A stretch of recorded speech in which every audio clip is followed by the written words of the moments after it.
I forgot the got the entering my authenticator code changes my facial expressions.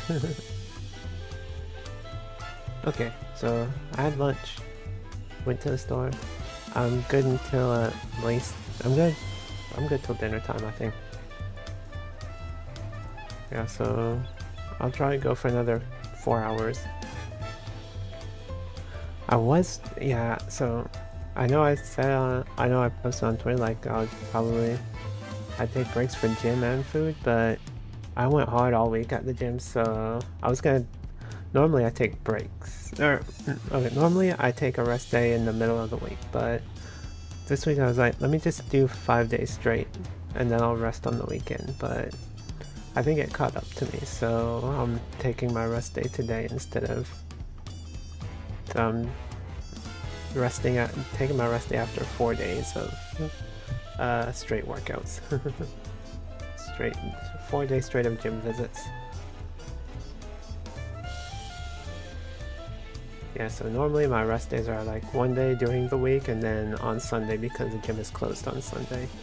Since I go to the local university for my gym.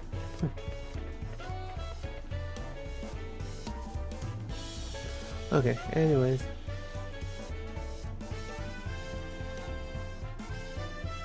Okay, so yeah. Alright, let's talk to everyone. Alright. Talking to Pelu before we departed was a wise decision. I for one would rather not brave. Hey Orin, thanks for the alert.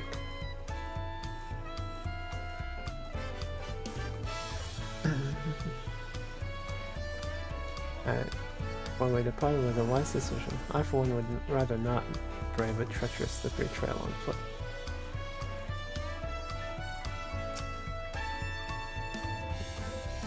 Why did it have to be alpacas? Beasts are sure-footed, that's for certain. Wonder what's so bad about alpacas.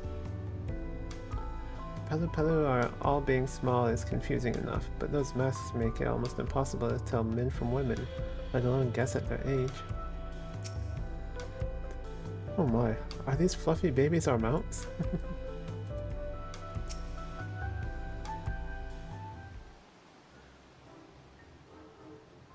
May I introduce to you our most dependable companion, the alpaca.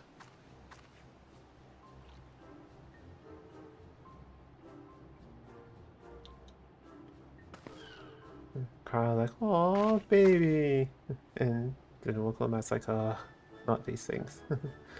These animals can traverse Okopacha's steep mountain trails as if they were gentle fields, and all while carrying heavy loads. Our merchants would be lost without them. So they fill much the same niche as our chocobos back home. You don't have alpacas in Iosia? Alpacas are native to Yogg-Turil. Iosia has its chocobos, and the eastern lands have their horses. Why go to the trouble of breeding another pack beast in a place which ill-suits its qualities and where it is not needed anyway? But must we ride these little monsters? I get the impression you weren't fond of alpacas. When I was small, and being a bit naughty, I went around pulling on their wool. One of them spat on me, and it was the foulest stitch you can imagine. Well, that was your fault, little Clamot. I see. Why do they like to ride? Alpacas bred as mounts are inquisitive and docile. Even those without experience find them easy to handle. We're really doing this then. So, was my information useful to you? Yes, very helpful. Even if it wasn't what I wanted to hear. Good. I'll take my payment now. You want me to pay you? I guess I should have expected as much from a Pelu merchant. Let me see what I have on me. Pelu value the act of spreading joy through trade. As you should know, they take pride in making deals that benefit both parties.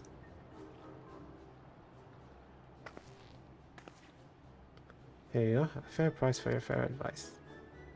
Yes, I made a trade with the third province herself. My friends will never believe this. I shall be on my way now. I wish you safe travels. Off you go then, and thank you.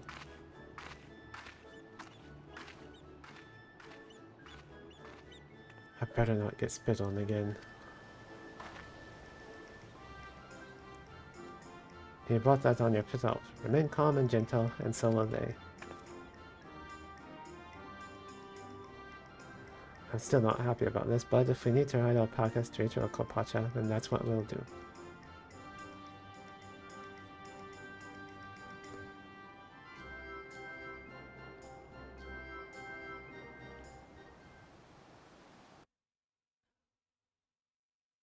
Oh, 54,000 XP. Oh, okay. So yeah, we're just there now. Okay. Turali poets of yore sang of a mountain that would stand tall, even should all other lands sink beneath the sea. Indomitable and eternal, it arises from Urkopacha, the 100 peaks of time. Of all the beasts which crawl and fly, only the legendary Valigarmanda could hope to disturb the summit's serene majesty. Yet, with that flying calamity imprisoned by the Dawn Serpent, what great feat remains for those who would claim the throne? Uktural, Urkopacha.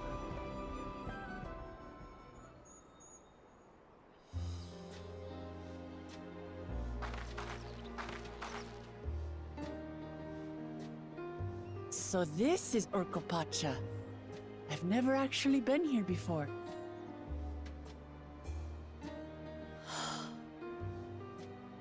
The air is so crisp and clear. Mountains everywhere you look. That one massive peak in particular has quite the presence. It puts me in mind of Som-Al. That is Workor Sormor, the tallest mountain in Yogg-Tural. Its sheer height makes it an imposing climb. But there are other reasons the ambitious keep their distance. Then what might those be? Oh? Do tell. Where to begin? Excuse me, but you're Wuk Lamat, are you not? I hadn't thought to encounter one of the Dawn's promise here of all places.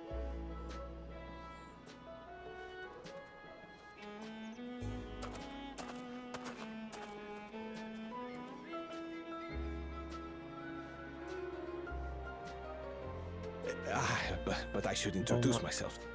I am Bol Nok, a weaver by trade.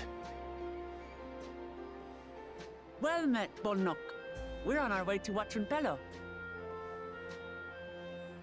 Truly, I've just come from there, as it happens.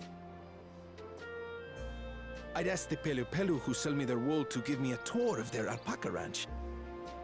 The head rancher and I shared a bottle of mezcal while he explained the finer points of wool production. Mezcal, is that a local beverage? It's an Urkopacha specialty, a spirit made from distilled agave heart juice.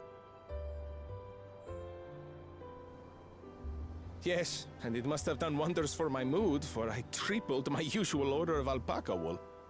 They did offer me a discount, though, so it wasn't a bad deal in the end.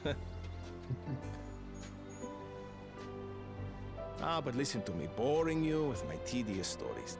I will leave you before you are lulled to sleep. Goodbye, and safe travels.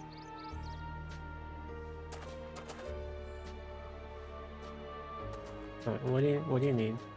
Oh, silly me. I almost forgot to say the thing I actually wanted to say. Peace for Tural. I agree with your vision, Third Promise. You have my support in your bid for the throne.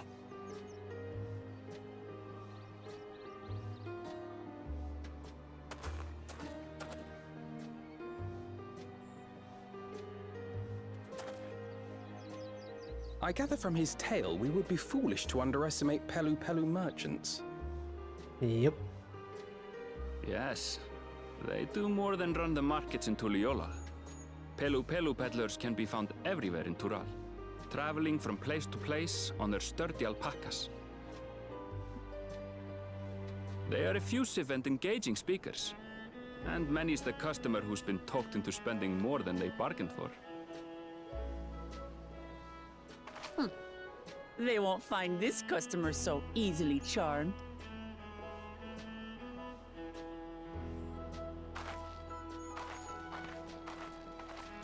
Watchun Pelo's down the path! Off the main road! Don't get lost! It's right there.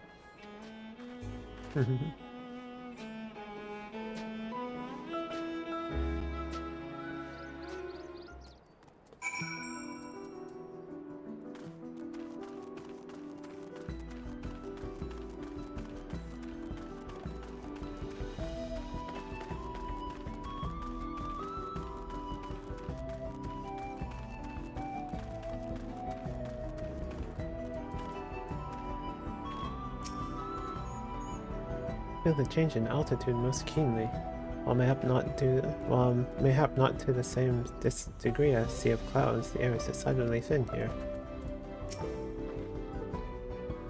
I could see more buildings down the path Bolnock was taking. I wonder what's over that way. The palace crowds were more supportive of her brothers, but local Mat's peaceful politics do have the quiet adherence I see.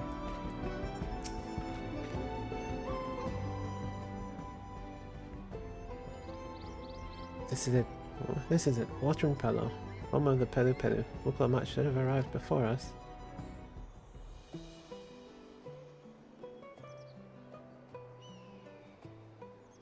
That's not good. She's gonna have an Estinian moment. I've come all this way for the Rite of Succession. Oh, so this means I'm exchanging words with the future Dawn servant. Please, the outcome is far from decided, but it is a possibility. How fortunate, then, that ideal in cloaks woven from especially luxurious alpaca wool. Such a garment would look magnificent when draped over the shoulders of our budding ruler. And the nation's ruler should dress her best for her adoring people, yes? Finery for our finest lady, that's right. Come, third promise. My well-stocked shelves are but a few steps away. Finest lady. I like the sound of that. Alright, I suppose a quick look wouldn't hurt. What did we just talk about? Aaronville, when did you?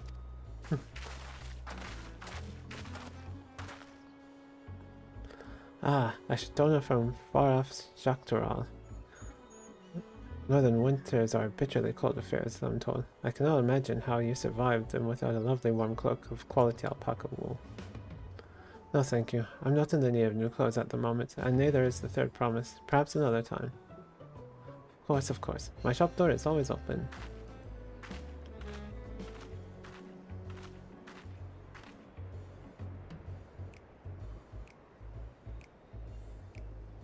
You were saying something about not being easily charmed? I was just... I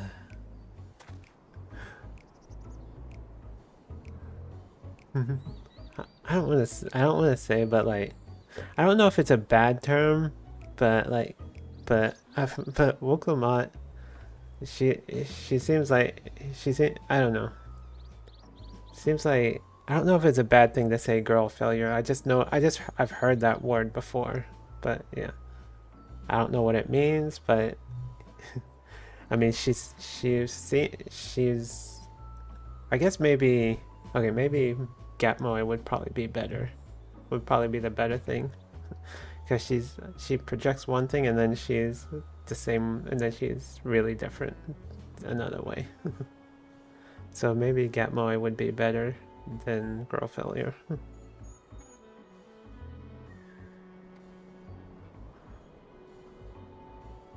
Because like I said, I don't even know if that's a bad term.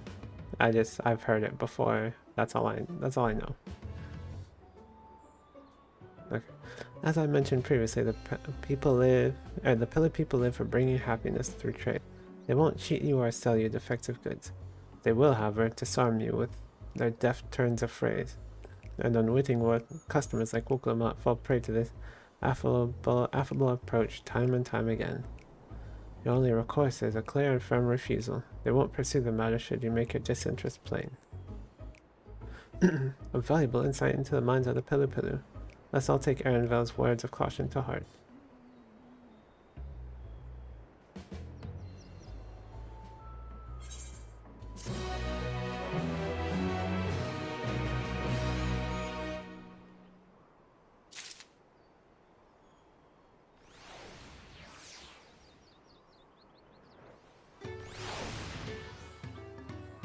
Okay. I swear, I let it out of my sight for one moment. Wuklamat is lucky to have Erenvel. Everyone, royalty especially, needs a friend unafraid to chide them when the need arises. It would seem the Pillar are also partial to coffee. Hey, Blinky.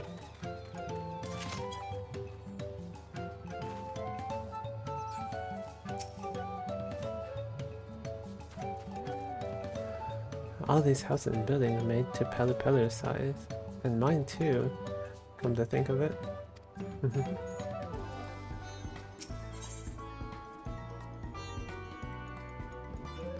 Traders of happiness. Not my finest moment, I'll admit, but now that we're here, let's do what we came to do. Find the Elector. Allow me to propose a strategy then. Kyle, Alize, and I will speak with the merchants. Wuklamat, you and Erenvel might try approaching travelers and passers-by.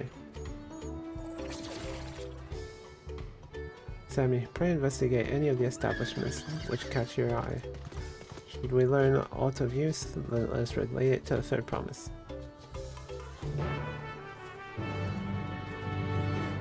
You know, now that I hear it more, the quest accepted has very One Piece vibes to it.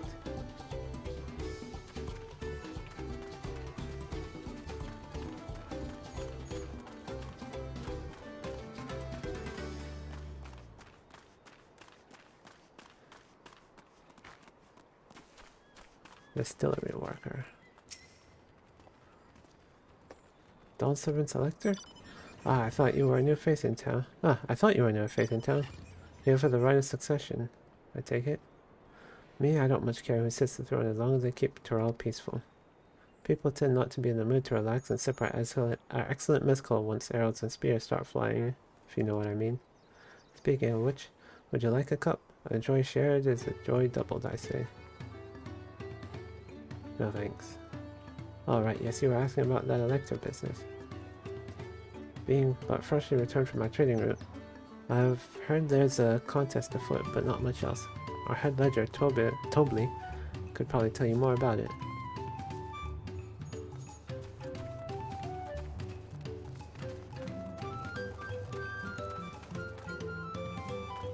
That looks very much like Assassin's Creed gear.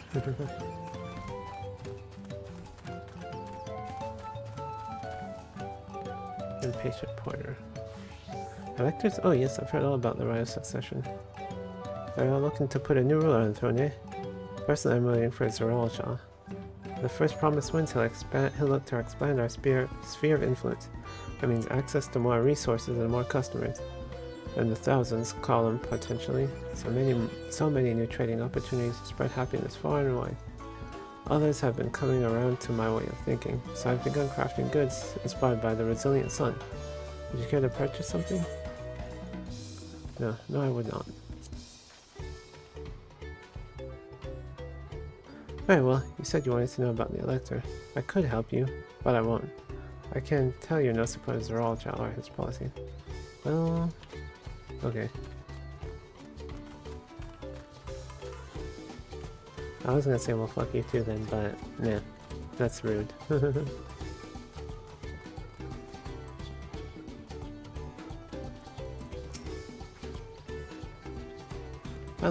Hello there, I'm Mablu. Do you have a question for me? Sorry, I don't know about any electors. You should take a moment to see our price alpacas before you leave though. Oh, but be sure to admire them from a respectable distance.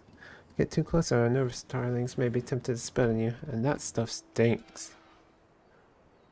I happened to be visiting a buyer not so long ago, Tubley. That's the head rancher. Was so mad at me for not giving a proper warning. No one makes a mistake without Tubley noticing. He knows everything that happens on this ranch. Okay. I have to go find Tubley then, I guess. Or go speak with Wuklamat. And then we find Tubley.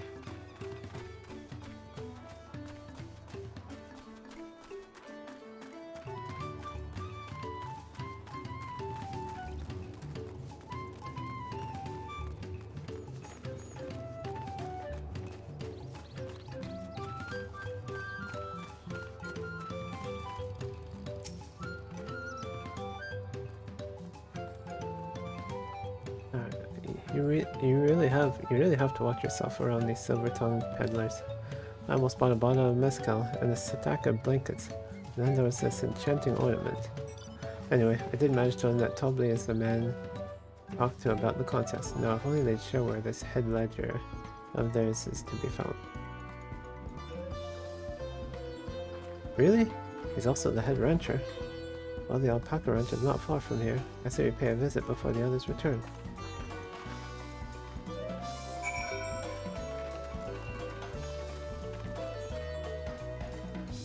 I think that's Shiro.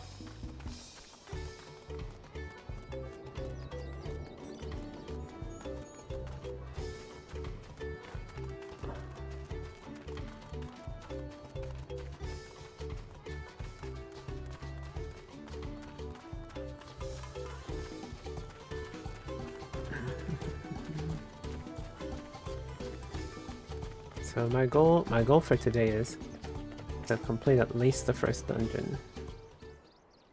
But then Salty also said the second dungeon was 9 hours in, so we'll see if we can get both dungeons done. That is a lot of alpacas. Still, we know the head ledger could be here somewhere. I can't let fear deter me. No, not to say that I'm scared, of course.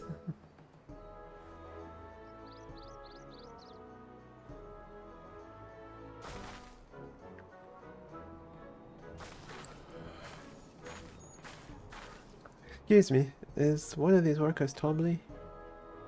Tubley? Oh yes, he likes to mingle with the ranchers and keep an eye on things. Can't tell you which one he is though. You can't? As part of the contest? All I can say is that Tubley often mentions his favorite pungent subject. Also can't resist a profitable trade. Though who among us could? Am I right? Still, if you bring him a very good deal, he might let his identity slip. So it's like a game. Easy enough. All I have to do is offer Tubley a deal he can't ignore. No problem at all. Well, maybe one problem. I don't think my purse is deep enough to pay everyone we think might be Tubley. Let's ask some questions for us to narrow down the field. Yeah. I may be rich, but I've got my money saved for a bigger house whenever one opens. Great, we can meet back here to share our impressions.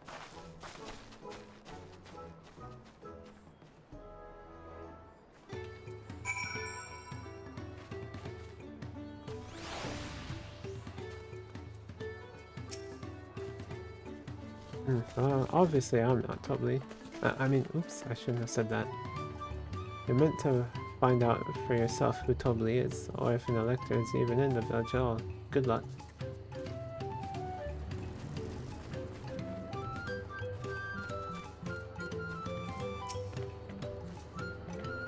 Visitor from across the salt, if I'm not mistaken.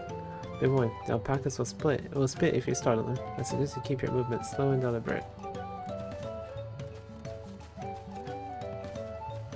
Oh hey, is that, yeah, the mountain zoo.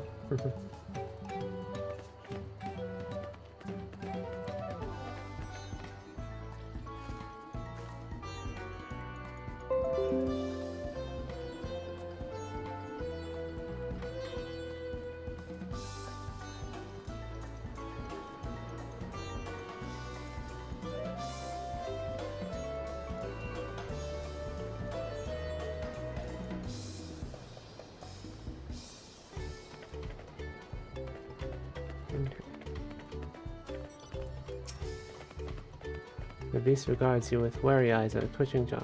Backing away slowly may be the wisest course of action.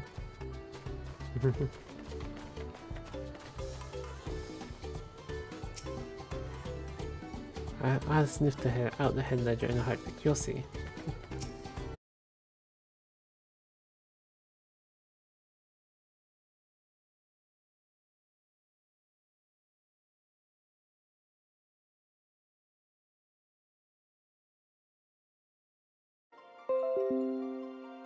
Okay, and we're back. I got disconnected.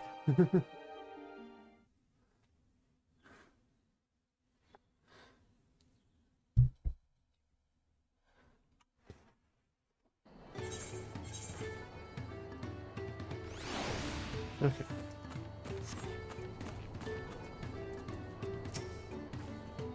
Well, are you ready? Not ready to begin the contest? I've missed what the rest of that person said, but that's obviously not Tobbly. I think I might be Tobbly? Huh. Well, maybe I am. All I will say is that in this village, you don't have reared more alpacas than I. Look on my designated locations. Ah, right over here. Okay.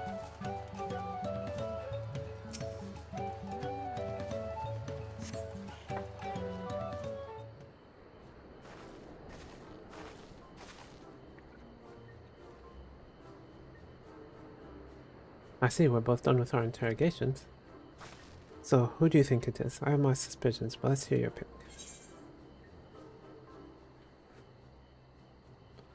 The diligent Rachan.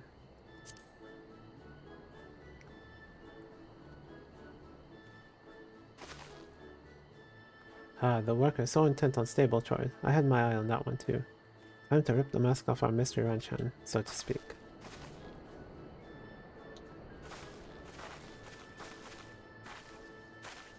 We know it's you, Tobbly, and to prove it, I propose a deal. A generous sum of coin for your confirmation of your true identity.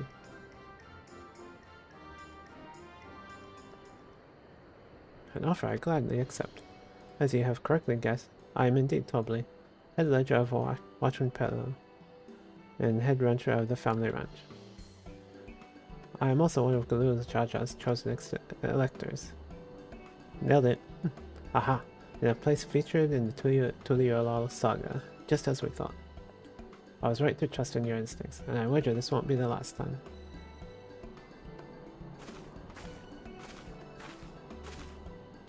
She found you out fair and square, Tobbly. And I'm glad she did. Would have been a pity had her bid ended here.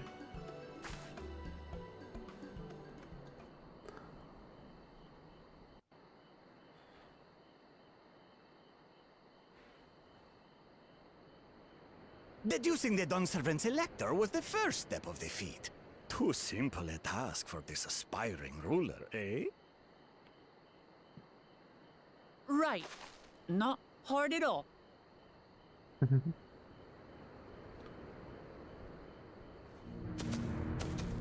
Is that it's a little jaw? Yep.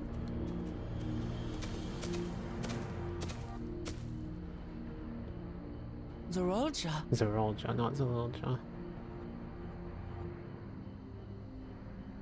I am told the head ledger, Tobbly, is to be found here. You have to guess which one of us is Tobbly. That's part of the test.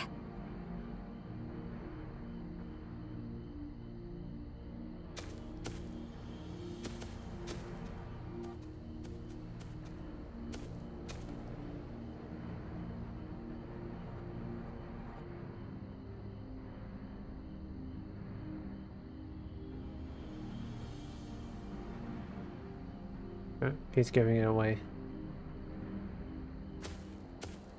You're Tobbly. Without even asking a single question. Very impressive indeed. With that amusing prologue out of the way, we can proceed to the actual challenge. His imposing presence Per the did it. Dawnservant's instructions, I was free to devise any manner of feat. I considered the number of possibilities in the 10th column. But I think I have a good one.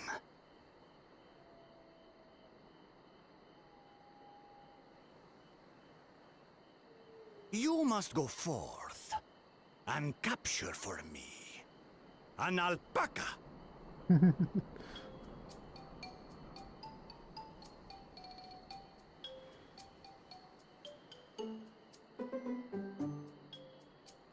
While I've not had the best experiences with alpacas, aren't they generally docile creatures?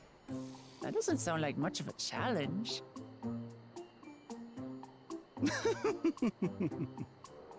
Bring out the example!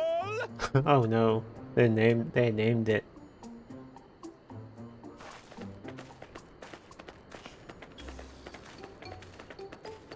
If it's the example, then yeah, that's yeah. This is a special kind of alpaca. Would you please approach the animal, third promise? It's gonna spit on her. Who? Me? Well, it should stay calm if I stay calm, right? That's what Erinville said.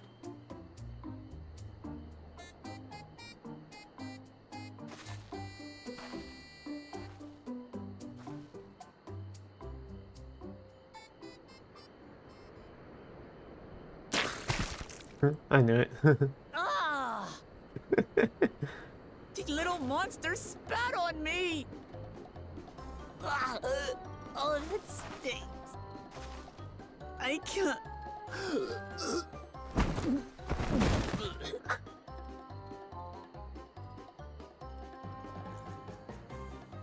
Alpacas are paradoxical creatures, being both extremely curious and extremely cowardly. Press your luck when they're frightened, and you'll get a face full of spit, as you've all just witnessed. Has an awful stench, their expectoration. The globs contain half-digested food, you see, making it an effective deterrent against perceived threats.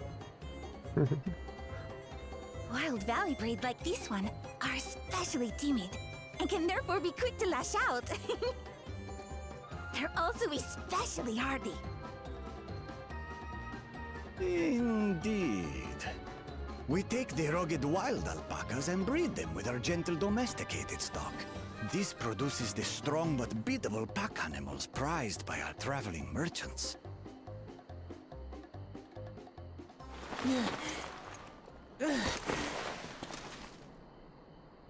That's all well and good, but did I need to bathe an alpaca spit for you to make your point? So, the task is to catch a wild alpaca. That is correct. But be warned that it is a feat easier said than done. I suggest you prepare well before you enter the valley where the creatures dwell. And by you, I mean the claimants only. Allies are not permitted to assist with the catching. Okay. The alpacas will help me judge which of you is worthy of receiving a keystone.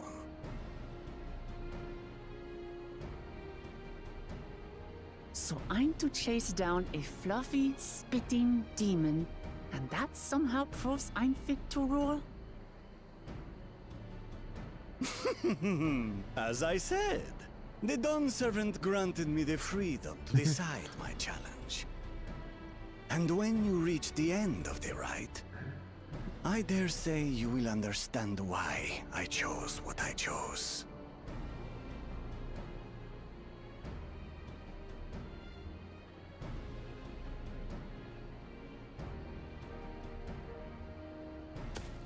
Very well. This won't take long. Wait! Didn't I warn you this was easier said than done? There are preparations to be made, factors to consider. A beast is a beast. All yield to strength.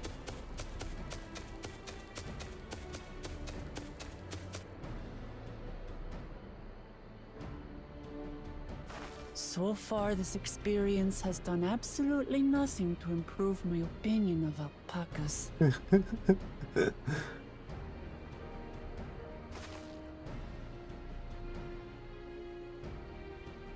But that doesn't mean I can't do this. Revolting spit aside, they're just another animal.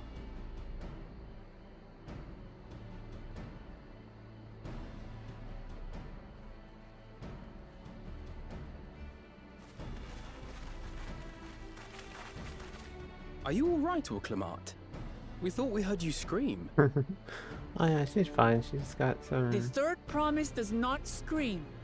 It was more of a startled yelp. Scream, in other words.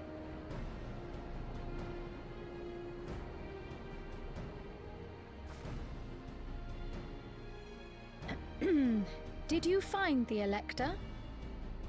Yep, we found him. Oh, we certainly did.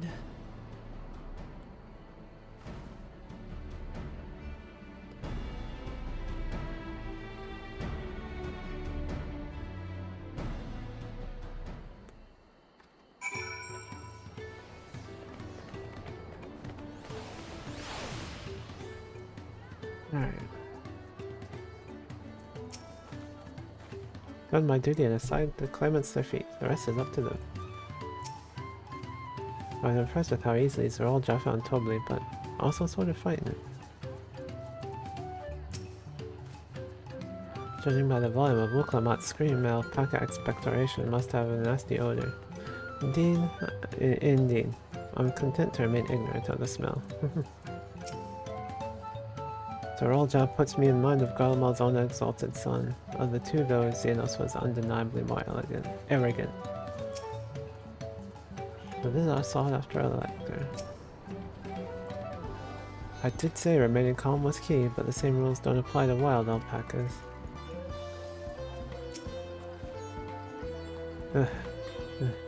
Had to go and wash that nasty stuff off my face. I think I got all of it. But would you mind taking a sniff of me just to make sure? The stench has ruined my sense of smell. Hey, I saw that look.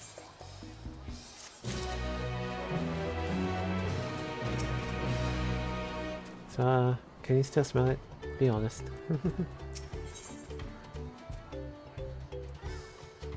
Feet of gold.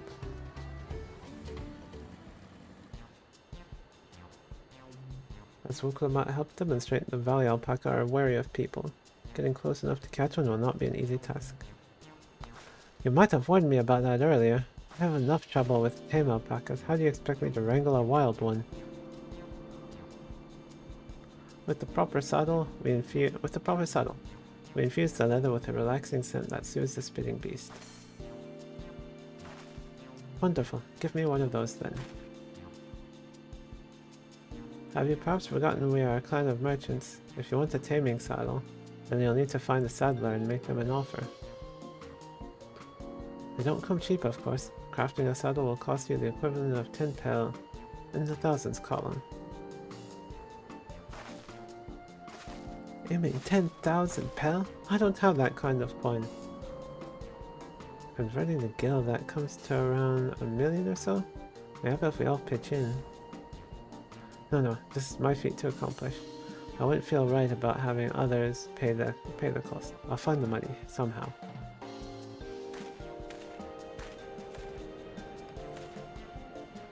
In that case,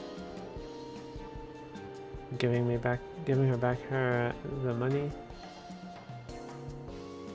That basket of wool is worth the sum you paid me earlier. 1 pel in the hundreds column. Beginning with the wool. Wool you can trade for ever more valuable goods until you have something suitable to bargain with for the saddle. It's a nice gesture, but you think I can turn 100 pel into 1 million? That's 10,000 times more. We need 10,000 pel, not 1 million, so we're looking at 100 times more. Oh, right. I panicked and got confused with Alphino's million gil.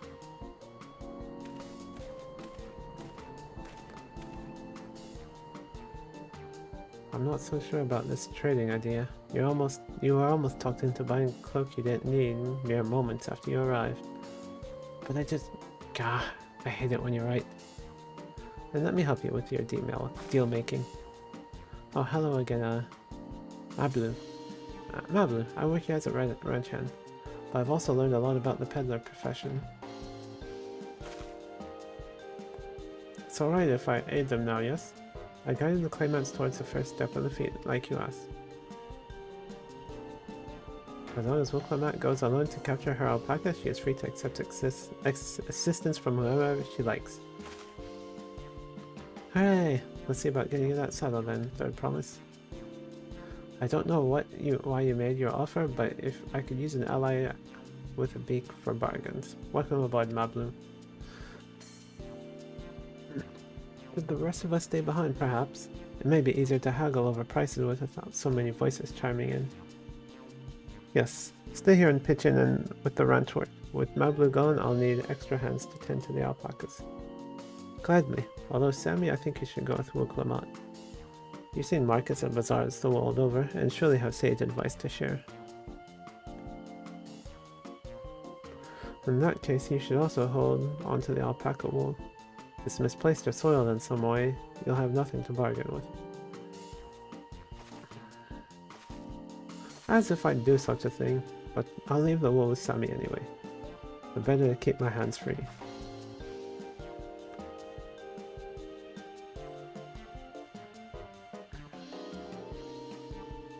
To begin, I suggest we try trading the wool to Havli, the saddler. He won't agree to the deal, of course, but it will give us an idea of how much he'll accept for his wares.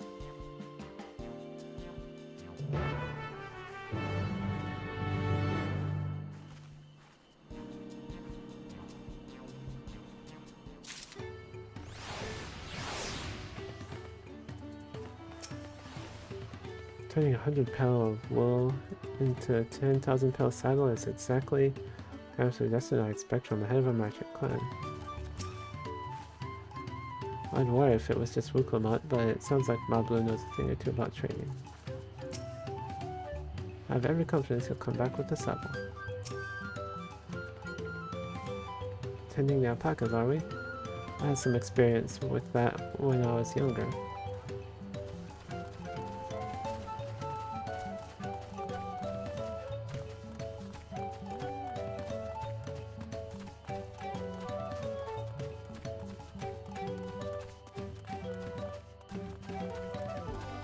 Let me attune to this ether, right?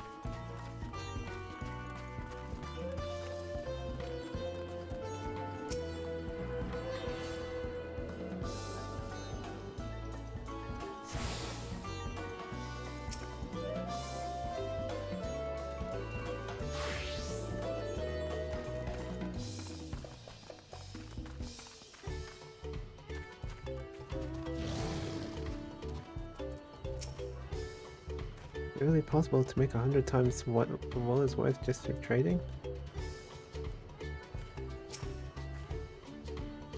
This is the orderly who makes our taming saddles.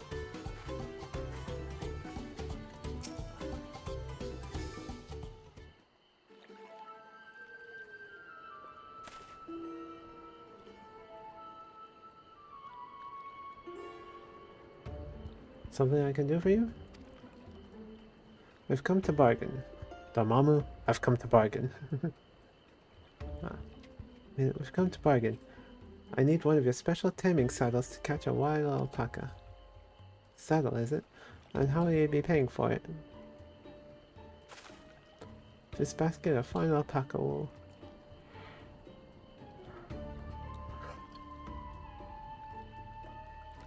What use does a saddle maker have for wool? Besides, this would barely cover the cost of a string or strap buckle.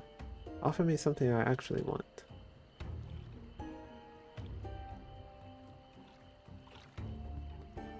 And what might that be? Mezcal. I'd like to nurse a cup at days in while I inspect my finished work. Bring me a jug of quality stuff and you've got yourself a deal. This bodes well for us. This bodes well for us, third promise. Such mezcal can be had for only 5 pel in the thousands column.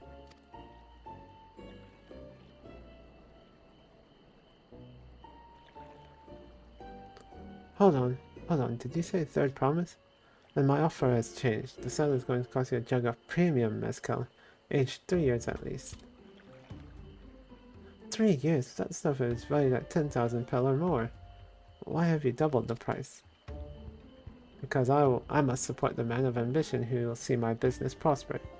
Sir Olcha will go to war and his cavalry will need saddles. Lots of saddles. It's nothing personal, third promise, but I won't sell you my craft for anything less than my asking price.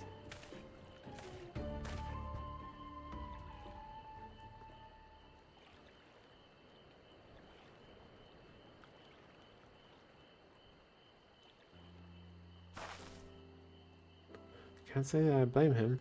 I'm known for championing peace, and peace is unlikely to bring him more customers. Those of our grandparents' generations remember the dark days when the clans were at war. Many of these Pelu prayed for your victory, Uklamat. The younger ones, though, to them, strife and bloodshed are as children's stories. They think themselves safe from these horrors and take the peace we now enjoy for granted. Still, others are unsatisfied with this quiet prosperity and crave the future the second promise envisions. They become obsessed with innovations like the dirigibles that have made trade swift and easy. Then you have those like Havli, convinced that the first promise's plans for conquest will afford them opportunities for great profit. But what about you, Mablu? Aren't you of the younger generation? At least a year or two younger than me, I'd say. Oh, I was raised on the old tales. I've memorized the accounts of what it was like when the Yokoi ruled our village. That's why I offered to help. I want you to become Dawn Servant to keep our nation from going back to the way it was. Well then, I guess I'd better make sure I win the contest. The type of mezcal the saddle maker wants is so very expensive. Weren't we expecting to need 10,000 pel from the outset? Nothing's changed. We just need to get on with it. I may not have a head for trade or the stomach for alpacas, but I won't give up with the piece of Tuliolal on the line. Then neither will I. We will make you Dawn Servant. Aiming for that 10,000 pel jug right away will only bring us failure and frustration. Now let's first try exchanging the wool for anything even a touch more valuable. The trick is to find someone who needs alpaca wool and is willing to take a trade at a loss to acquire it. Someone who supports your bid for the throat, for instance.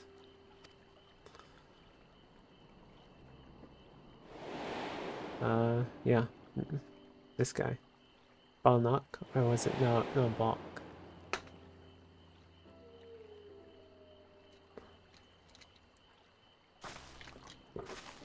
Bulnock. Of course, the Weaver. Bulnock was his name, I believe. Went out of his way to say he agreed with my vision, and he was here to buy wool. I think I remember the direction he was going, but for now let's head back to the road where we first met him.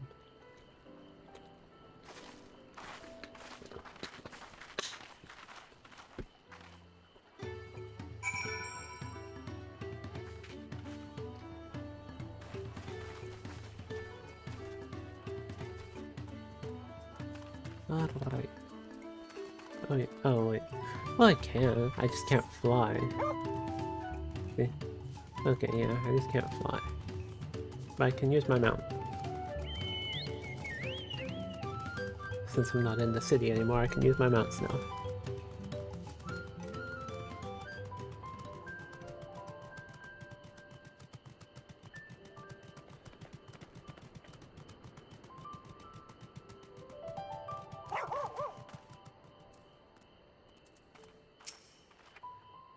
Is this where you met the Weaver? This is the spot. After Bulnock talked to us, he walked off to the south. And he was probably going to Ikolvo's Inn. Most visitors to watch in Pelu end up staying there. Let's go and check, shall we?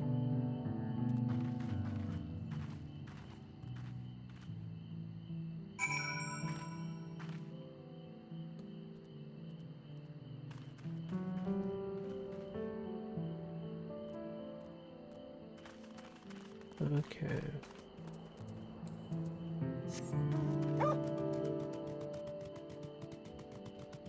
Oh, it tilts even outside the air. That's cool. I thought they only tilted in the air.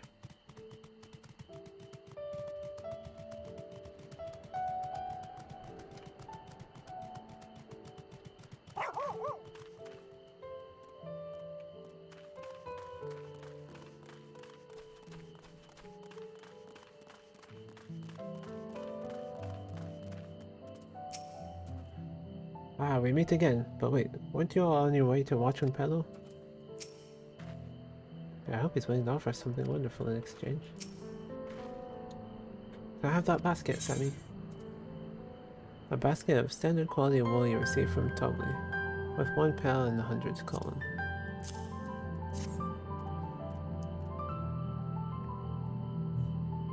Thanks. Now let's see if we can turn a profit.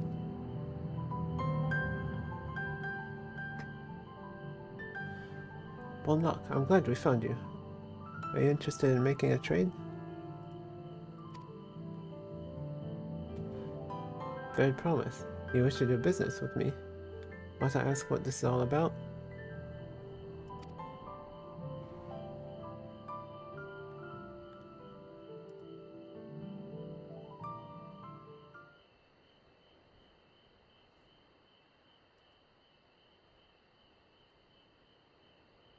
I see.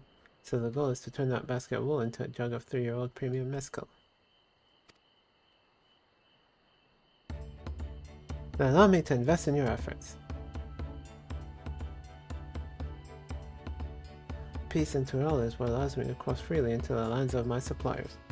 Naturally, I would prefer that one pledged to preserve that peace win the throne. Thus do I humbly offer you this wool poncho, a small token of that I pray contributes to your victory.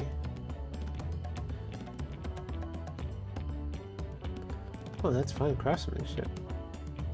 A garment like that would easily fetch 5 pail in the hundreds column. That's very generous. That's very generous, Bullknock. Thank you. I promise I won't let you down. I have every faith in you. Third promise. May fortune bless your future dealings.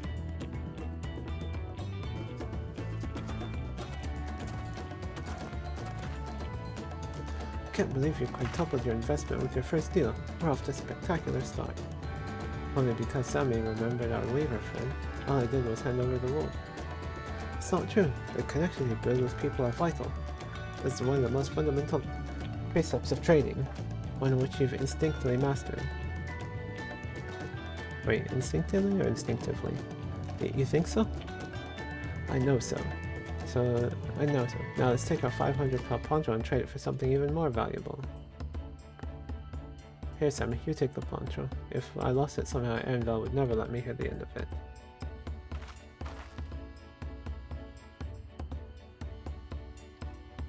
All set. Our next deal is waiting to be found.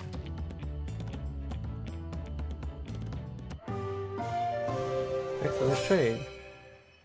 Alpaca wool, one poncho, 500 pel. Success, you traded a 100 pel basket of alpaca wool for a 500 pel wool poncho.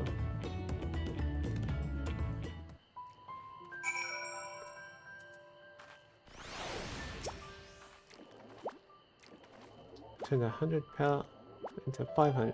I know it's only 5 times more, but it feels like 500 times more.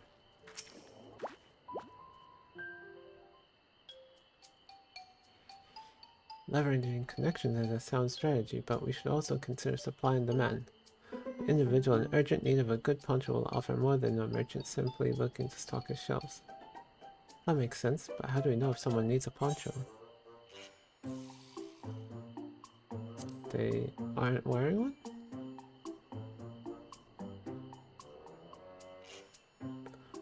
That's the obvious answer, isn't it?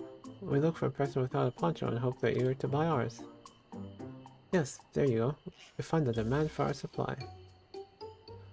So where should we begin our search for prospective buyers? There are any number of places, but we could do worse than starting right here at the inn. There might be interested travelers.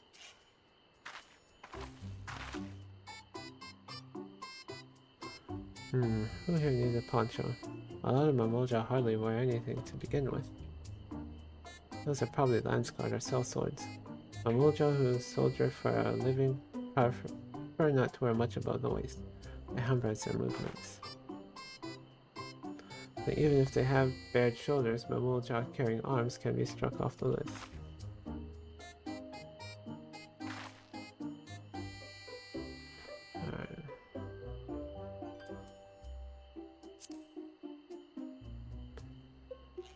Let's see, no coat or cloak, but also no weapon. Ooh, we might have a winner. Oh there, friend. You're not a mercenary by trade, right? I was curious about your bold choice of dress, or lack thereof. Oh, it was no choice of mine, believe me. I was attacked by beasts on the way here, and barely escaped with my scales intact. My coat was not so lucky. I'm actually a toolmaker from Tuliyola, and was dressed quite smartly. All the better to show the Pelu I'm a man who takes pride in his appearance, and therefore his work as well. But now look at me. Well, sir, this is your lucky day.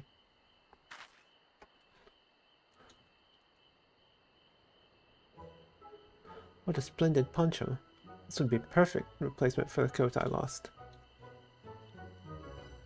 I'd be willing to part with it if you'd like to make a trade for one of your fine tools, perhaps? What about this hatchet? I crafted it myself and will vouch for its quality. Blade looks sharp. The haft is well made. I'd value that 1 pel in the thousands column.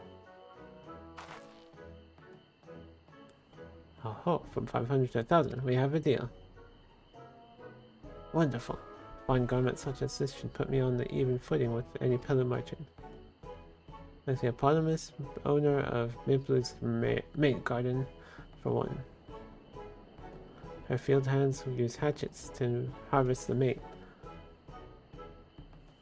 That name was brought something totally different to my mind instead. I thought to impress her with the tool I sold you. No matter, I have other wares to sell. Glad I am to have met you. Did you hear that? We've already found our next buyer. To Miplu's mate garden we go. Yes, but it's a fair distance on foot. We should take alpacas.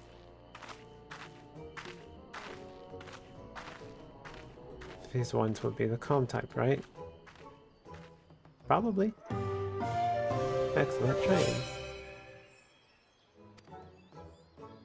Jail 500 wool poncho for 1,000 pel hatchet.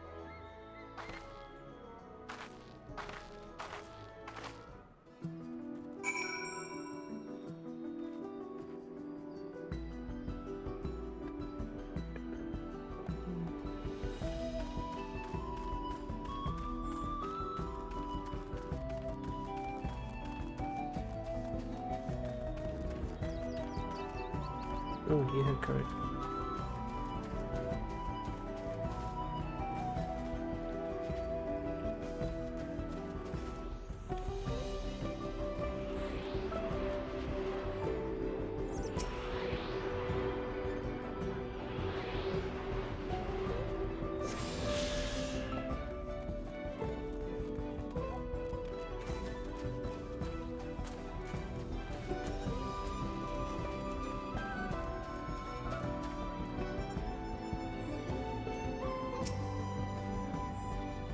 Here we go again, buying alpacas. Well done, we recognize that toolmaker as a potential customer. Never mind to change professions, you make an excellent merchant.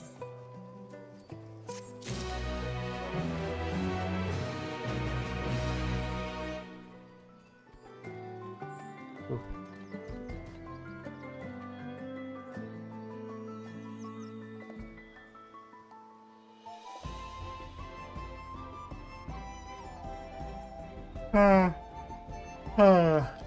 Excuse me. I got up early. I've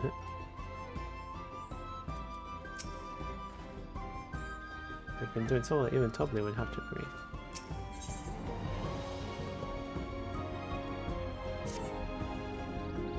Oh, you get moving, you should be the one to hold this.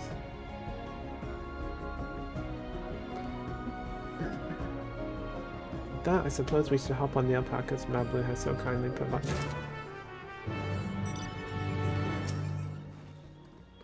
If I'm going to catch a wild alpaca after this, I can't be shying away from the tame ones. Not that I'm scared of them, you understand, or the nasty, disgusting, foul-smelling spit. Ready to go? Let's mount up. Begin the alpaca ride.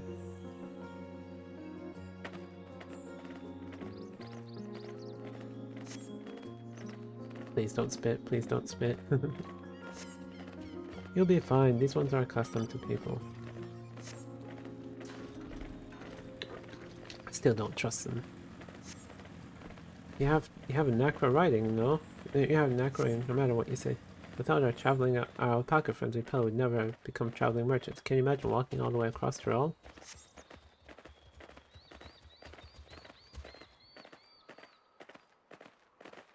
I swear that mountain is too tall to be real. Walkar's Omar, wasn't that the name? Forbidding sight, isn't it? One I never appreciated up close. You have to take the long way around cliffs to get there, to the highlands beyond the Yokboy.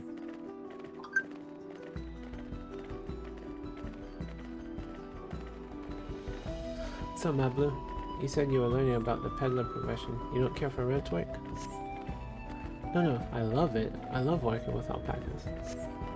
But if becoming a peddler has always been a dream of mine. It's just I'm not sure I have the talent for it.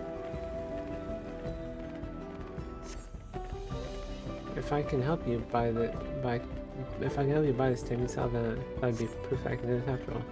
In that case, you'd better get ready to be a merchant. Look, we're almost there.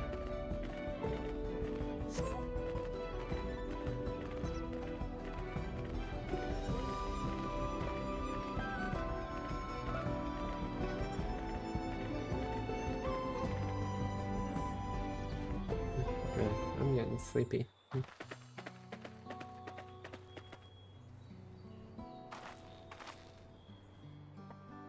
We made it, and without a single smelly incident. I sent the alpacas back to Ikolvo's inn, so we'll walk along the main road when we return to the village. Speaking of roads to travel, you're adopted by the Dawntrail, weren't you, Third Promise? That I was. And perhaps you understand that. I was an orphan too, you see. Probably took me in. It took me in all the ranchers, actually. All of them? Yes, and everyone works hard at their chores, grateful for the opportunity to repay the head ledger's generosity. Yet here I am, the only one wanting to go off and be a merchant.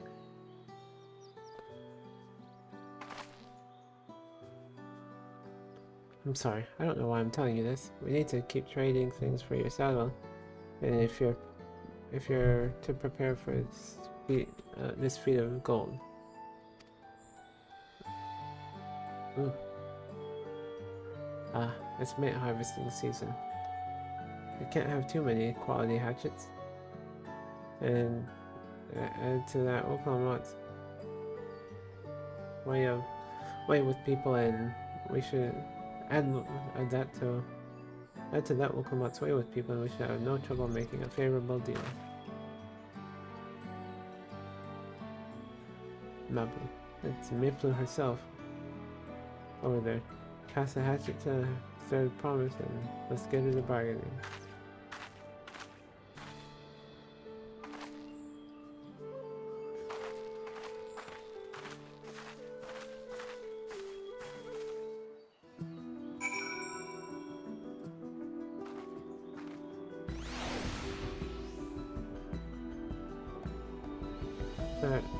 Sorry. Oof. I've barely been going an hour, but I don't know. Alright, I think I'm gonna get up and walk around for a minute. Maybe go wash my...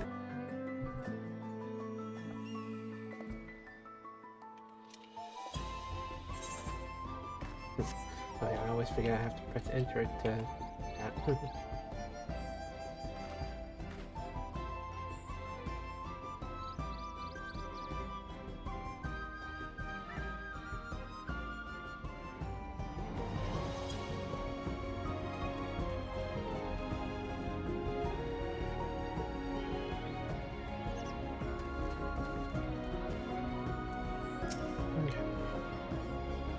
Did you give the hatchet back to Mokamat? We should let her do the talking. You still have that little axe for me? Finally crafted hatchet you received in trade for a wool poncho worth 1 pel in the thousands column.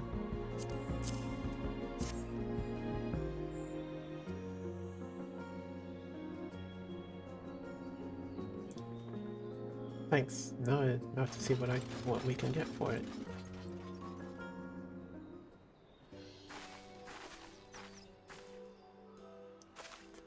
I'm Miplu, the owner of these fields. I have a mind to trade if you're interested. Well, the third promise. I might be convinced to entertain a proposal. What do you have on offer? This hatchet, forged by a seasoned artisan. The razor edge of this exceptional tool will make light work of your crops.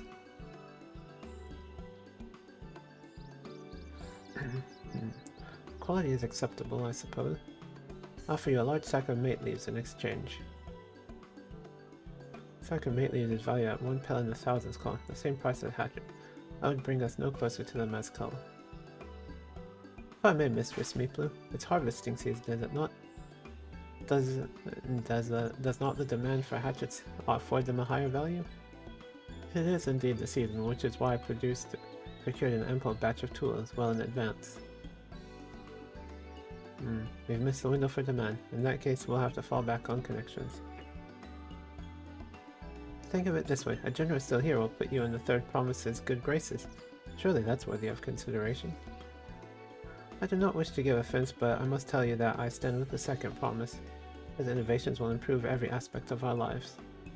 I believe, including farming. I will no longer have need of hatchets. I assure you that I have nothing but respect for Wuklamant. That is why I am prepared to purchase a spare hatchet at a fair price. I suppose it is fair given your reasons, but we ourselves would be no better off for the transaction. How about this then? If we were to help you bring in your harvest, would you give us a better deal? As a matter of fact, I would. Until Kona's reforms come about, I can always use more hands in the field. Then you can go ahead and add our labor to the bargain.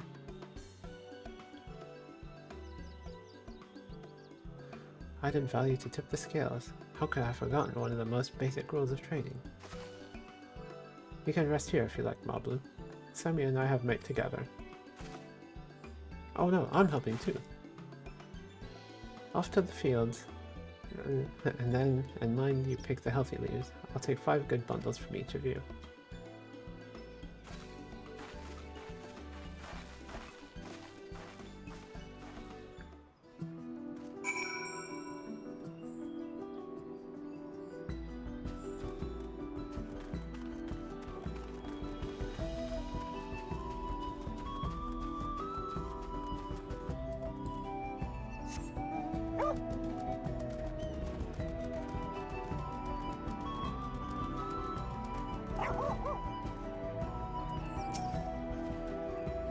I'm not sure Miplu would bite, but it goes to show that you never know until you try.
There's one.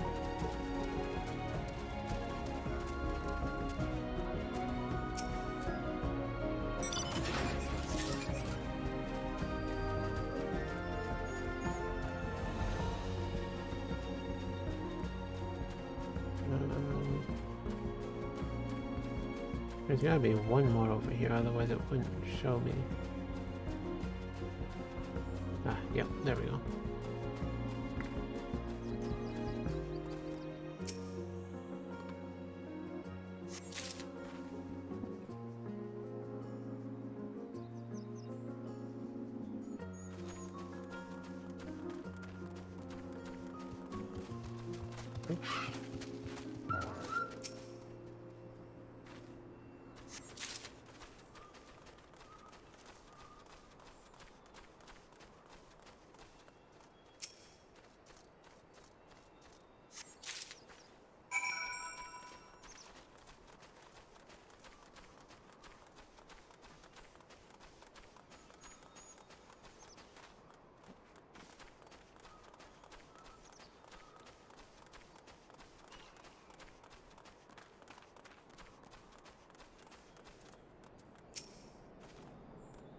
You brought me some leaves then?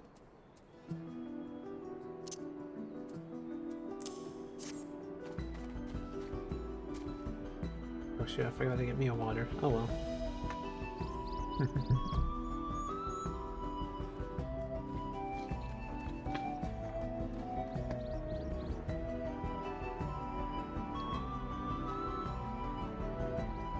I forgot to say something. This chicken. Okay, yeah. Looks everything good.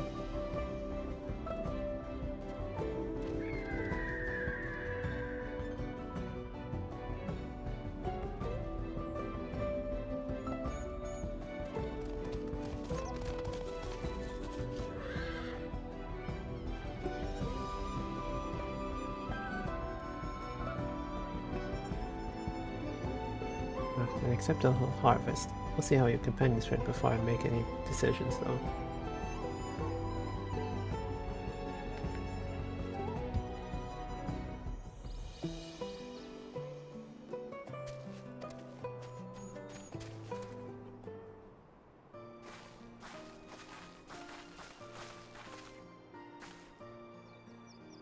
Yeah, we brought our share. We brought our share as well. Thank you, Third Promise. This is more than enough to hold up your end of the bargain. Now it's time to honor mine. After adding the value of your labor to the price of the hatchet, I'm prepared to offer you a full sack of our highest grade mate leaves. Premium mate, bought at the shop. One sack of those leaves would cost no less than 5 pel in the thousands column. I had a feeling we would go from 1 to 5 and then 5 to 10. And we can bid farewell to this hatchet.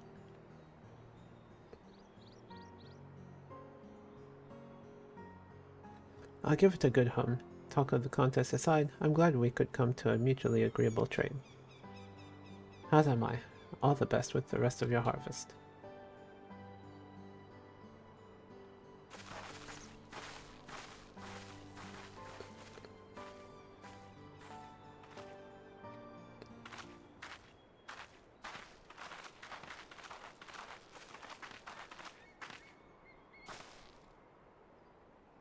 Mablu, what's wrong? It's as I was saying before, even after everything Tobli's done for me, I'm planning to abandon it all and become a merchant. But then I needed your help after forgetting a basic rule of trade. How can I expect Tobli to accept my decision then?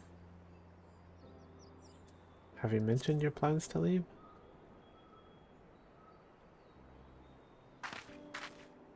Not exactly. I wanted to prove I could succeed as a peddler before I declared my intentions. I seek to follow in my father's footsteps, but not because he expects it of me. I want to preserve Tyrell's peace, and becoming Dawn's servant happens to be the best way to do it. You should live a life of your own choosing, and I wouldn't be surprised if Tobli held the same opinion, so talk to him. You're right.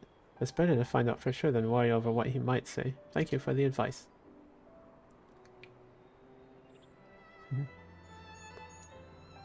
But first, we have a saddle to buy. I want that success under my belt so I can be sure of my decision. What's next then? We trade our tea leaves for something halfway to 10,000 pel? No, I think we're close enough now. I say we go straight for the premium mezcal. Bargain our way to double the value, eh? Think you can do it? Trust me, I will make this trade work. I admire you, Third Promise. That you're holding your own against such strong competition for the throne is inspiring. Am I really holding my own against Kon and Zoralja?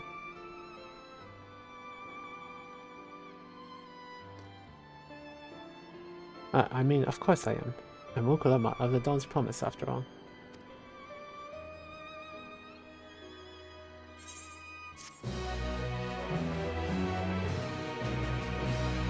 Need to start to stop the self-doubt. 1,000 pel to 5,000 pel.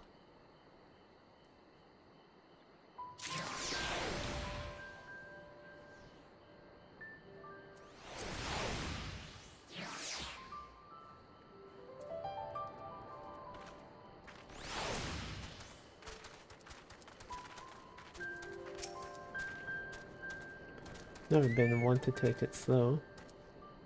Once I have a golden mon at full speed ahead, that's who I am. Premium deal.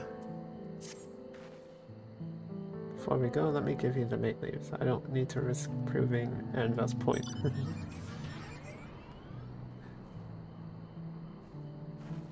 Ready then? Our next stop is the Mezcal Distillery.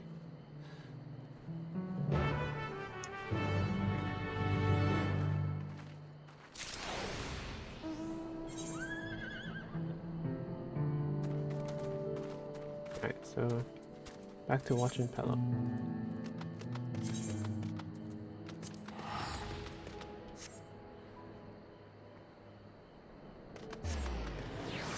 No point in going the long way if there's if it's back in town.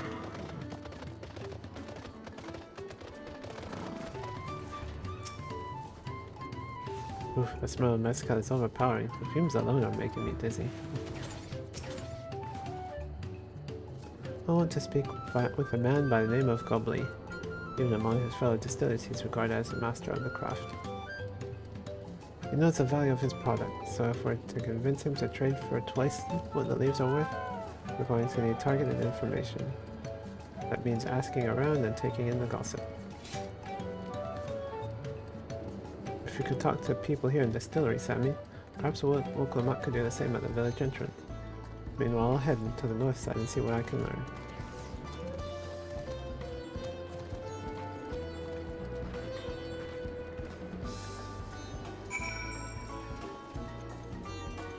Bilja. Me? I'm a chef from Tuliola. I've often come here to buy Gobley's mezcal. Finest enteral according to my customers. Always brings out a jug during our dealings, but I can't handle the stuff too well myself. I take small sips, not wanting to be impolite, you understand, but still end up so addled as to agree to whatever price he quotes me. It'd be nice to have less potent refreshments during such conversations, else I might have to seriously reconsider our arrangement.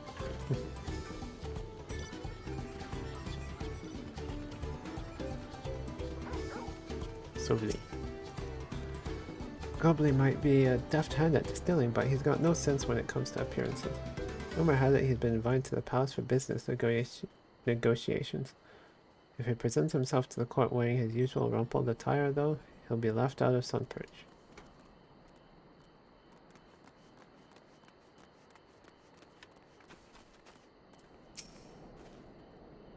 There's not much I can say about Gobley, but I can tell you what Gobley's been saying.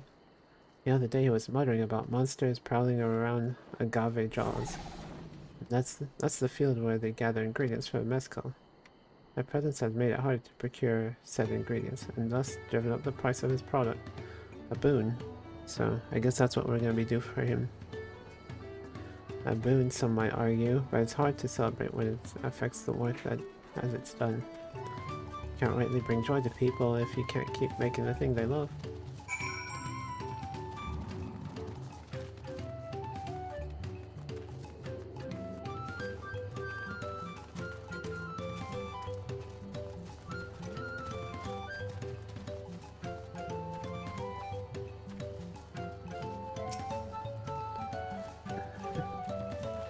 So, what did you find out? Oh, we can make use of all of those tidbits. Deal is as good as sealed. As for me, I found out where Gobley is working. There's a millstone at the top of the slope behind the distillery. You go on ahead and I'll bring Wokom up.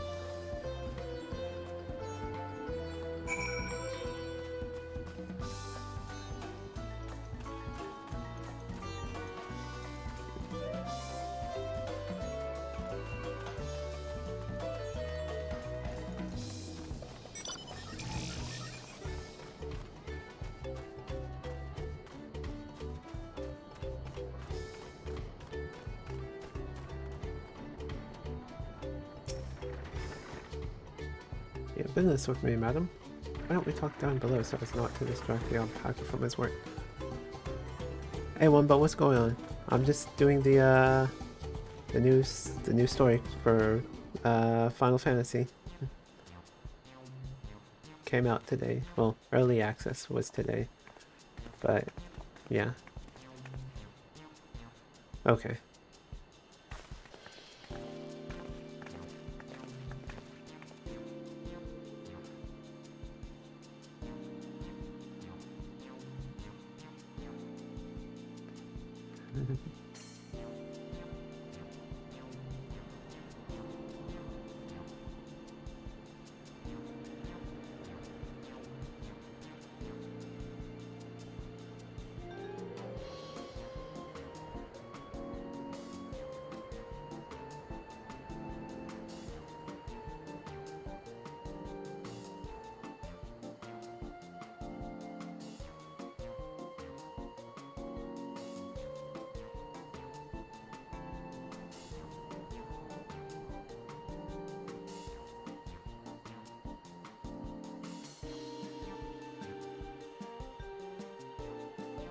Now, what's this about? Keep it brief, will you? If you would, I'm a busy man. We're in the market for a 3-year-old jug of premium mezcal, assuming you would have any on hand, that is. Ah, an excellent choice. I must warn you, though, it doesn't come cheap. We don't have pill, but we can offer a sack of mint leaves in exchange. It's top-grade stuff, like the mezcal. No deal. Mint leaves are well and good, but I don't have any use for them.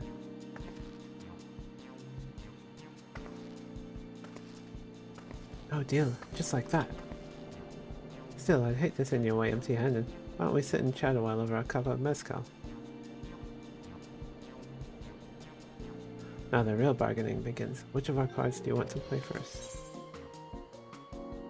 The Hubigo's chef's distaste for strong drink. Goblin's invitations palace, the monsters in the agave field.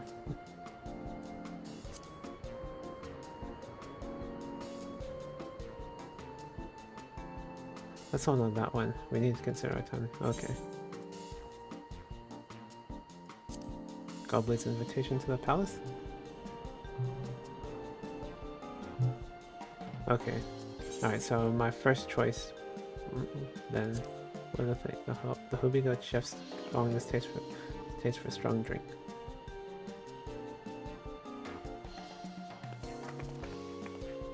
I appreciate your hospitality, but I'm afraid I can't hold my drink. I've heard one of your regular customers, a Hubigo chef, is the same.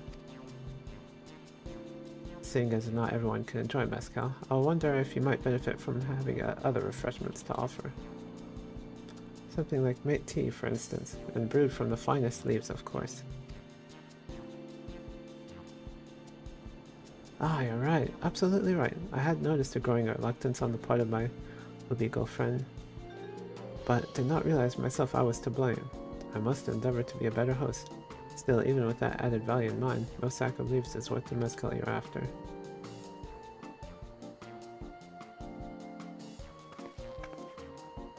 Should we offer to call the monsters causing them trouble? Not yet. We'll keep that card up our sleeve until we need it.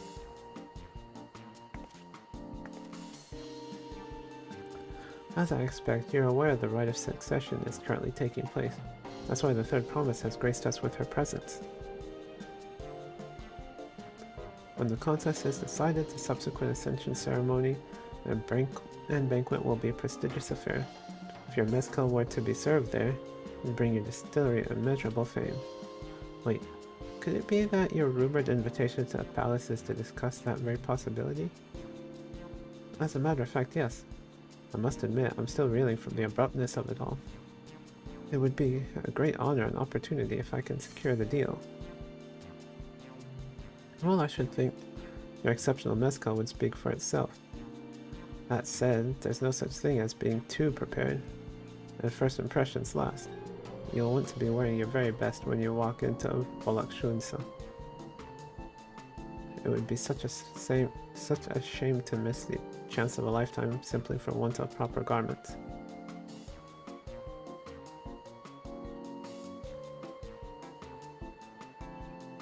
And it would. Are you saying you have garments to offer? Something ideal for court?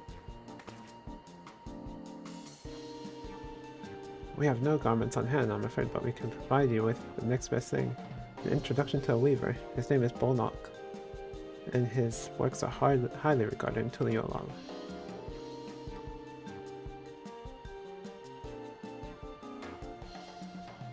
As a supporter of Volclamont and keen observer of palace politics, he will doubtless be happy to guide you in the selection of an outfit to fit this golden occasion. That is certainly a tempting proposal, and one of which I should like to take full advantage. The skills still aren't quite balancing.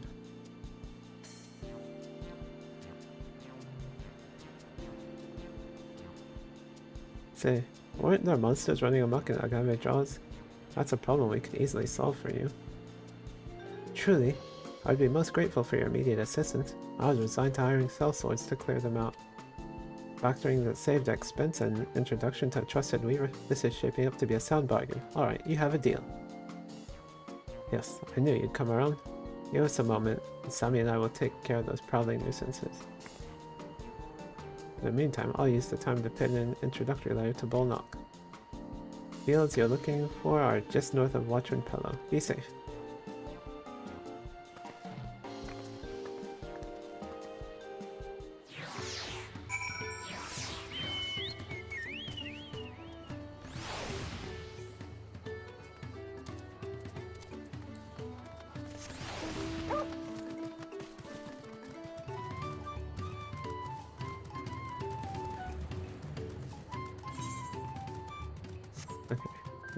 Right up there.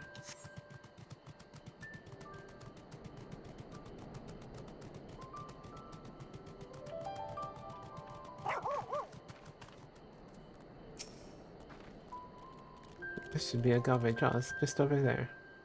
This will go faster if we split up. Come and find me once you finish clearing out your share of the pests.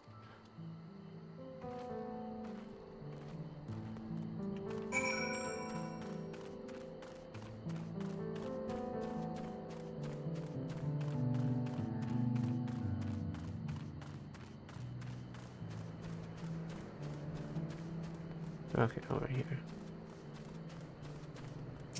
Alright, so it's not roaming monsters, it's this kind of monster. Quickly bark mold.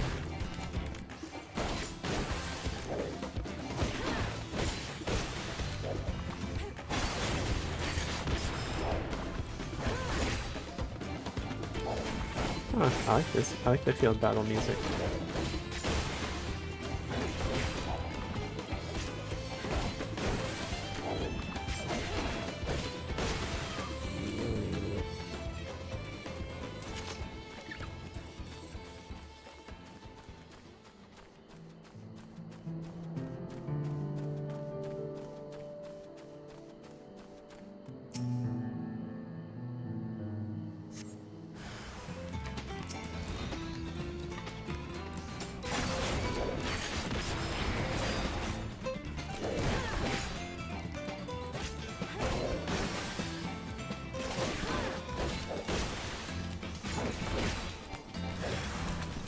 Oh, two of them.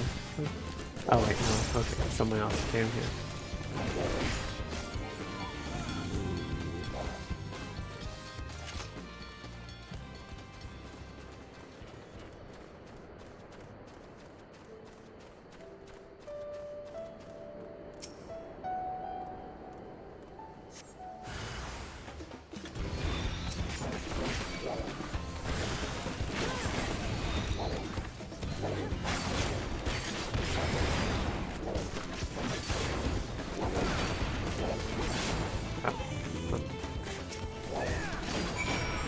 Okay. Still didn't finish my combo.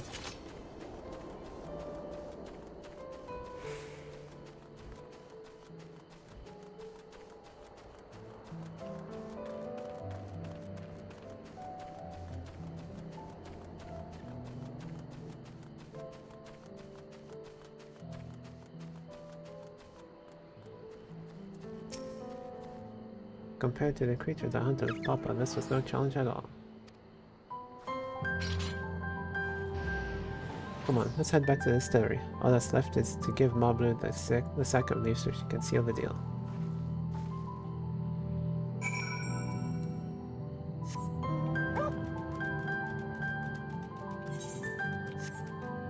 Okay, wait, I think I can actually teleport there.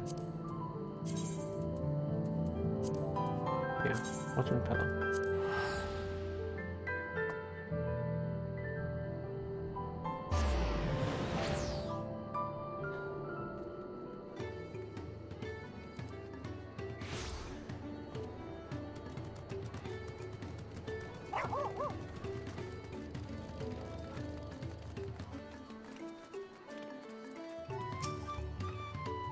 Go on, give Mablu the sack of leaves. Finished already? Even hardened mercenaries would have taken longer. Well, you don't know me. Those monsters were no trouble for you, it seemed. Now, if I could just have a sack of leaves. Blood check of premium 8 leaves.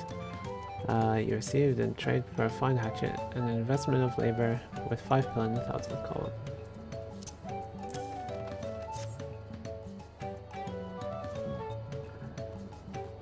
Thank you for looking after our precious trading goods.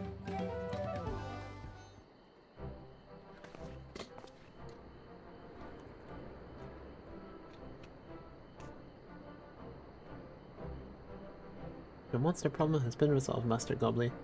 Here are the mate leaves and a written introduction to Bullknock as agreed.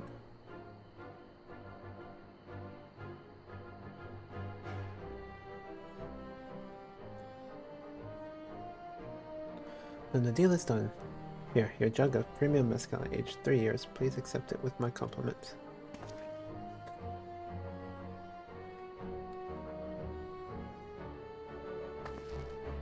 Yes, we finally have the mezcal. Great work, especially you, Mablu. You are the one that inspired me to come this far, Third Promise. But let's not celebrate until we have the saddle in hand. Mablu, is it? You drive a hard bargain, young peddler. I look forward to doing business with you in the future. Thank you, but truth be told, I'm just a ranch hand, for now. For now. Should I ever become a proper merchant though, I'll be back to strike more deals with you.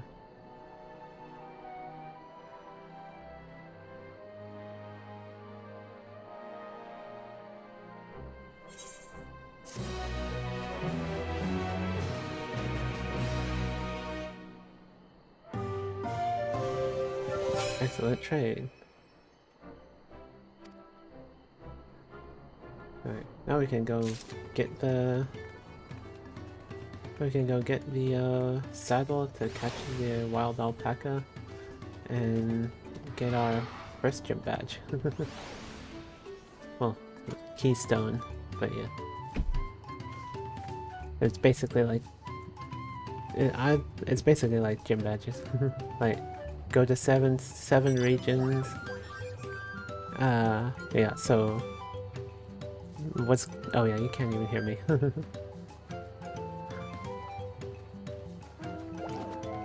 Yeah, okay. Master Gobley's praise makes me confident I can be a peddler after all. Well, a bit more confident than before at least. Satisfied with our trade, and I trust you are too. Should you have need of more mezcal, you know who to come to. There. Okay, there we go. Oh, I get dying.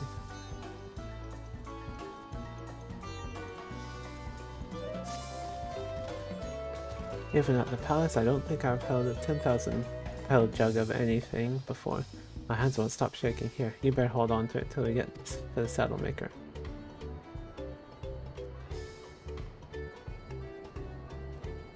Hahaha, can you imagine if we dropped it and had to start all over again? Luckily, Havli's place is not far. We just need to head across the plaza.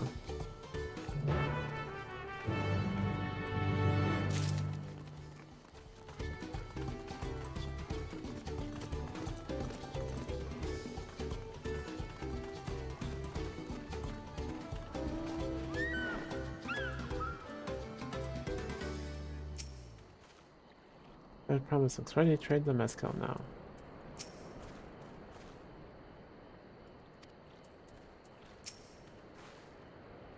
This is it, the trade we've been working towards. High quality jug of mezcal you received in a trade for premium mate leaves. An introductory letter and the swift culling of hostile pests worth 10 pel in the thousands column.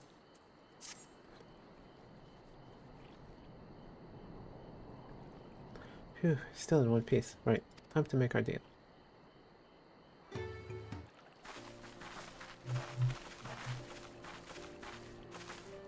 Get your tools ready, Saddler. We've brought you a precious mezcal.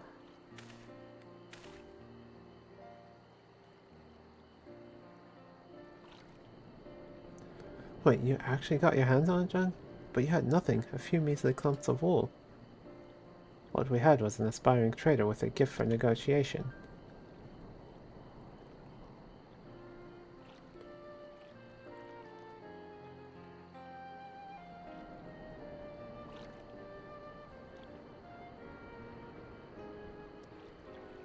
Although I sooner aid don't Clement, but Zeralja, I cannot go against the guiding principles of the Pelu. The trade is a fair one. I will craft your saddle, third promise. Great. Stay and wait if you like. I have all the requisite materials, so this won't take long.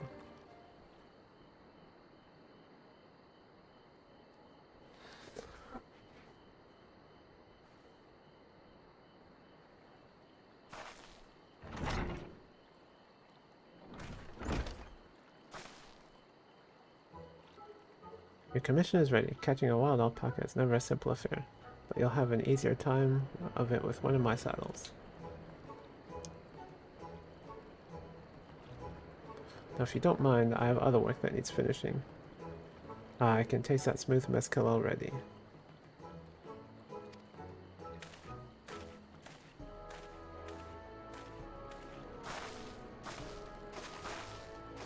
We did it! The saddle is ours! And I think we start out with only 100 pel basket of alpaca wool, Mablu. You're going to be an incredible merchant. Thank you, it makes me glad to hear you say that, third promise.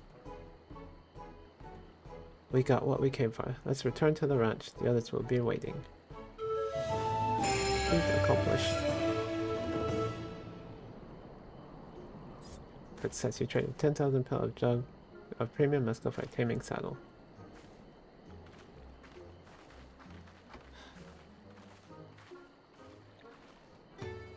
So yeah, she's in a competition for the throne with her two brothers, and then another one person, since the current ruler is their father is since the current ruler their father is stepping down since he's getting old.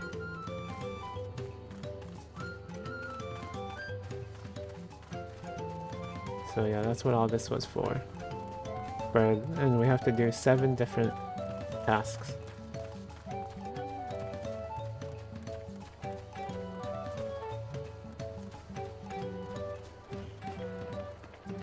Alright, we'll put them on. Let's tell them the good news. Looks like everything's been pitching, like everyone's been pitching in with the alpacas. You've been away for some time. I will assume trading was productive. I made the mistake of startling when I caught a glob of spittle for my trouble. I'm beginning to understand Will Clement's aversion to the animals. Tumbly and Erenville have been teaching us how to care for alpaca. One gentle girl ate the feed straight from my hand.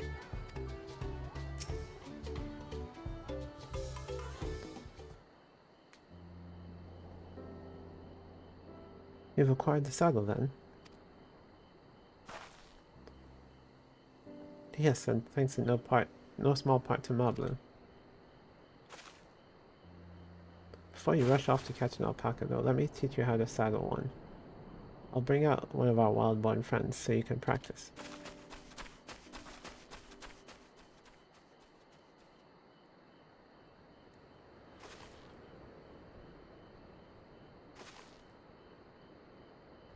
I know. This is something I need to learn.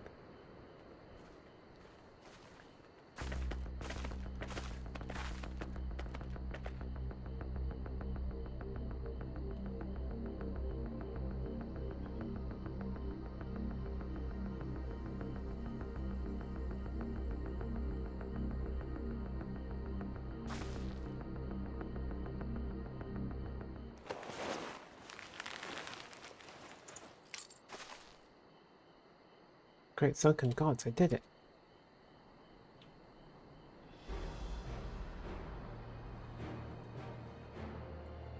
He hardly seemed bothered, much less inclined to spit, as if he was completely accepting Wuklamot's touch. It's because of the singular scent which the saddle has been coated. Alpacas find it very soothing.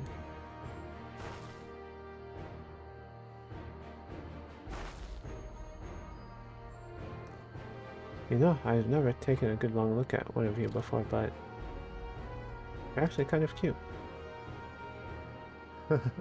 You're only now noticing that? Zeralja, he's back.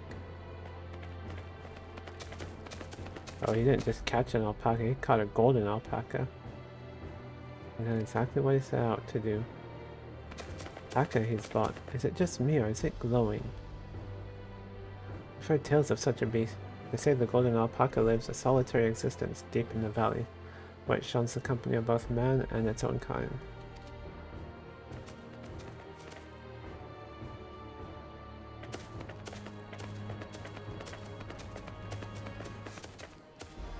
How did he manage to snare a prize like that? The beast knows its betters. Faced with overwhelming strength, it will yield rather than risk death. An apt illustration of how greatly the power of the first promise exceeds yours, Wuklamot. Strength alone won't win him our father's throne.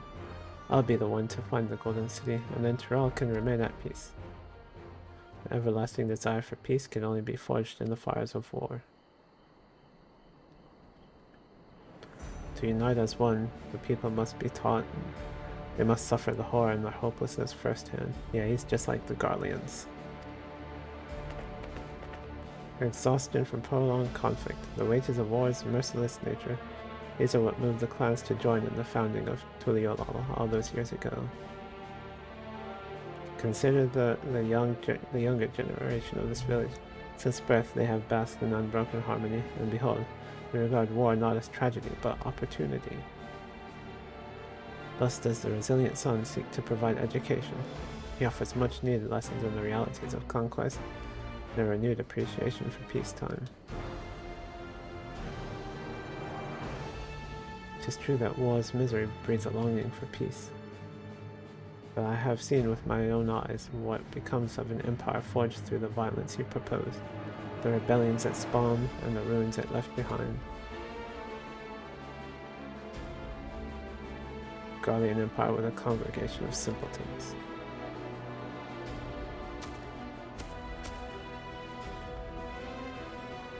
The oppressed fought back against their oppressors, as well they should. Men are not beasts. Only a fool would seek to rule over all with the threat of force alone. This is why Gulul Jaja did not elevate the Mamulja, why he treated all clans with equal respect. However, the first promise has his gaze fixed upon more distant horizons.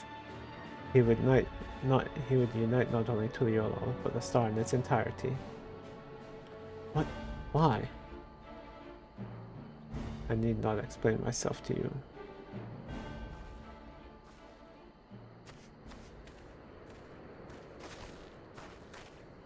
Oh, well done. Well done indeed. The first promise has completed a feat of gold with an appropriately golden flourish. May I present to you a much-deserved keystone.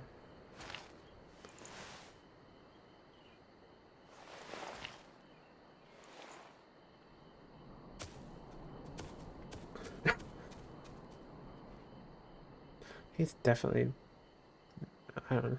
Oh, he's always been like that, never sharing his innermost thoughts with me or even with Kona. It's like we're not even family. Maybe you really aren't family.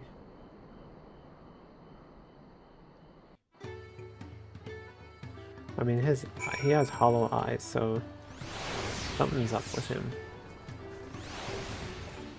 Other Mamulja don't have hollow eyes. Not even the two-headed one, Bakul Jaja. So much of our star has begun to embrace reconciliation and rebuild, and this would-be warlord would thrust all thrust us all back into turmoil. We cannot allow it to happen.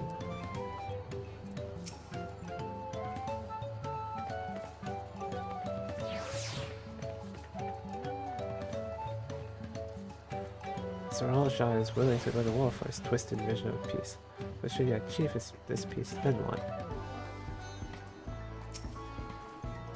What kind of idiot thinks the world can be united with war? Even most Garleans have since realized their conquests were a mistake. Golden alpaca, in the flesh, like the Golden City. I thought them a children's tale. I could never agree with Sir Al-Shah. I want Tuliolal to be a land of peace, now and always. I'll ponder Sir Al-Shah and his mysteries later. Right now I need to think about finishing the feeding of gold. I have my saddle. I practiced how to use it. So lead on to where the wild alpacas roam.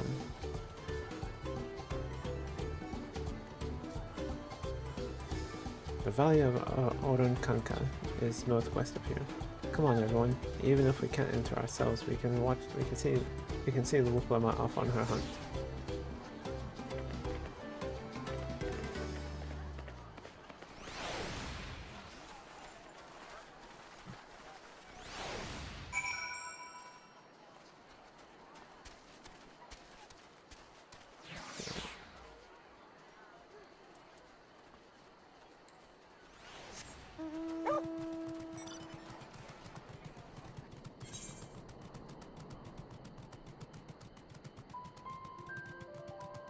Oh, there's a fate over there. What level is that fate?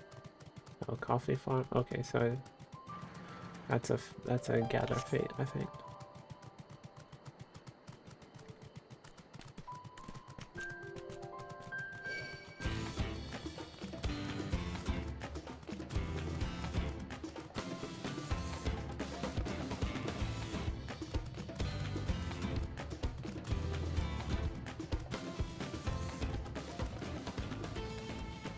Well, looks like this person is going to start that fate.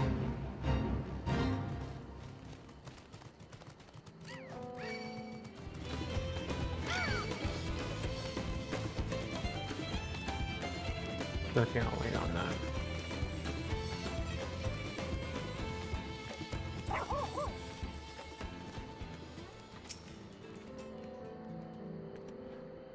Moblu's right. The least we can do is let Wukulmat know we're cheering for her.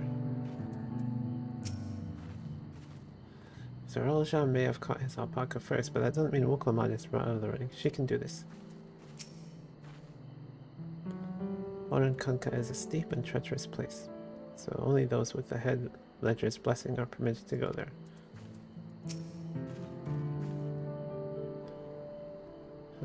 I've never set foot on beyond this point. The valley is said to be home to fiends far more ferocious than spitting alpacas. How deep do you think this valley is? I glanced over the edge on the way here, but the mist was too thick to even speculate. I can do this. I know I can.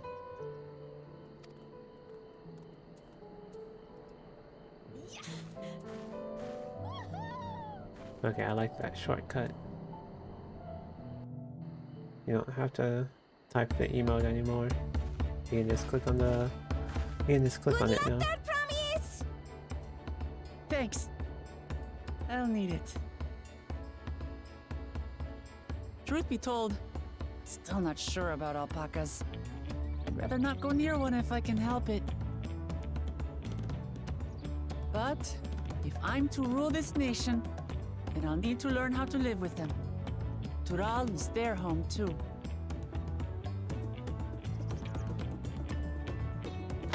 Right. I'm off.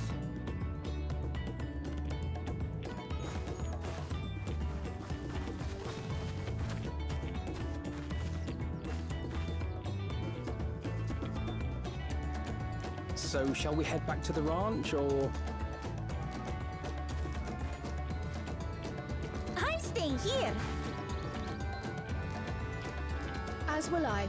Wuklamat is alone in this. The least we can do is stand watch and await her return.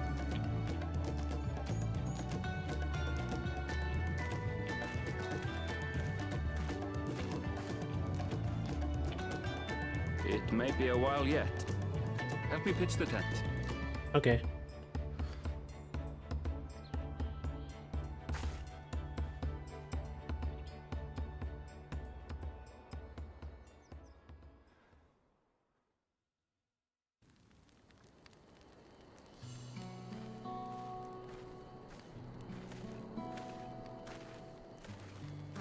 Trust a gleaner to come prepared for anything.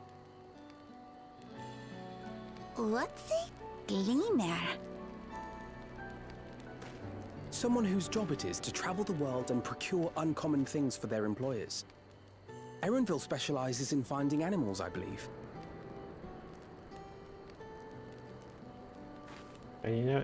But aren't you a Shitona from Shaktural? Why did you cross the salt?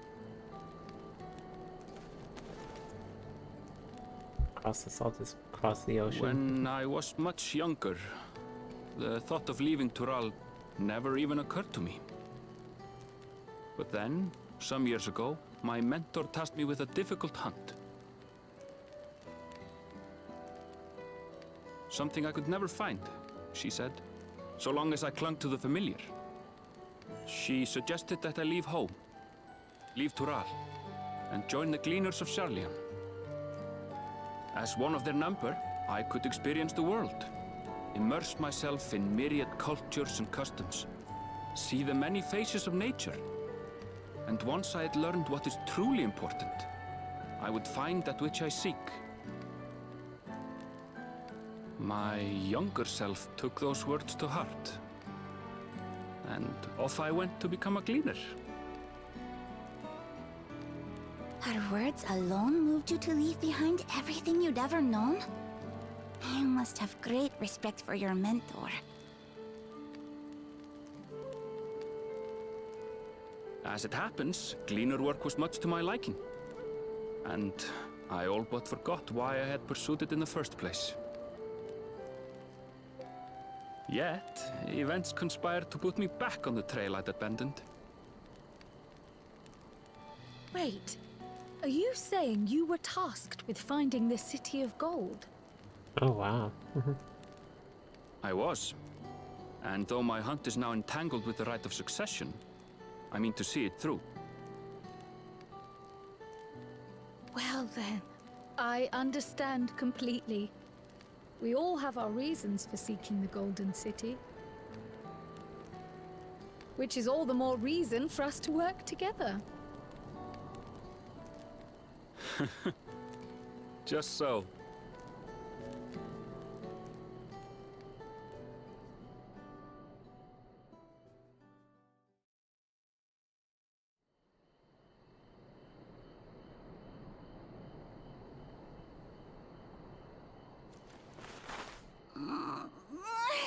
She should have been back by now.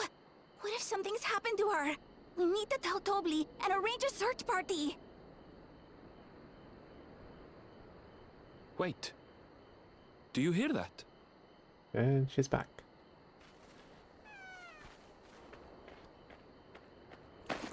Oh, she's riding it too. Nice.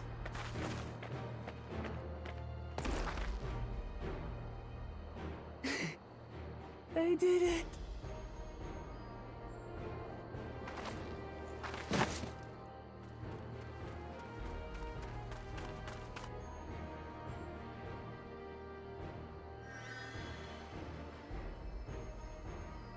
You're utterly spent, and small wonder.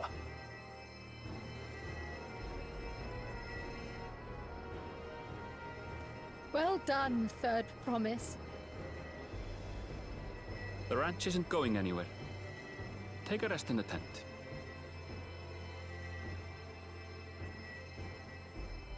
I think I will.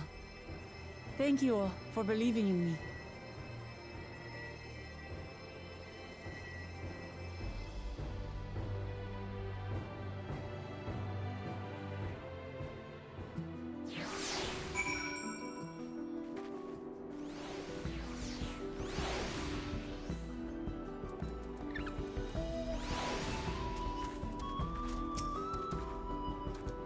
Often I was quick to lend a hand with dismantling the tent. this to be his new obsession now that he's mastered collecting firewood? We're out here for quite some time, but I'm glad Wokomat was able to catch her alpaca, and they'll choosing to share a story with us was a welcome surprise. Thanks to Alphino and his healing hands, I can actually stand again, maybe even walk. I spoke too much. If Wokomat is up to it, we should be heading back to Totally. Wokomat had no serious injuries, so to speak of. However, she had clearly been pushed to the very limits of her endurance. I'm so relieved the third promise came back to us safely. The alpaca she tamed is a healthy-looking beast. Surely this will be enough to satisfy the feat of gold. Ice blue dye, raptor blue dye, okay. Let's go ice blue dye. Ooh, question marks.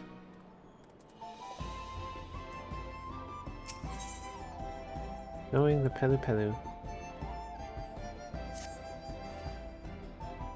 Wokomat seems a bit unsteady on her feet. Hardly surprising after she spent the night chasing alpacas. You know what will melt away fatigue like magic though? Make tea. I'll run to the wrench and get a pot burning. That way you can take your time and the tea will be ready when you arrive.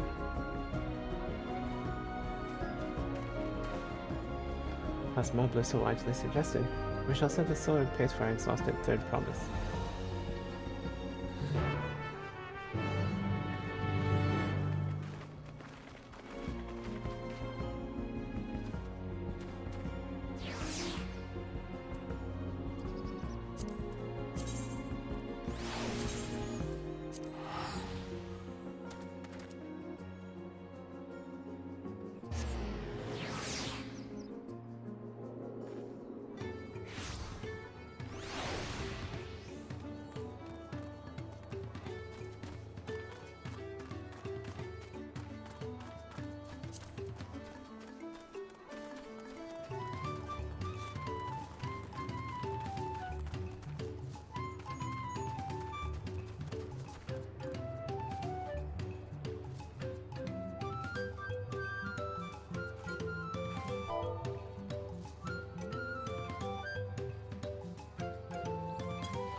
Oh, Salty's already at the third dungeon. So that would be the 95 dungeon, I believe.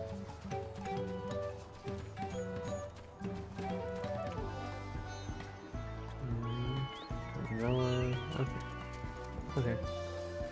None of our people are there.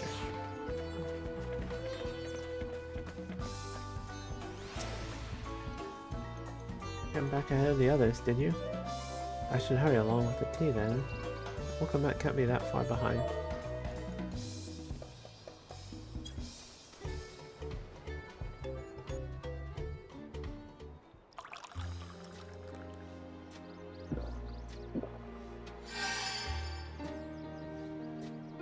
Refreshing tea. Oh, that tea really is magical. I feel better already. I see you've become more comfortable around our fuzzy friends. Watching this one taught me a lot about alpacas. What grasses and fruits they eat, what sounds they react to, their adorable little quirks. I guess I've grown kinda fond of them. Welcome back, Third Promise. Accomplished the feat of gold, have you?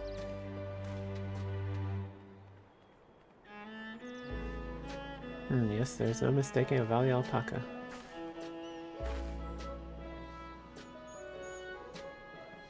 I commend you on your success. Well done. Yes, we did it.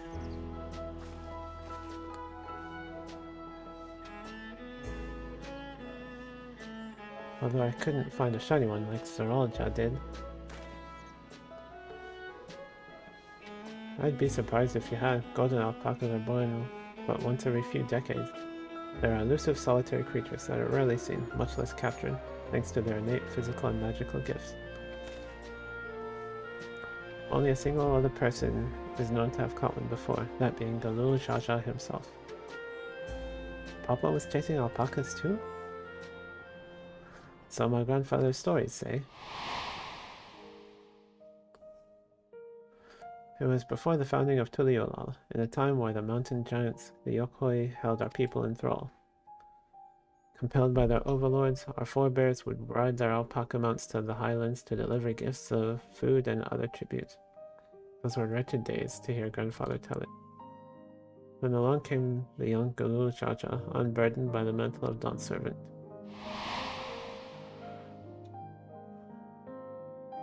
Our people were amazed by this imposing two-headed figure, equal to the Yokoi in stature and puzzled by his entourage of mismatched companions. Some trembled in fear, believing a new conqueror had come. Yet Galul Jaja showed no such inclinations. He sat and spoke with us, sipping from the cups of mate tea we offered him, and grew somber when he learned of our plight.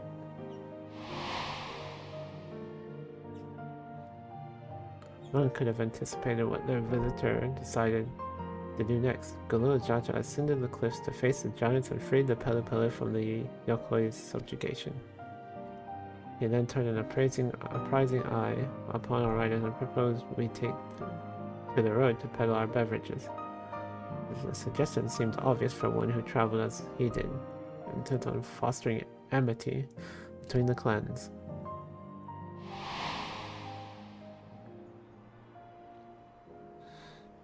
So it was that a few words from Galul Jaja transformed us into a clan of itinerant merchants.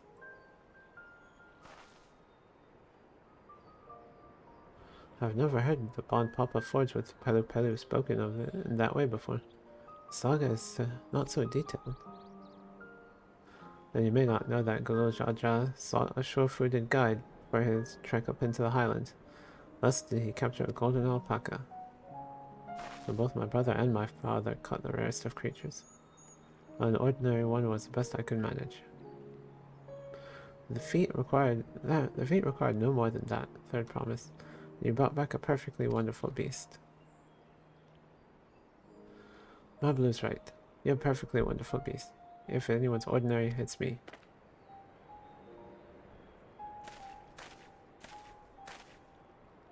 Not only did you accomplish the feat of gold, you also made many trades and brought joy to many people in true Pele Pele fashion.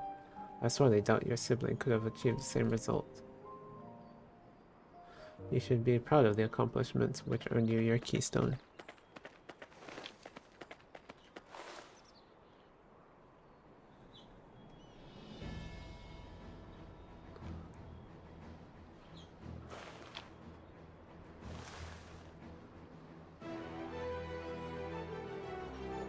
So this is what they look like.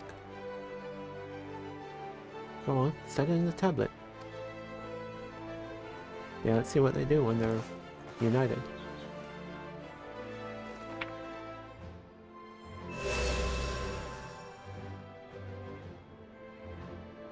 Perfect fit. That leaves 6 more.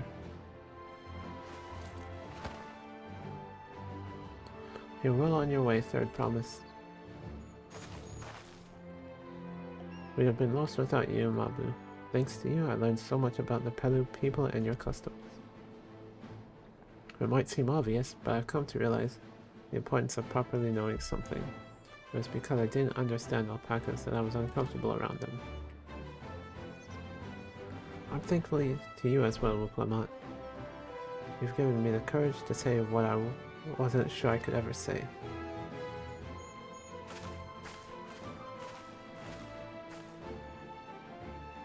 Tubly, I want to leave the ranch and become a merchant. I appreciate everything you've done for me, and I loved every moment caring for the alpacas. But this is something I need to do. I need to walk my own path and make my own trades.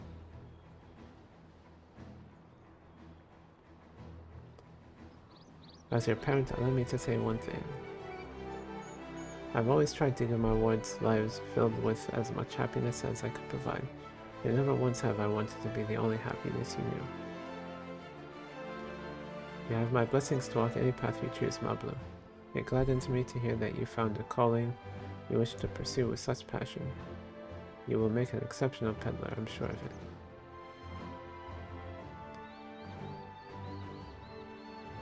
Thank you, Topli. What did I tell you, Mablin? There's one last thing I can help you with, I promise. You need to find the Golden City, right? That's the end goal. And I suggest you talk to the Yokoi.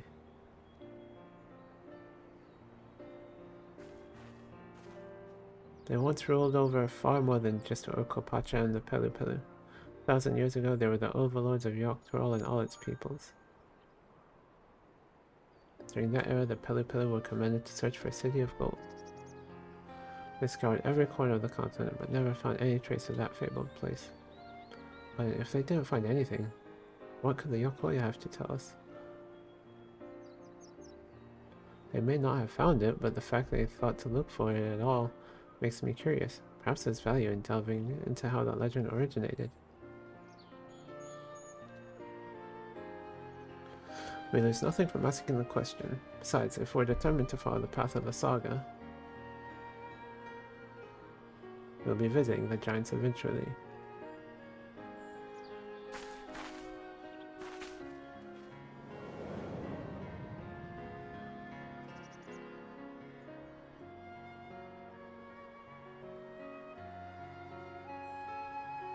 Oh, Kyle. I have a question. Oh, Kyle.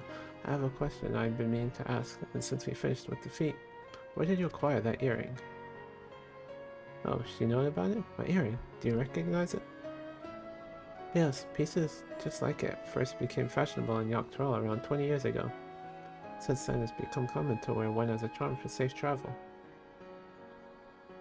20 years ago, right about the time my grandfather made his journey. The Dawn servant implied the earring was connected to the Golden City in some way. Surely there was more to its significance than simple fashion. If you want to know how it first came to be crafted, I could try to find out. Seeing as it's a regular seller for many merchants, I'm curious to learn about it myself. I would appreciate that very much, thank you. Jumping feet first into the peddler business, eh, Mablu?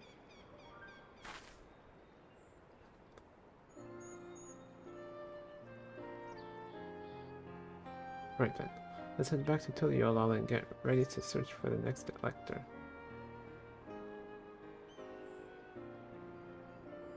Farewell for now, and thanks for all your help. I will become Dawn Servant, so make sure you set aside your best mezcal for the occasion.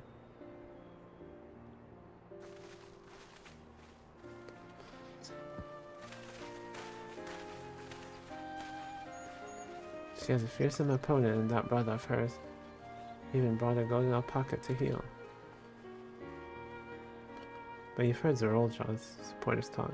They might see opportunity as an expansionist ambitions, but they find the man himself intimidating, terrifying even. Whereas I've grown to love Woklamat, everyone she meets will come to love her too, and that's why she'll win the throne. You might be right, Moblin. You might be right.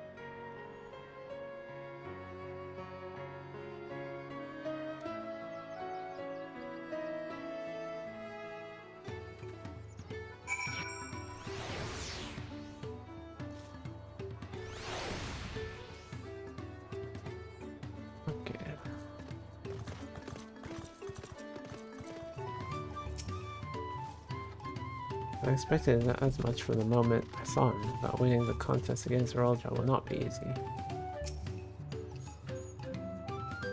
Yokoi once ruled the entirety of Yoktrol. Curious to see what has become of them.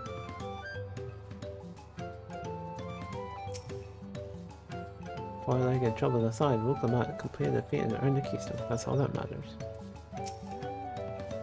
I never dared hope he would find a lead for this earring mystery so quickly. It feels good to have the feat of gold under our belt, even if my victory pales beside Zeroljah and his shiny gold alpaca. Excuse me. Or no, I shouldn't let it bother me. And gods know you've all been so supportive, but I want to be strong, or wise like my brothers. To be a promise that people respect. which is not likely if I stand here carrying on and on about things. Let's move on. Back to, I can never say it. Expelia of Te with us. Once it's hardly begun.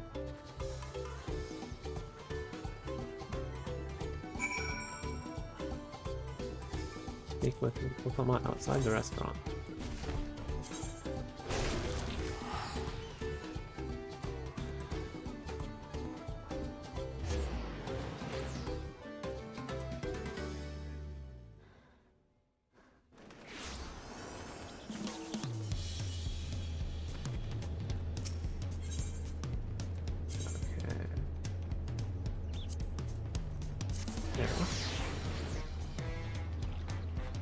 Ooh, instance area tutorial all 3. Ooh, so yeah, it's definitely getting full now.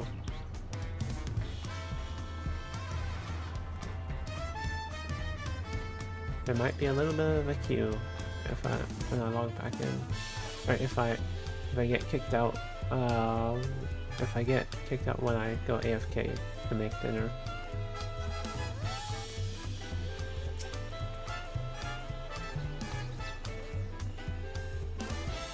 That reminded me of Lalafell, never letting their size slow them down or hold them back. They move at their own pace, making their textiles and mezcal and raise alpacas to bear them to market.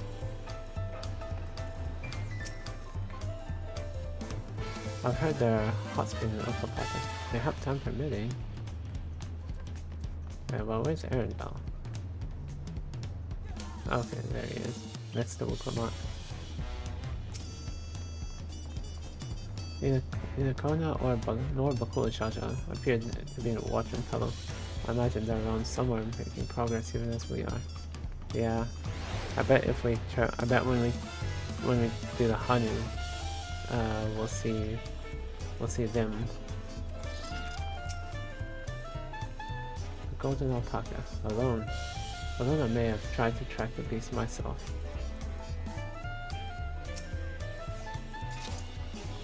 And just like that, we found an elector and won our first keystone. I knew I was right to trust her instinct. Come on, let's keep things moving and move onwards to Nozama-oka. Chances are good we'll find an elector there as well. Before we do anything, however, we should see what your patient Hanu friend has to say. Yeah, next one should get me over to 91. And I'll be ready for the first dungeon as soon as it's unlocked.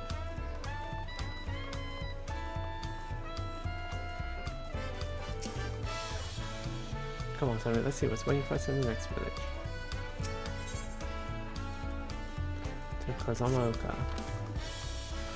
I've been quite content waiting here, dining on the third promises coin, but it seems you're ready to ask your questions now. So, what is it you'd like to know?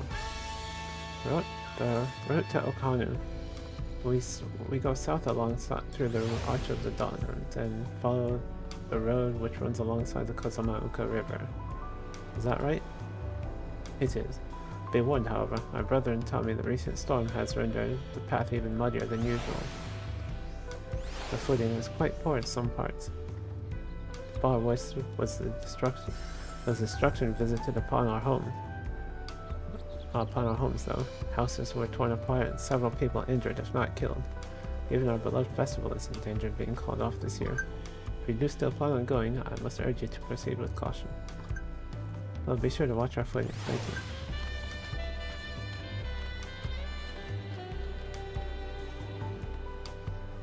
Now I'm worried for the Hanu. It sounds like they were hit hard by that storm. Anyway, if we're bound for Kozama-oka, we should head over to the arch.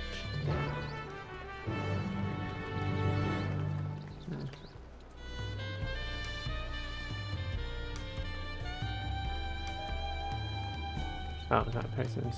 okay. We're tuning to the Aetherite.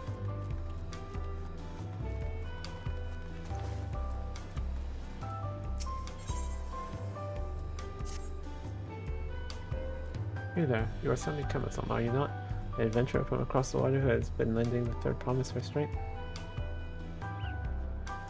And well met. To tell the truth, I've been meaning to make your acquaintance for some time. I have a proposition for you. You're familiar with Eorzine hunts, yes?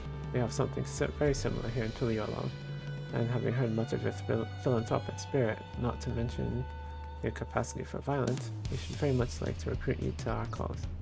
If you're interested, speak with my associate, Bologal. Exbrawl is master of the hunt and administers to the bills and squares overlooking the port. Tell him the Wing of Protection recommends you. Right.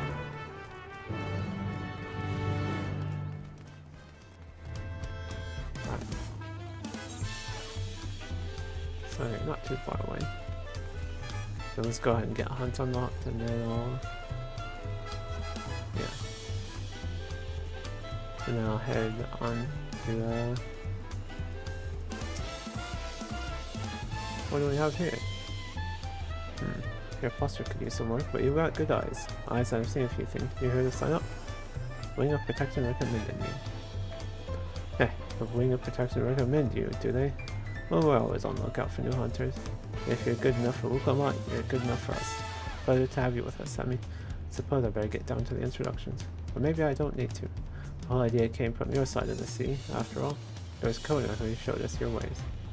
Either way, I'll keep it brief. Our hunts were much the same way they do in Eosia.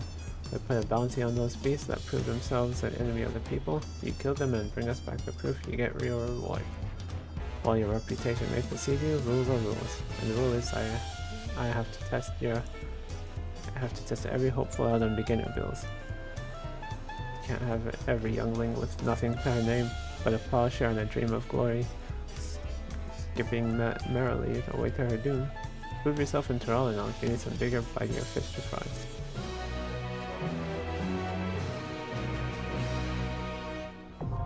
Dawn Hunt's now accessible.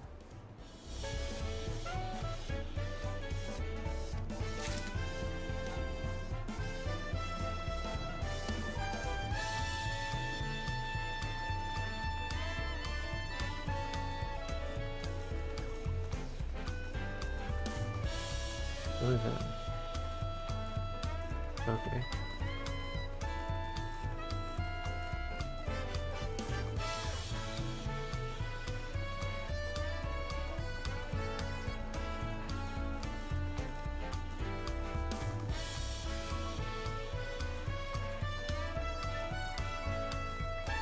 Hey, it's known. What's known like right now? Samurai.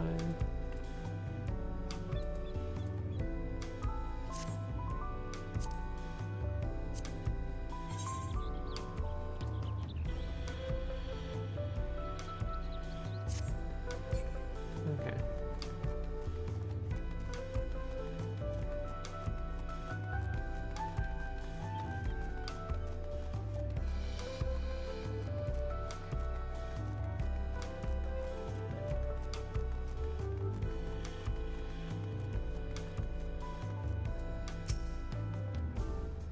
Hono are friendly folk. We should welcome us with open arms, assuming they are not too preoccupied with recent troubles, that is. Through this gate, and we'll be on our way to Kozomauka.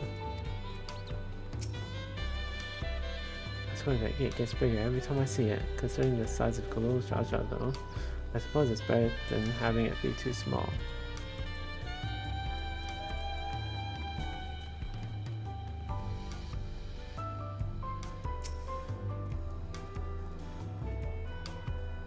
I should have liked to observe the festival, but the Hono are probably not in the mood to celebrate.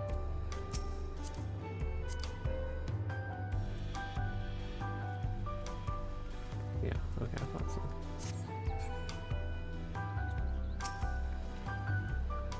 Are we all ready to leave? And onward to Kozomauka. Open the way!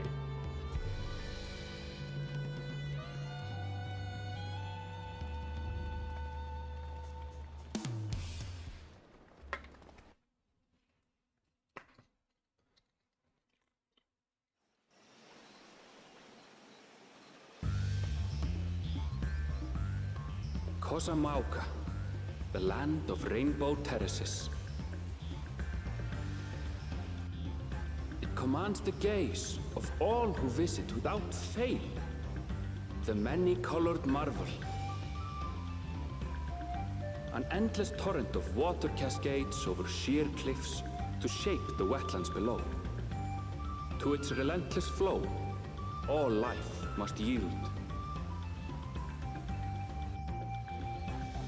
Together with Wuklamat, we proceeded along the Marcy Trail, a road upon which the Dawn Servant and his comrades once traveled.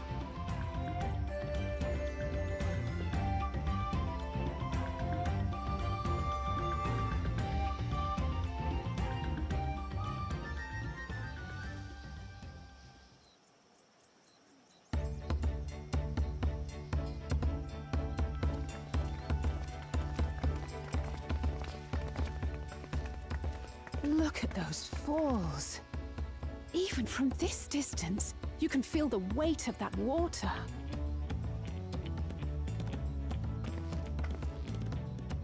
The Isle of Ham was impressive, but as you can see, Tulihiola does not want for natural wonders.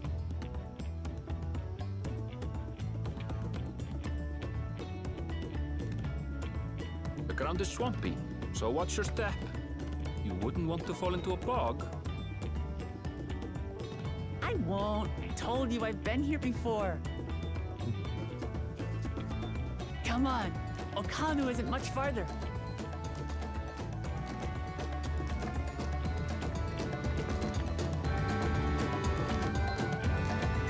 I wonder if she's gonna fall into a bog. Because so far, every time she said, I won't, she has.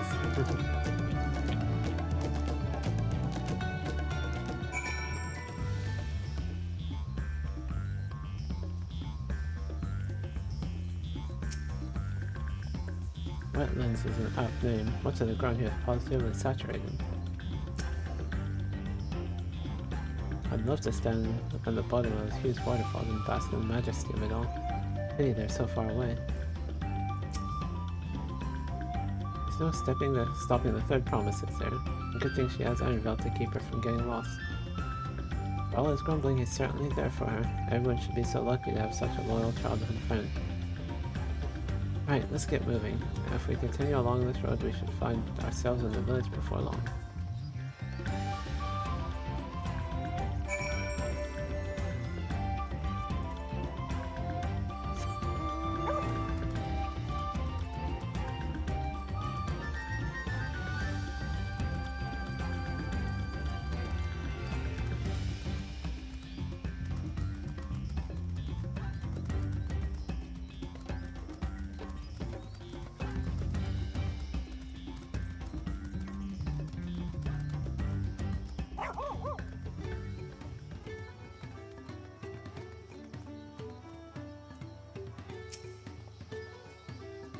But this is a Hano village. One can tell at a glance how very different their culture is to the Vanus. Assuming we have the right idea, one of the Dawn Servant's electors should be here somewhere.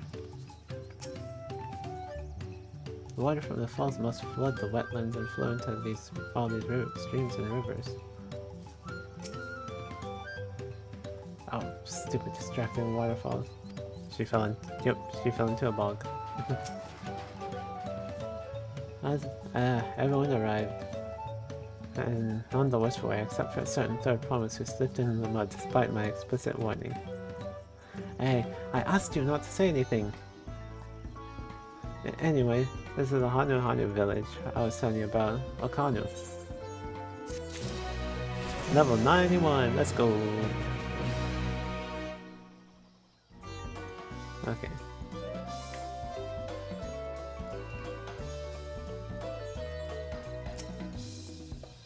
I agreed to serve as a guide, not a nursemaid. A festive people. 994, 560. Okay.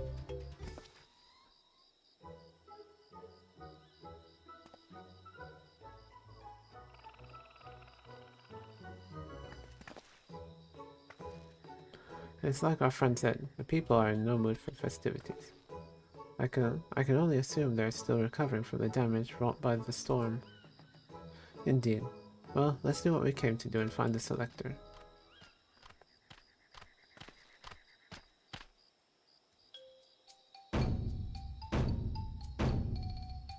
That must be the Hanu. That must be the Hanu greeting. Ohokele. Oho, what now? It's a Hanu greeting. Surely you heard it last time you were here. Well, I was busy enjoying the festival. Greetings to the third province and her entourage. It's Zanu Hali. Welcome you to Okanu. As elder of my people, I shall also be fulfilling the duties of elector during the Rite of Succession. I'm ready. Give me the feat and test my worth. All in good time, all in good time. In fact, I came to let you know that we are not quite ready to begin. For the moment, please enjoy the hospitality of our village.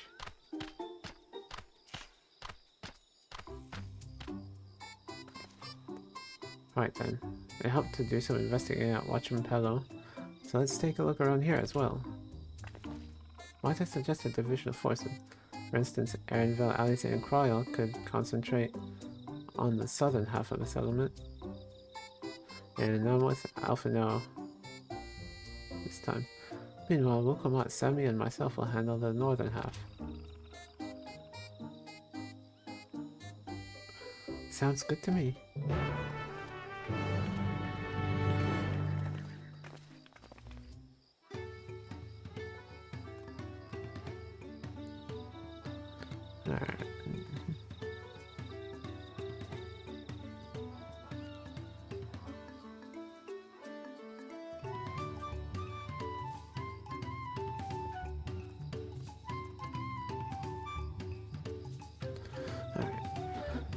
Let's see here.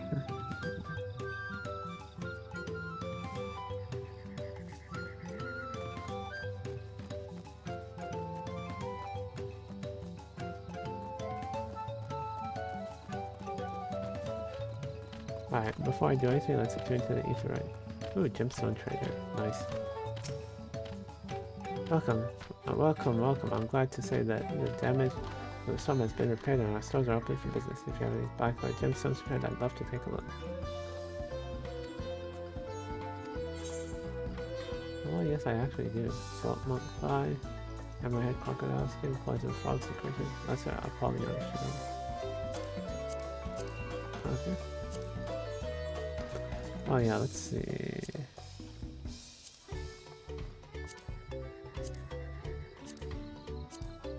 Where's shared fate?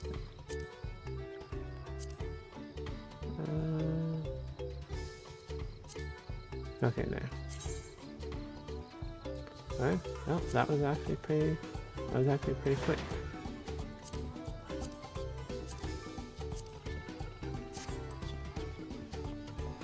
Well, rather quick. Not pretty quick, but rather quick. Okay, what is that weapon? Augmented Odune. Okay.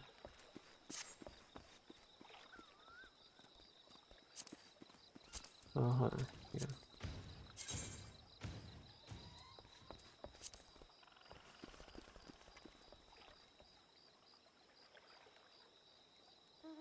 It's gotta be the Hades Gunbreaker. Yeah, it's gotta be the Hades weapon.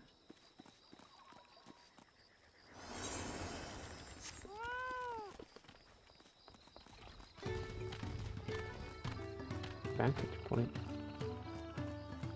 Oh, this must be one of the other things. This must be one of the two things I'm supposed to interact with.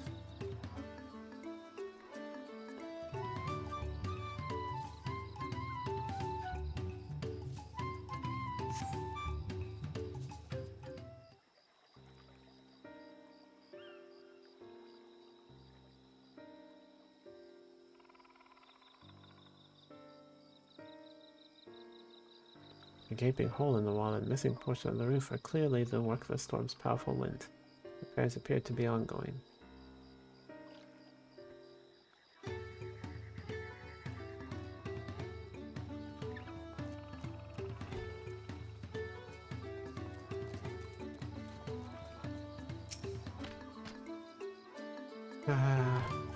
You heard about the storm?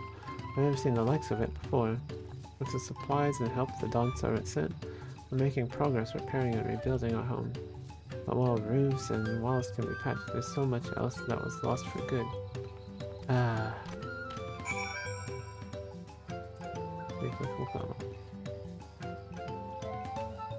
Yeah, I was thinking like when I do unlock Viper, I was thinking of using. Wait, this is different. Maybe it's the. Okay, this isn't the street clothes. Augmented deal. Okay. Alright, okay, so it's okay. So it's the crafted gear. It's the crafted scouting gear. Okay.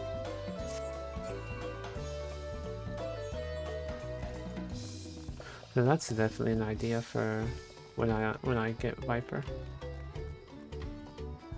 But I think I'm gonna do picked up first. A lot of houses are still damaged, and the Hanu I've spoken to are not their usual cheery selves. The storm broke more than wood and reeds. There must be something I can do to help them. I'm going to look around a bit more.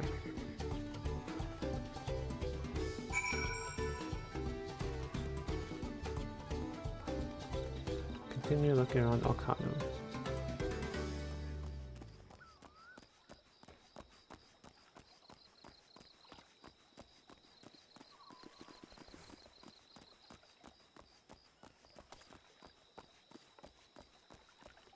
Bundled reeds.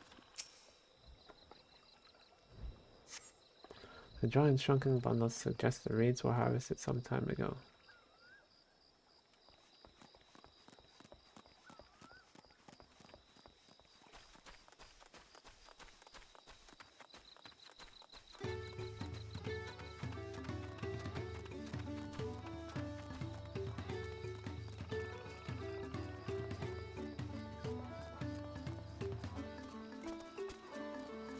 Okay, I guess I have to go up, maybe? Nope.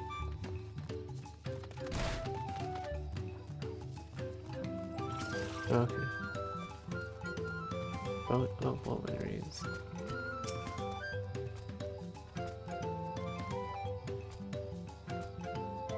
Woven from reeds, this boat-like vessel is reminiscent of a bird. The beak and feathered tail in particular stand out.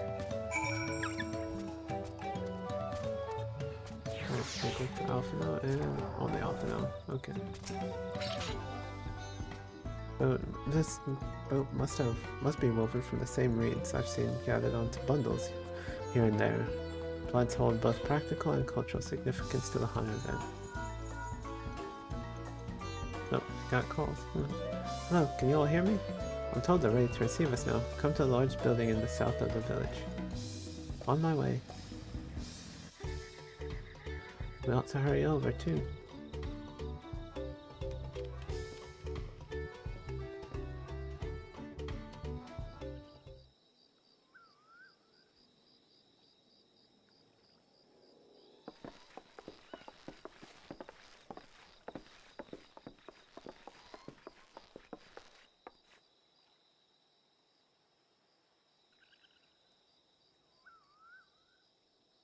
Bonus No here? sign of Zorolja or that oversized lout.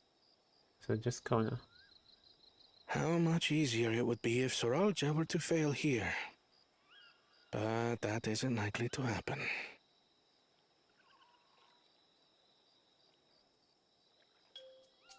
Honored guests, I am Zanuhali, Elder of the Hanu. I am also an elector, charged with judging which among you is worthy of ascending the throne. Without further ado, let us talk of the feat. Not so fast. Surely you couldn't begin There we without go. us. Yep, I knew he would be here.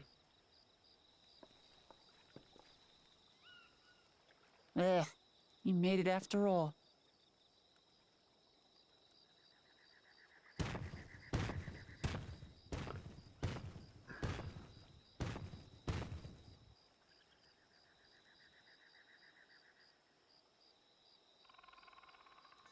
No need to fuss. There is no time limit for this challenge. Now, if you would allow me to proceed.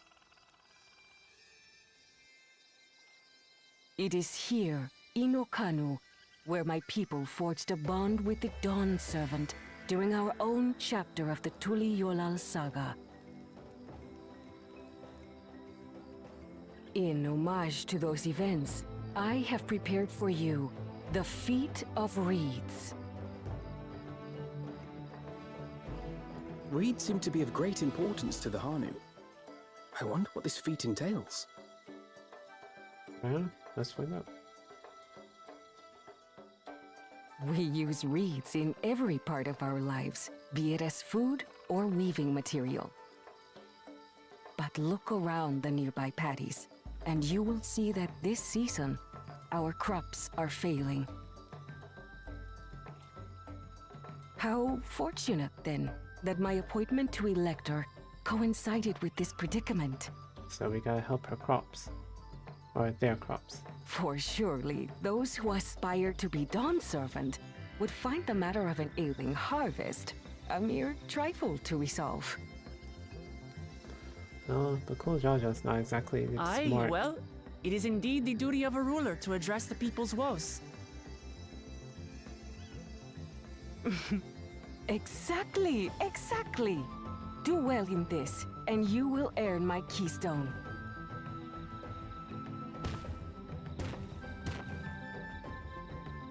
Why bother mucking about in the mud when we could take the stone by force? And then you would fail. Oh, mercy me!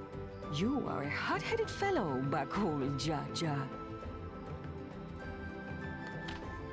Some electors may enjoy going toe-to-toe with scrappers like you, but I refuse to entertain your base instincts. Arrangements have been made. Should you attempt to engage a feat giver in combat without their consent, word of your immediate disqualification will be sent to the palace. If you're still feeling feisty, then by all means, draw your weapon.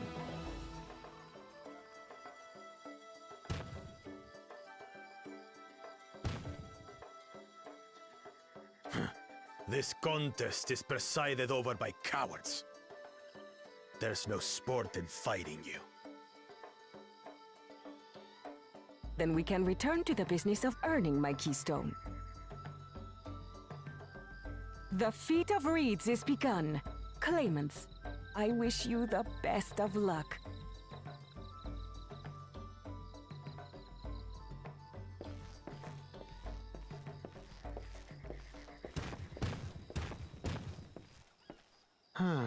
The clever kitty crossed the seas to study foreign novelties.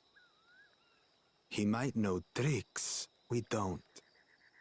Tricks we can use. What of Little Miss Mittens? Or kitten mittens. You know the answer to that. Compared to the first and second promise, she's a distant third. Not even in the running. Then we see eye to eye on this, brother. Being Bakul Jaja so long with me has rubbed off on you.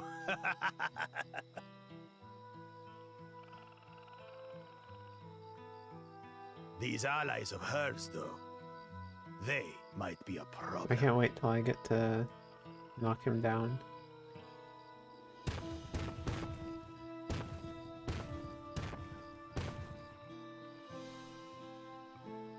Damn it! I'm just as qualified to be here as they are. I'll show them. Easy now. There's no time limit, remember? Let's keep calm and think things through. Right. You're right. I won't win against that lumbering Vidrol by losing my head.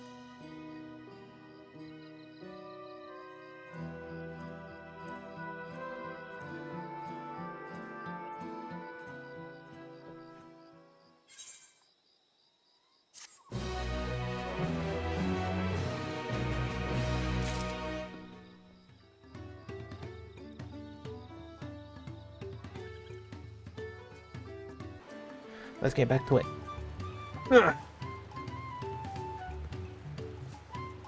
I left my phone in there.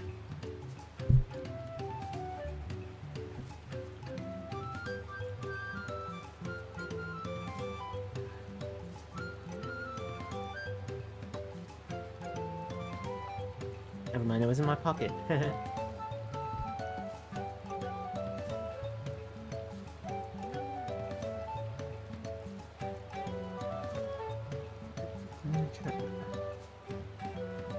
Alright, okay. Alright, so goal before end of stream, first dungeon.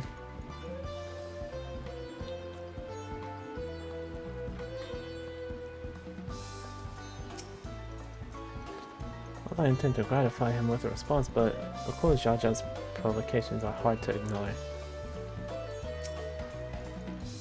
So Hana also eat the reeds, yet another way which they differ from the Vanu. I understand not wanting to fall behind, but rushing ahead risks playing into our opponent's hands. Let's not do anything reckless and think matters through. This kind of feat is tailor-made for a rational, educated scholar like Koana. The feat of reeds. I don't know the first thing about farming, but if there's a way to save the harvest and help the Hanu, then we're going to find it. I'll make Bakul Jaja eat his words. Understanding the nature of the problem will be the key to solving it. We need to examine the reeds themselves, and then deduce the cause of their poor condition. And will we take us to the fields where the reeds are grown? Of course, follow me.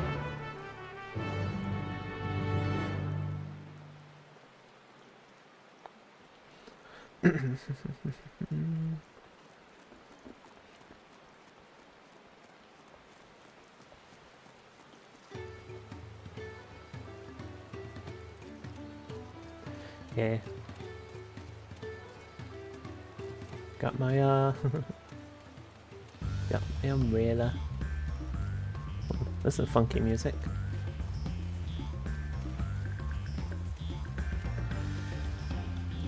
I wonder what's been going on in FC chat.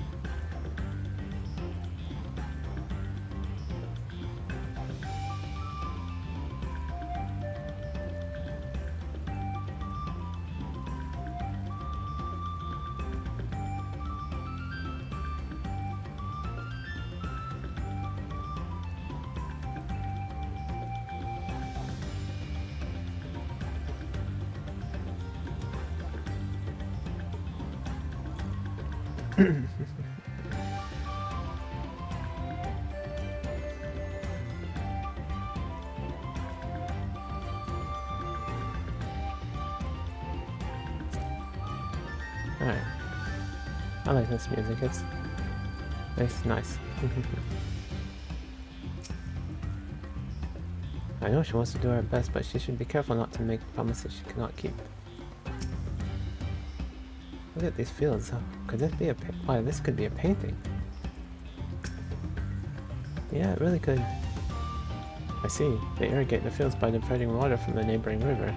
It's unlikely the reeds ever dry out. But yeah, the storm probably gave them too much water now. And there I thought these feats would have us battling dire fiends are similar. Agriculture is a far thornier problem. You can all stand back. I'll get to the bottom of this problem in no time. Give me strength. Let us all scout. Let's all of us scour the fields and I'll help our bold leader identify anything unusual.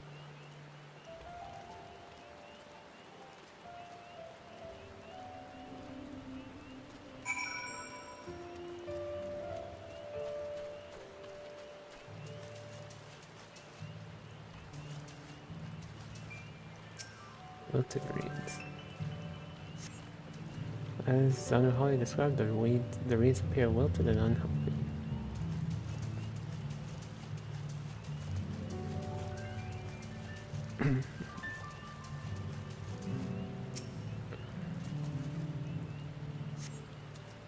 Water contains no obvious contaminants and looks fresh and clear at a cursory glance.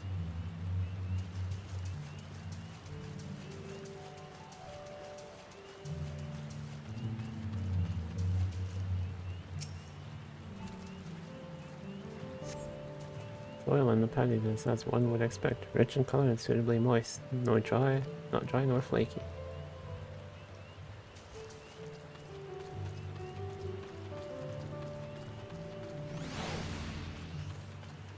Well, then what could be the problem then? Everything sounds like it's just fine. Oh, water started a bit sluggish though, more of a water shambler. I often miss with the patios themselves as far as I can tell.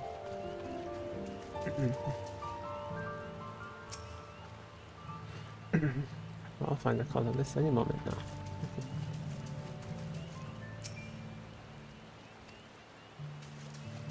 Any luck? Let's see what Kyle says.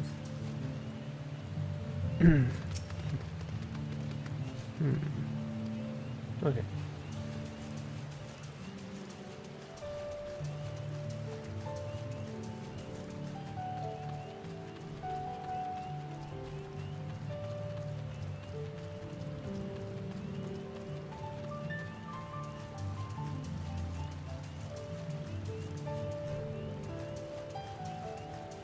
Oh. Lethargic frog, okay. Sleepy Janet. Small frog catches your eyes. Strangely like a daisical, it doesn't even bother to hop. It eventually scurries away.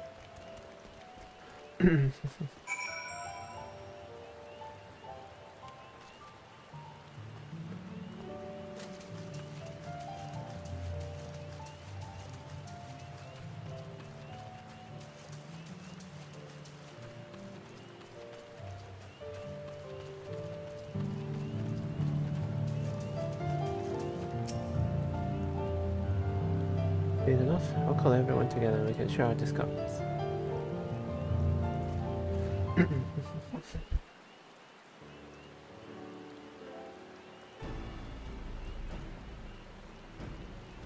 Well, what do we think? Any obvious problems?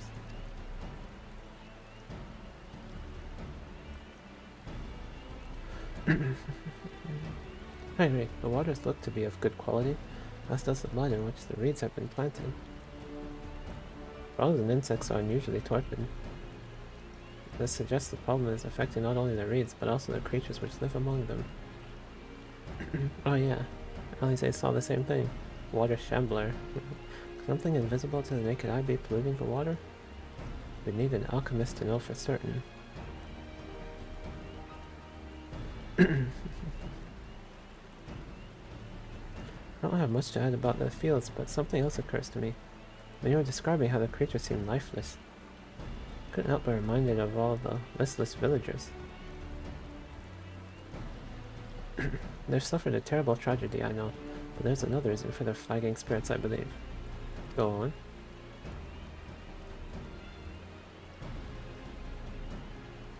The festival. This is traditionally an occasion for celebration and renewal, so without it, the Hanu are struggling even more to recover. Last time I visited the village was in the middle of the festivities. You'll never see the Hanu more joyful and alive.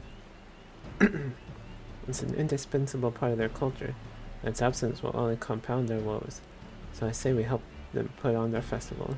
Give them a reason to cheer in these sad times. Who knows? Maybe fixing one problem can lead us to a solution for the other. Stranger things have happened. Right?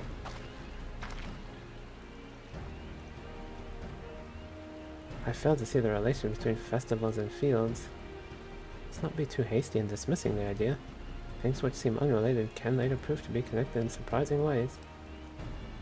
True, and being bereft of ideas as we are, any proposal is worth entertaining.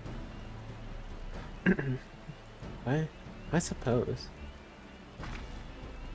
Besides, this is Mukmamat's journey. It's only right we follow her lead.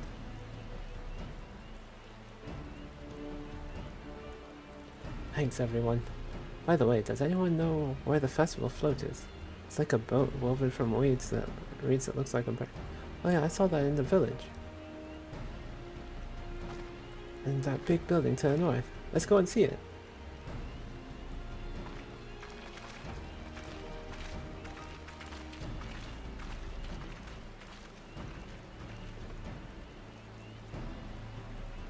There's much less debate when I'm traveling alone. Yeah, because you only have yourself to talk to.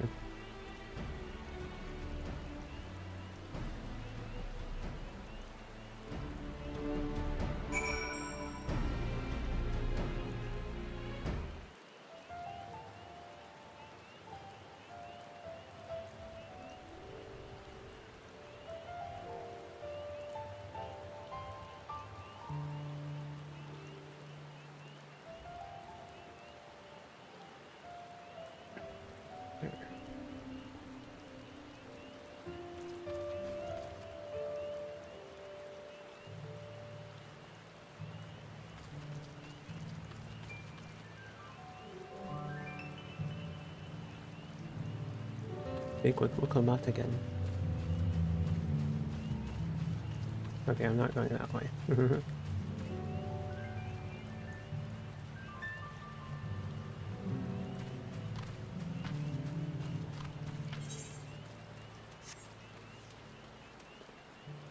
Yeah.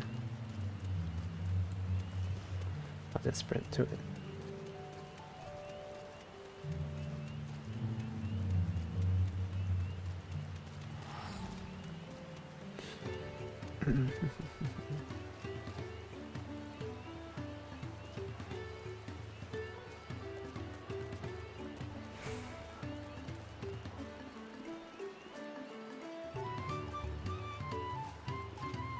I was about to go wrong again.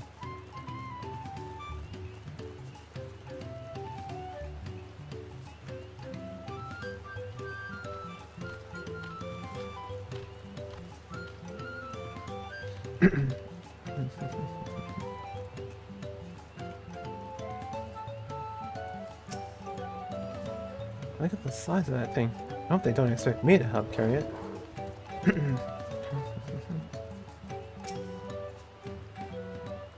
The handles gave me pause before, but now I understand their purpose.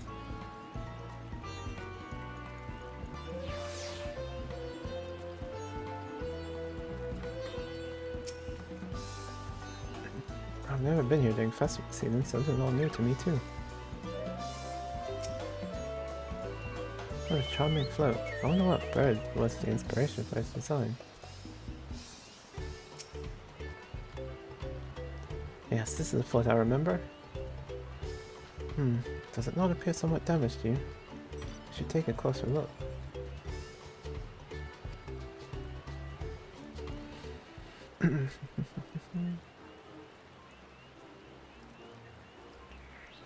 Ah, it's missing an eye.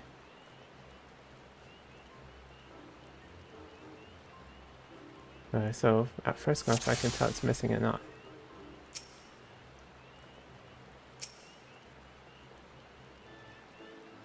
There we go. Oh dear, one of the bird's eyes seems to be missing a gemstone. Oh, there's 3 things wrong with it. Okay.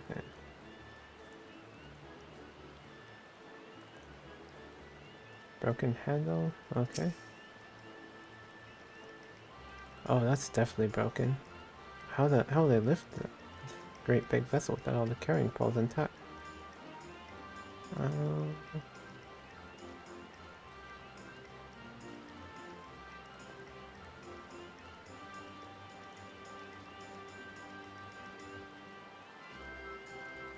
Bedraggled feathers, okay. These tail feathers have seen better days. I swear the colors were a lot brighter the last time I saw them.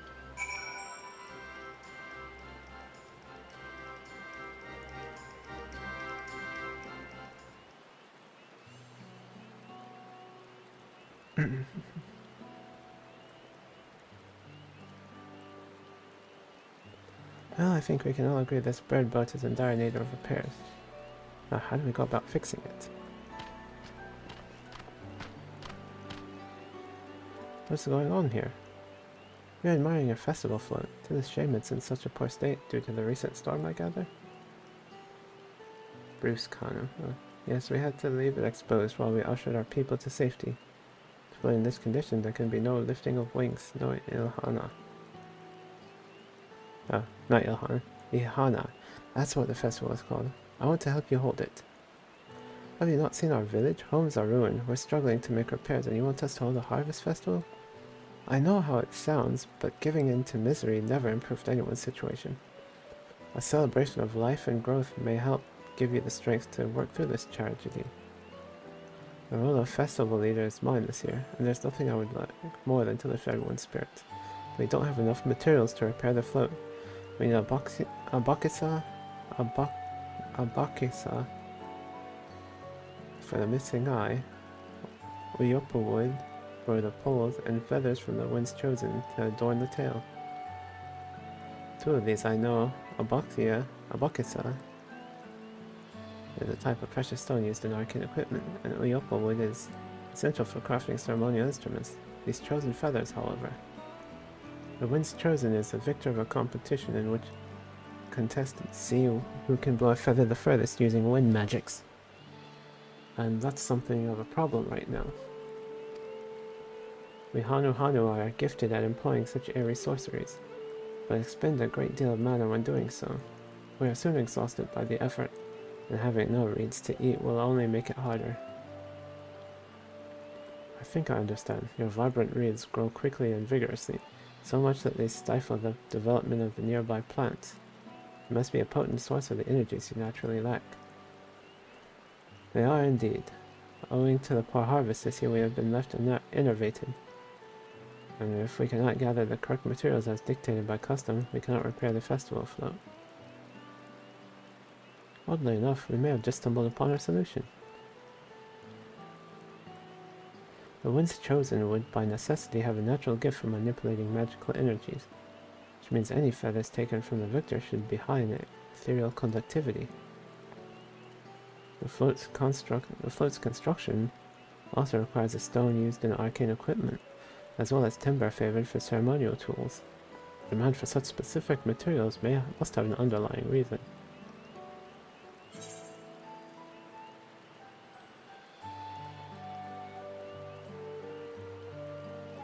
But might also pray continue off and on. But might also function as an arcane device.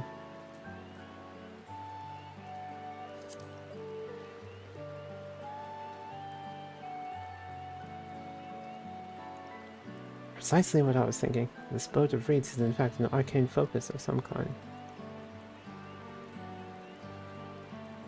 Focus? For what? Oh, Hana is a harvest festival, isn't it? That must mean the float was made to encourage healthy crops. So if we repair the boat and hold the festival, its arcane powers might fix what's wrong with the reeds. We won't know until we try, but it is a sound theory. Celebration, prayer, ritual ceremonies, these have all been known to elicit miraculous effects. Wait. A float? A tool for magic? This is the first I'm hearing of it. In the beginning, it may well not have been. After a good harvest year, there would be no reason to change it. When the harvest was poor, new adornments were likely added. And those who performed the labor may have imbued their work with ardent hopes for a brighter future. Through years of trial and error, the Hanu would have refined their festival float into a focus for harvest prayers. Incredible. I know you're practically fainting from hunger, but reviving Hana,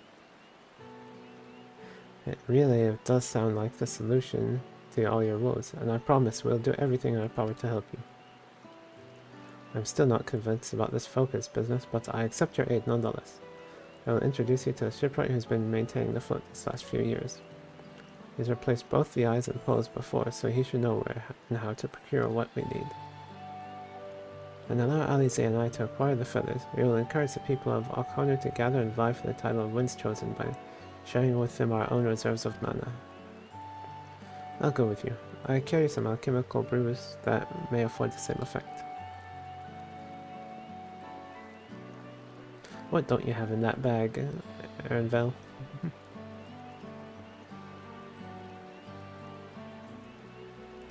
Three of us will visit the shipwright then. Not without me. I've worked hard to fix the float as best I can, and the responsibility is mine after all. I've not introduced myself, have I? My name is Lino Hanu. Nice to meet you, Lino Hanu. And certainly, let's all go together.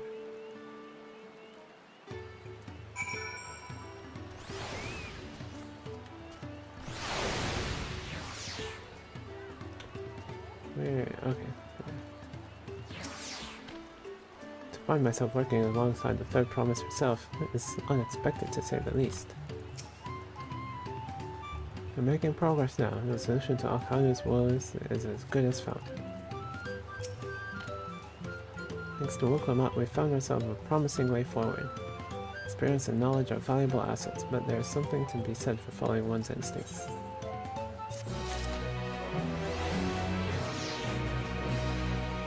I don't know what manner shipwright repairs read woven books. A well-managed shipwright.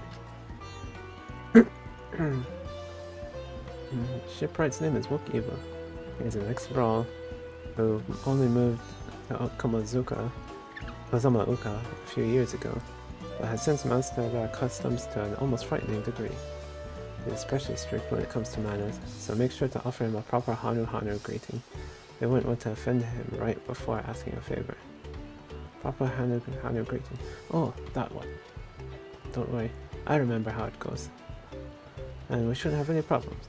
Let's head to Okbek Bay, to the east of here.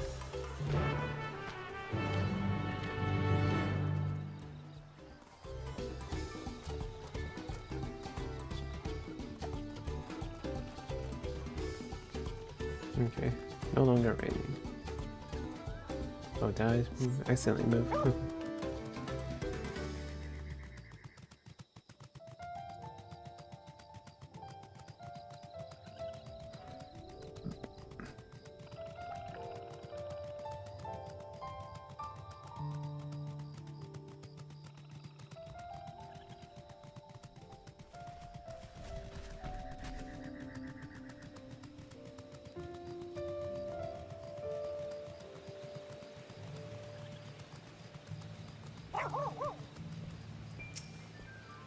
Oh, it seems to have a place here where visitors could stay. Looks cozy.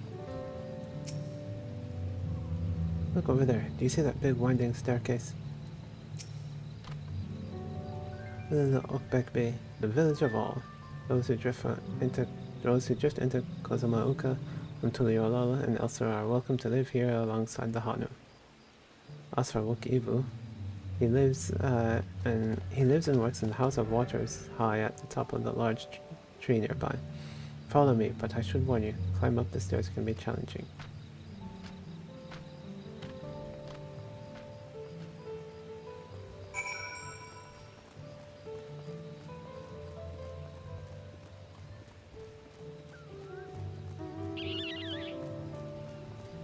Okay, I see that.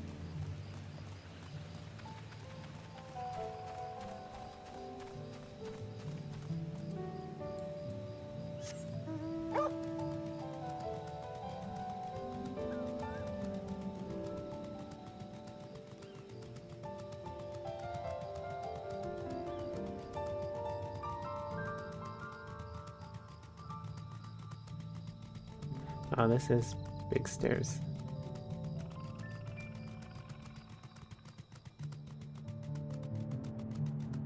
There we go, at the top.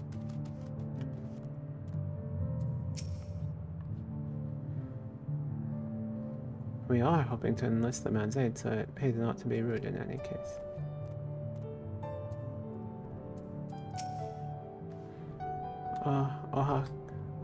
Kylie. Kaylee. She's practicing. I should mention that Wook-Evo isn't only a stickler for etiquette, he is also... Well, you'll soon find out. You'll find out soon enough.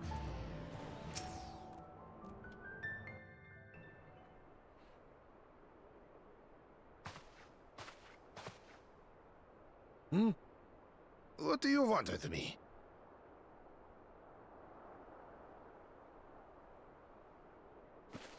Right. The greeting.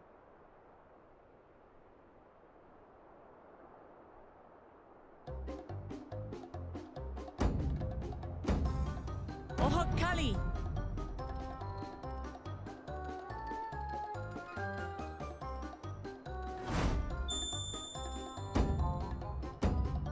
Ohok Kali! Okay, she got it right.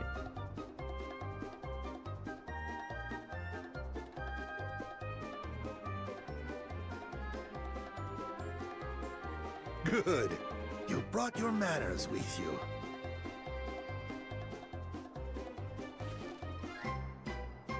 When you know Kanu, do as the Hanu do. For a country as diverse as ours, the preservation of harmony demands that we respect the cultures of all peoples who call it home. Well, that explains your familiarity with Hanu customs. And you speak truth, of course. To live together means to learn about each other. Yep. Ah, I appreciate an open mind. In fact, I get the sense we've met before.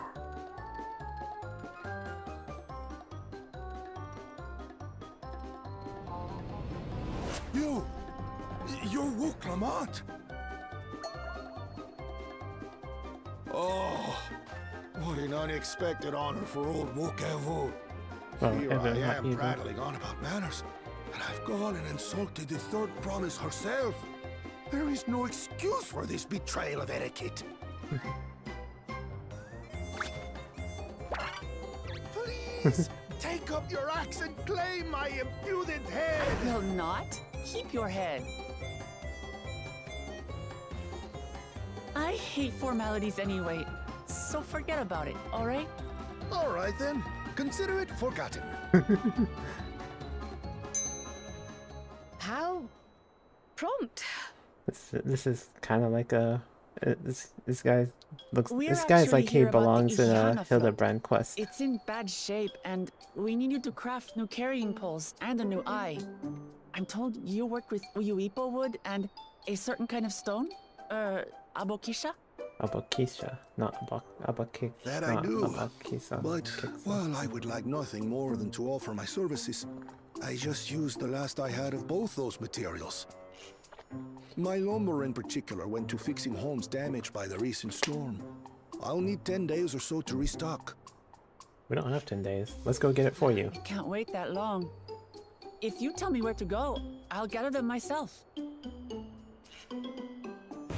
What? Send the third promise out on an errand like some common lackey? That's utterly unconscionable. A gross violation of social protocol. I told you not to worry about such things. Yeah, he definitely belongs All right, in the then. Hildebrand I quest. shan't worry a whit. I hope we see him. I hope we see him in Hildebrand quest for Dawntrail. What's with your Hanu friend there? I am festival leader this season, and have come along to oversee the float's repair. As strange as it may sound, Wuklamat and her friends believe the float is an arcane focus, meant to encourage the growth of our struggling reeds.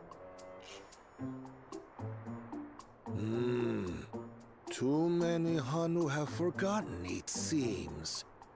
But that is indeed the true purpose of the lifting of wings. Your education is impressive, Third Promise.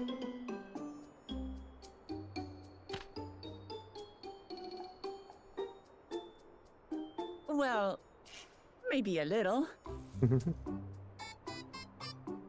Allow me to show you where to procure Uyuipo. We can leave the Abokisha to your friends, I presume? Take yourself to Cave Kikitola or thereabouts, and you should find the stones you need.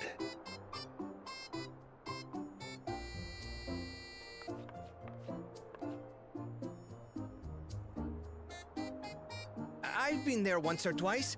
I can guide you. Thanks, That should Linohana. save us some time. All right then, let's get moving.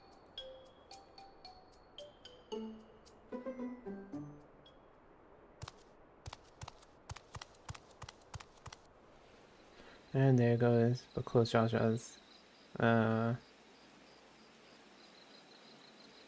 person to tell him or to tell them about it.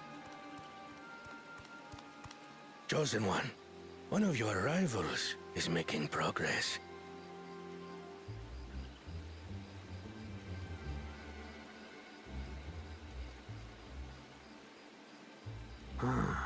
Ihihana, you say? Ihihana, okay. Should our first choice fail to deliver, it might be wise to let this play out.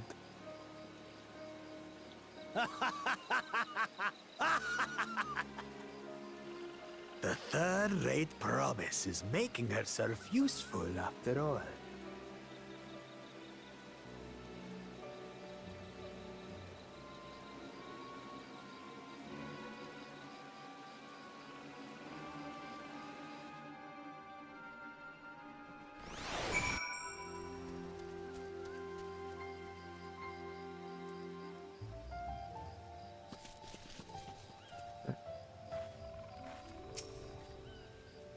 Rather eccentric fellow, but I feel his heart is in the right place. Cave Kikitola is southwest of Volcano. We can return to the village first and head there on foot.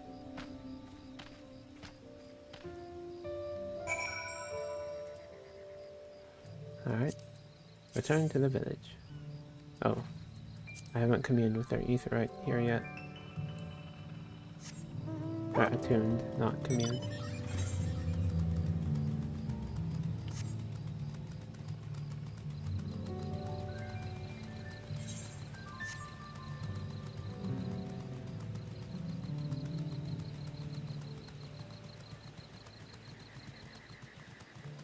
Okay, what is this also the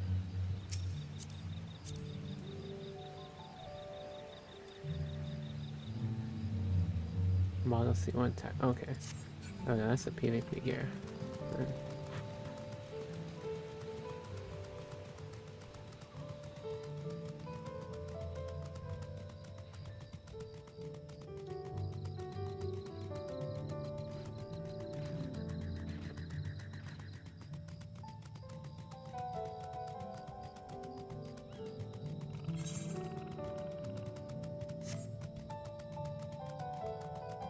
Right, now I'll go attune to the Aetheryte.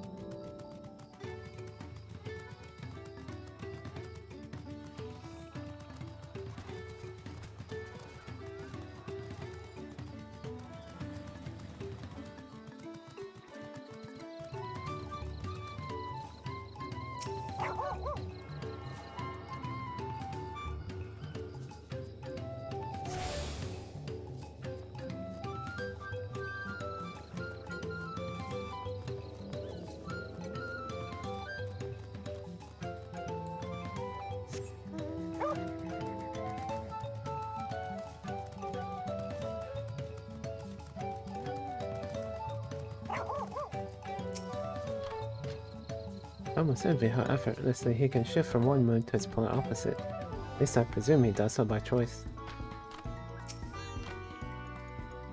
Southwest of here, was it? Let us be on our way.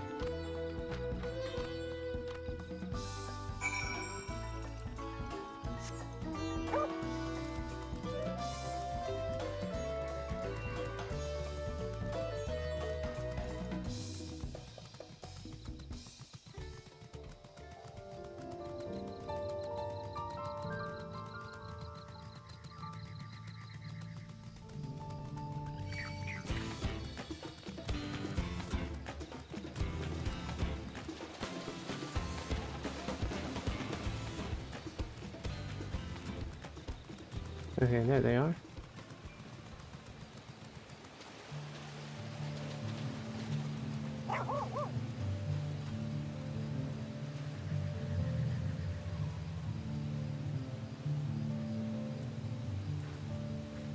I think she's ninja, I think. Yeah.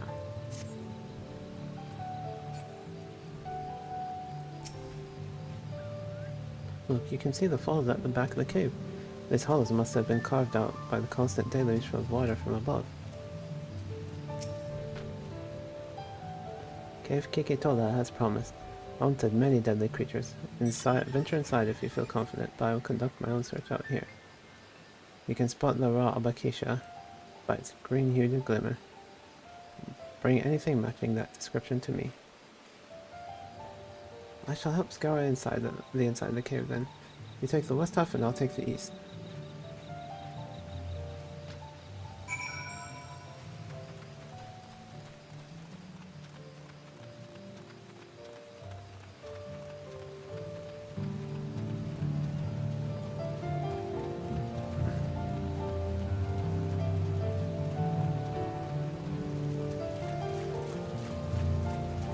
Catching glimmer. Okay.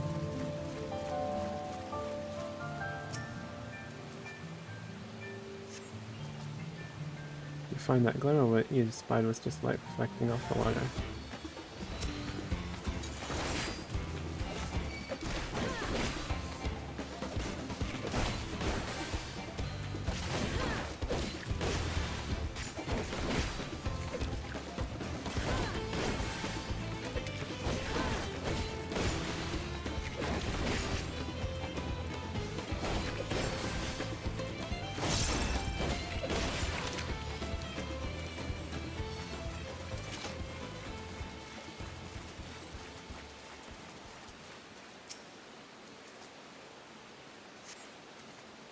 Find a chunk of stone. A chunk of stone. This seems like the exact kind of mineral that Johanna was looking for.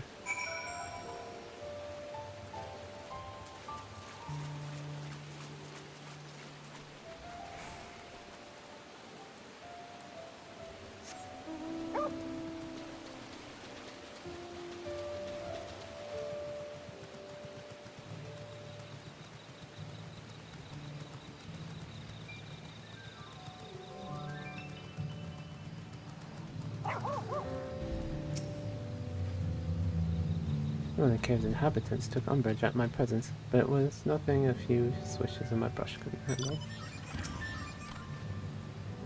I picked over the ground near the entrance, but found nothing. Did you have better luck inside the cave?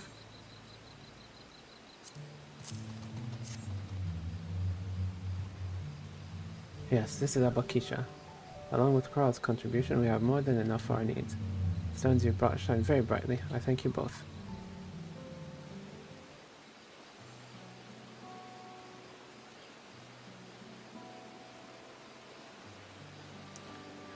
He would have been happy to know we were putting things right. Truth be told, a good friend of mine was meant to be festival leader for this year's Ihihana. But when that big storm hit, he did not survive. It fell to me to carry on in his stead. That was why you agreed to Wuklamat's request, despite your initial reluctance? Yes, it hurt to hear, but she was right. Though I must mourn, I cannot let my grief consume me. Her words made me realize that the path to my recovery, our recovery, is already laid out before me, and I will walk it, for myself and for my friend.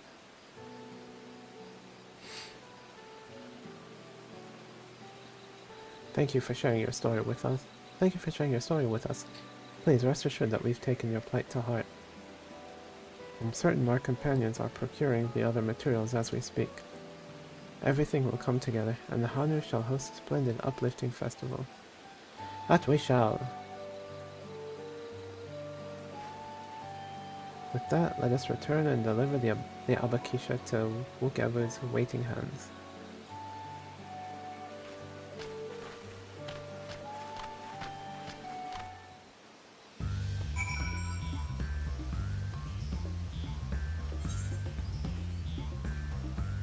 Where's Wukevu again? Okay.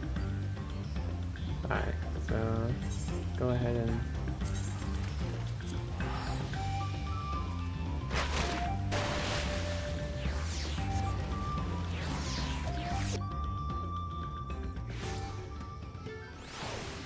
then from here. Oh wow, even the regalia looks better. And the regalia already looked pretty good.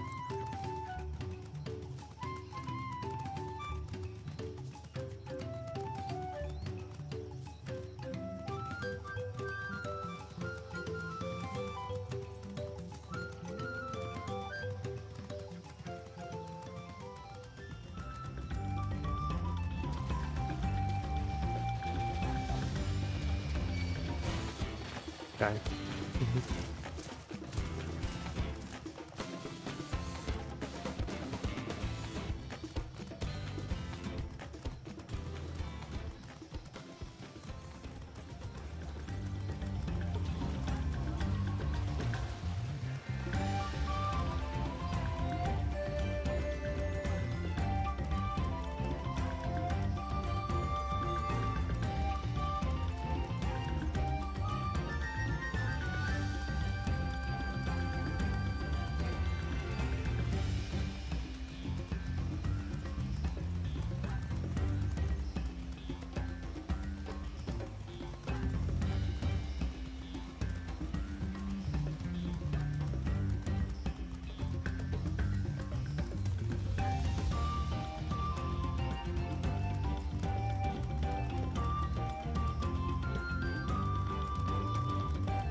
Wow, this is so high.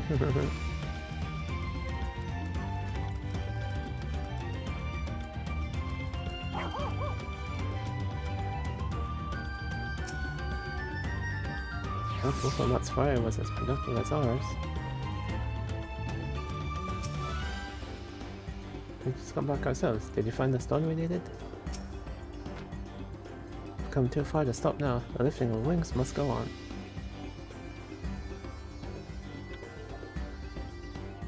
Oh yeah, that's right. The twins and Arendelle went to get the feathers. Thanks to the third promise and her mighty swings, we've collected some suitable logs of Uyoipo. What of the Abokisha? It is the Abokisha.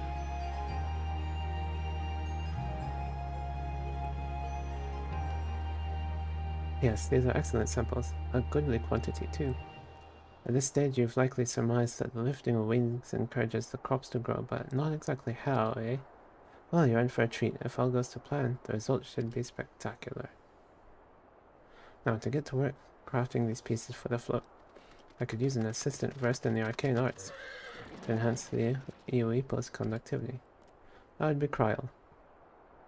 I mean, I am too, but I'm a tank right now. Then I'd be delighted to help. Everyone else should head back to Okano. We'll join you at the float once the work here is complete.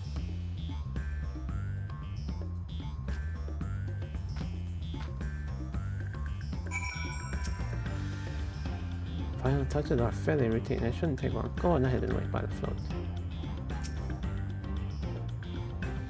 I'm excited to see how Ihihana turns out.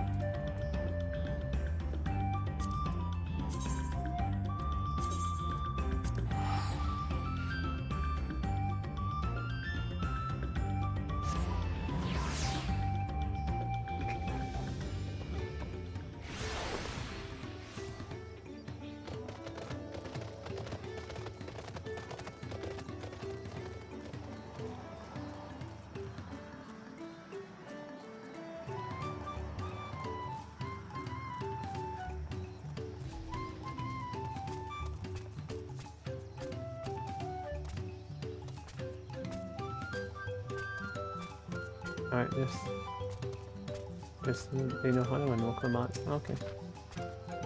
Oswald Kevler said, this festival really is a spectacle to behold.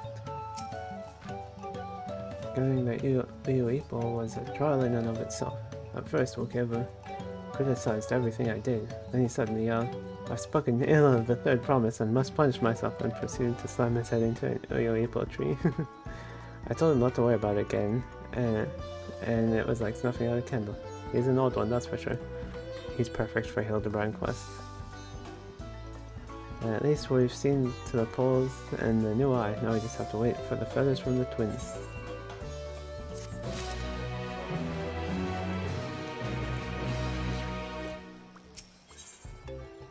The lifting of wings. That's what Kevler said. The festival really is a spectacle to behold. No cryo? Yeah, no cryo.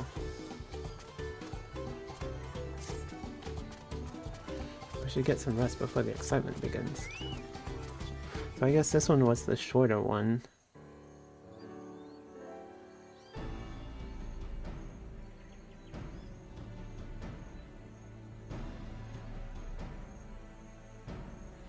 Over there by the flute. Isn't that the third promise?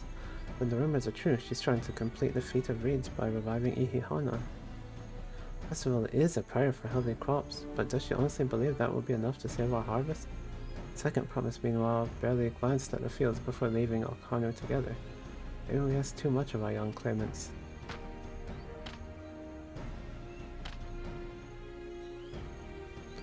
Oh, I wouldn't be too quick to count Kona out. A friend of mine overheard him muttering by the reeds, something about what needs to be done. Is that so? Perhaps we'll get to see another innovations firsthand.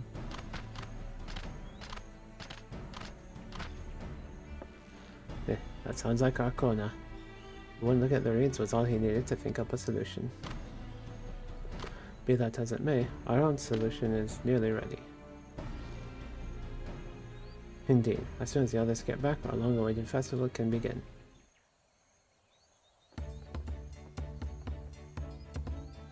It took some doing, but we managed to gather competitors to vie for the title of Winds Chosen. The winner was only too happy to donate his feathers. You should have seen it. He called forth an incredible gust that sent his feather sailing for Moms. We had to turn ourselves, but it's more difficult than it looks. Poor Ehrenfels twirled in the air for a moment before landing on his foot. I am a cleaner. Magic is not part of our training. As for us, we brought the wood and gemstone replacements crafted by Wukevu. All that's left is to attach them. Has it been decided who will ride the float? Papa was the guest of honor the last time I was here. I remember being surprised it could even lift the thing with his hulking weight on top of it. The rider must be a personage of great esteem, which is why an invitation is usually extended to the Dawn servant. This time, however, I have another in mind. Oh, who is it? You! Our beloved Ihihana, the lifting of wings, is only being held because of you and your companion. Thus do I nominate you, Wukulamata, as our guest of honor. Huh? Me?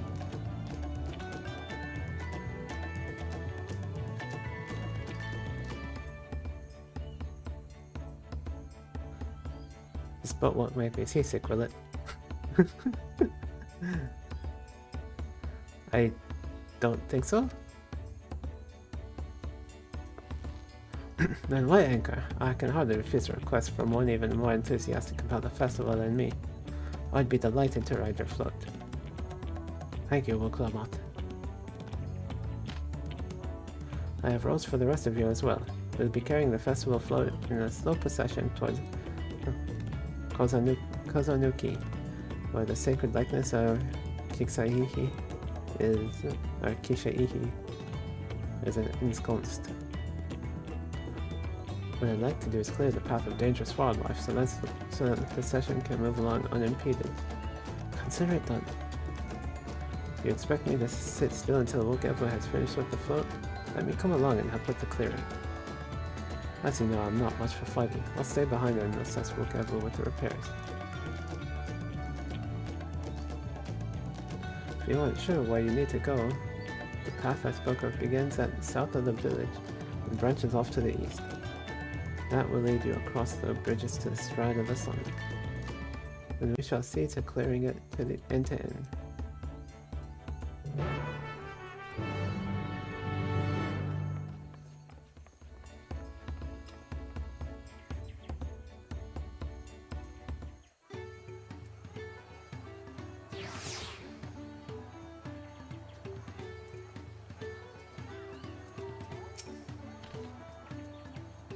The Ihihana procession often runs afoul of territorial creatures on the way to Kozanuki. I would greatly appreciate you removing those stones in advance.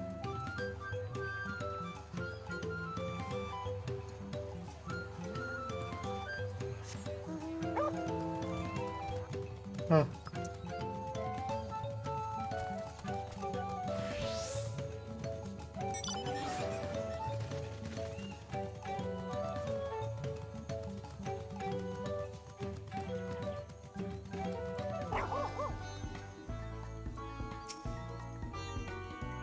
Weapons at the ready, we'll make short work of this task. If the float functions as I think it does, I would not be surprised if it were attracting the creatures. The concentration of ether would be an irresistible lure. The degree to which Wukevu pursues his interests is remarkable. Apparently, his studies of the Kodamauka region were so invigorating that he decided to move here and immerse himself in the culture. As Leader Hanu said, Kozanuki should be down this way, then off to the east when the path branches. And something about bridges and the stride of the sun? Anyway, let's split up and get to work. Once you've called all the threats you can find, we'll meet up in front of Kishaihi.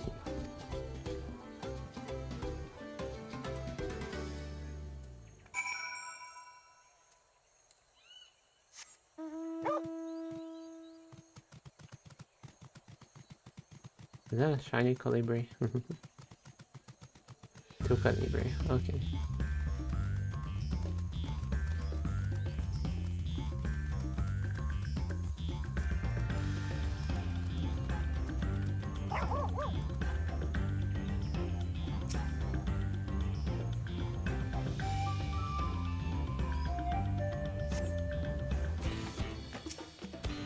Ooh.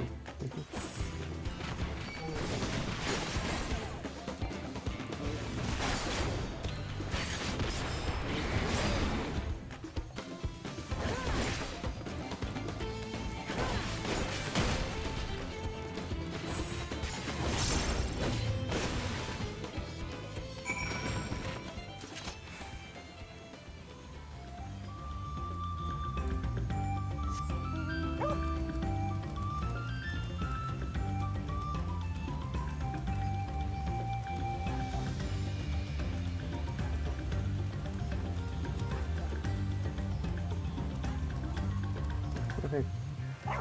Carlos doing good. I told you, you don't need to watch over me anymore.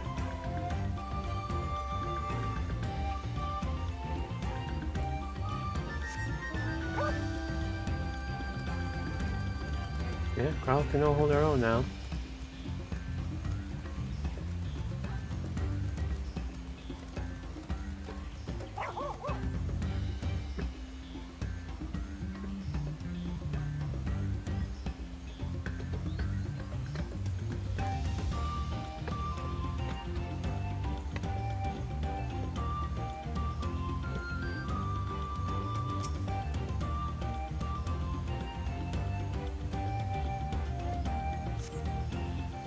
Look for hostile presence.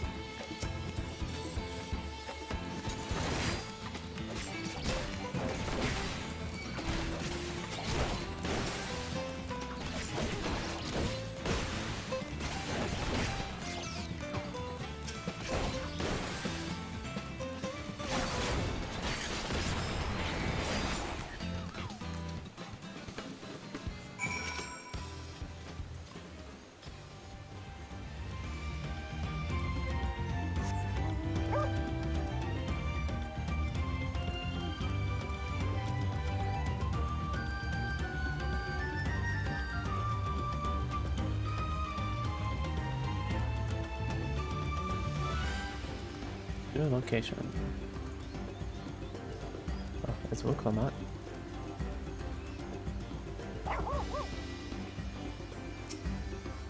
Ah, this one's down.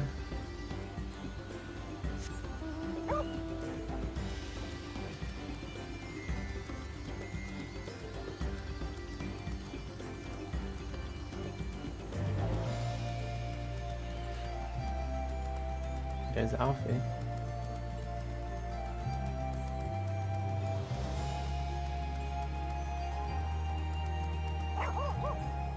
He took down some folks. At this rate, we'll soon have the road to Kozunayuki secured. Oh. I didn't realize I was so close to it.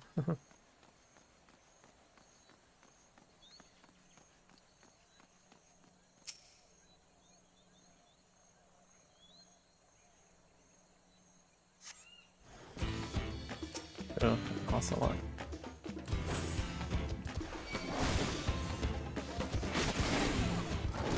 Two of them.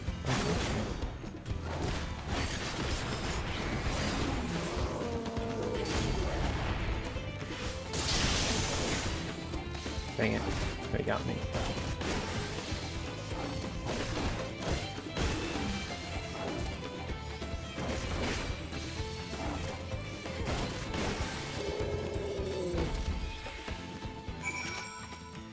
The only person I haven't seen yet is Elise.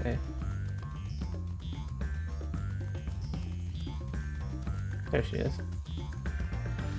Oh, she just took down one herself. Now this is my kind of busy work.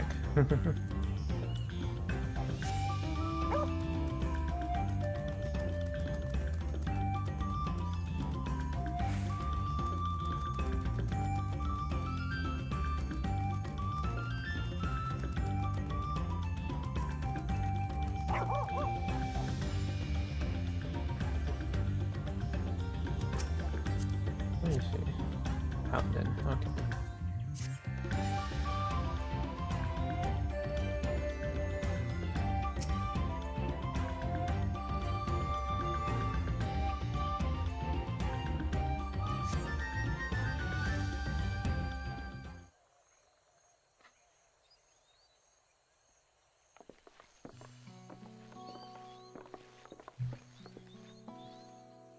Ah, you were a step ahead of us. This must be the likeness of Kishaihi.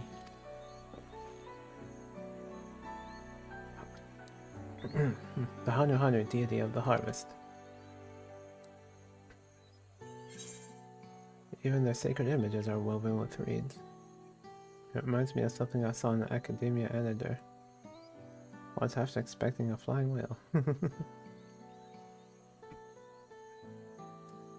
Yeah, it does look like the... It does look like the boss of Anador. One of the ancients' creations. It is possible a vestigial memory of that time endured. Subconscious recollection from the inheriting soul providing the basis for an entirely new religion. I have no idea what that means. As far as I know, Kishaihi was worshipped on another continent. This ancient faith was then brought to Tyrol by the first Hanu Hanu. Hanu migrated here from another continent, and mayhap the two do share a common ancestor. This is all very fascinating, but shouldn't we be getting back to the Lino Hanu? I want to know the path is safe for procession. Right, and I need to ride on the float. I'll run ahead and tell him we're done here.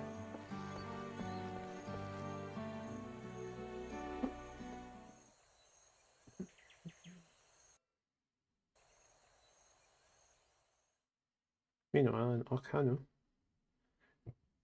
Okay, what's Bakul Xiaoxiao doing to screw with us?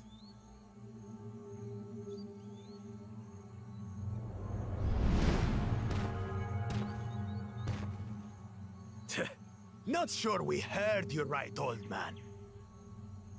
Why don't you say that again? As many times as you'd like. The third promise tasked me with repairing this float, and I'll not relinquish it to an uncultured brute like you. Much less one that can't even manage a simple greeting. We wanted to handle this in a civilized way, but we're more than willing to kill you.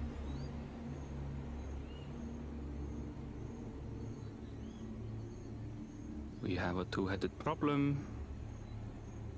Yes, please hurry. She's on her way back already? Stand back, Wukevu! I will protect the float!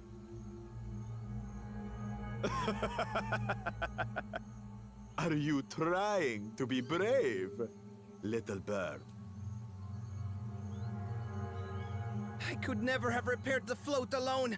Not properly. But thanks to Wuklamat and her friends, we can hold Ihihana again! This is a priceless treasure! And as festival leader, I would die to protect it! Very well, if that's what you want.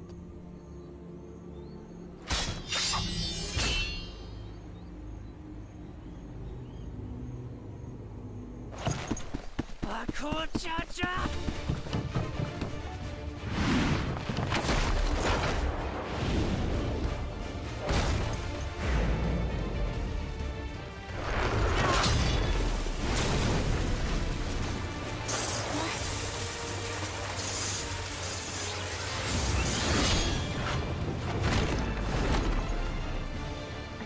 Everything into that blow. Good. The better for you to understand the gulf between us. But you need more lessons. We'll carve them into your mangy hide until you cry and beg forgiveness.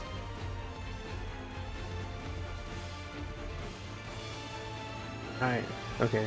Come on, let me kick his ass now. Your brilliant plan was to steal the float and take the credit. The so-called blessed siblings are nothing but cheats. Your scorn is sweet music. Come, weaklings. We'll crush you each in turn. Or all together, if you like.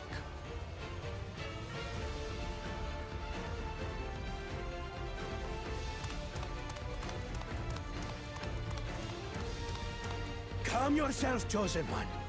If you fight in earnest, this will end in a massacre. What's more, we have word that our other prospect is on the verge of success.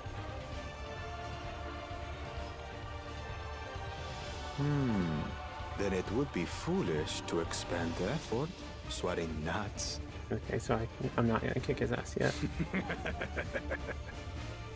Lucky for you. No, lucky for you. I'm a god killer. So you would be the gnat.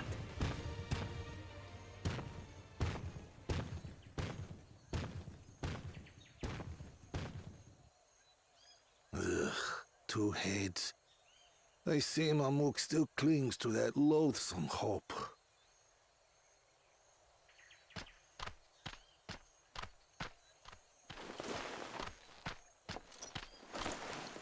Talk to us, Third Promise. You're not dying, are you? It'll take more than that to kill me. So, are we having this festival or not?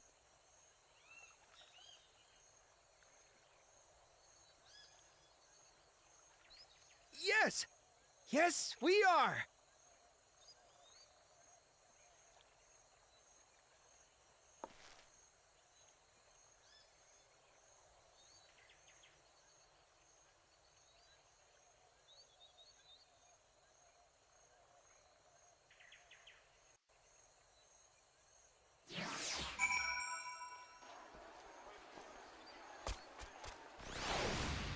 Okay.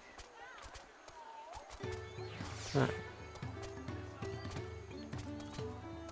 We'll climb up. I'm glad we kept the float out of Bakul Jaja's clutches, but gods, he brushed me aside like I was a bothersome gnat. Given the nature of the Rite of Succession, I expect such altercations are inevitable.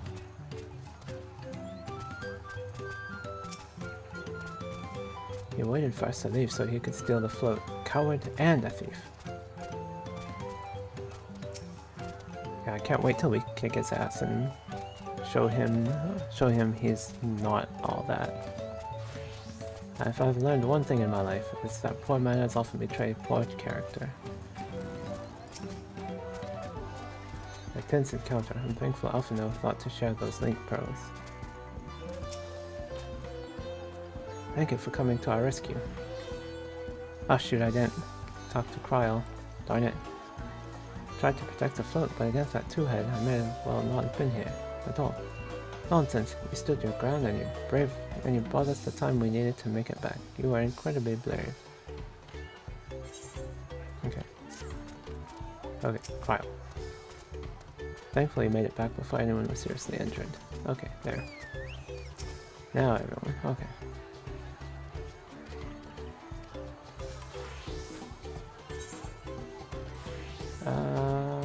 Okay, I'll take the guild this time.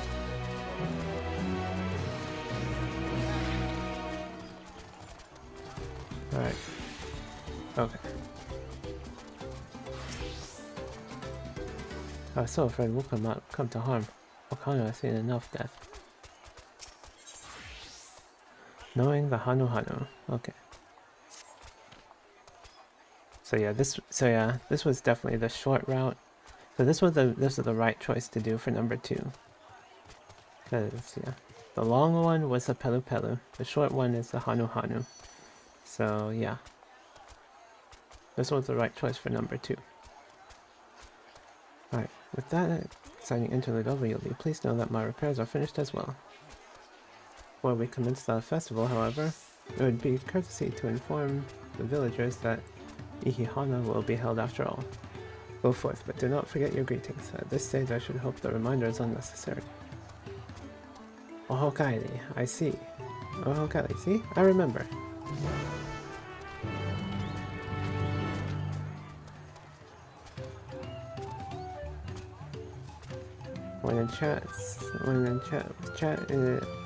With chat mode and say, use your keyboard or the software keyboard to enter any phrase containing the words Ohokairi to greet the Okano the villagers.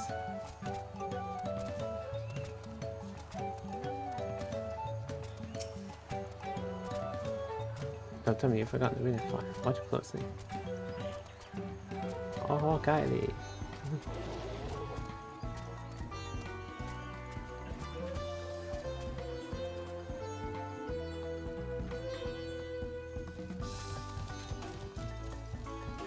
I need to put it to say I'll be doing it multiple times.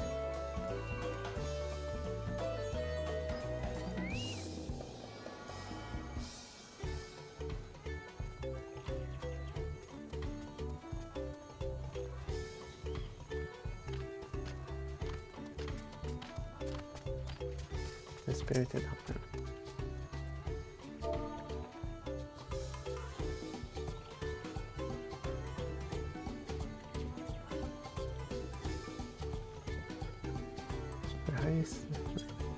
Okay.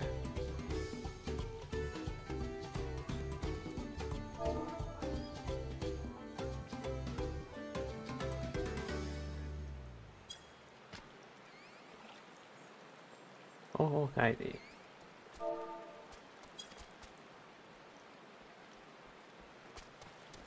Festival is about to begin? What do you expect me to say? Besides, of course I'll be there. Cleaning up the storm's aftermath may have been hard on us all, but the lifting of wings is tradition, and a joyous one at that. I won't sit here brooding my days away. Give me a moment to get ready.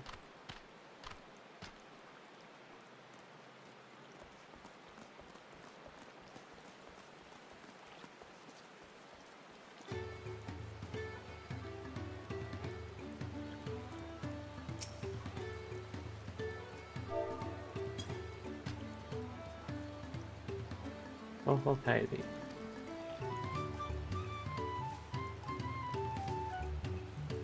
What? The flood is fixed? Our fallen friends would be glad to know that Ihihana will soon be underway. They would have wanted us to honor them with celebration, not let their loss deter us from it. I must go and enjoy the festival for those who no longer can.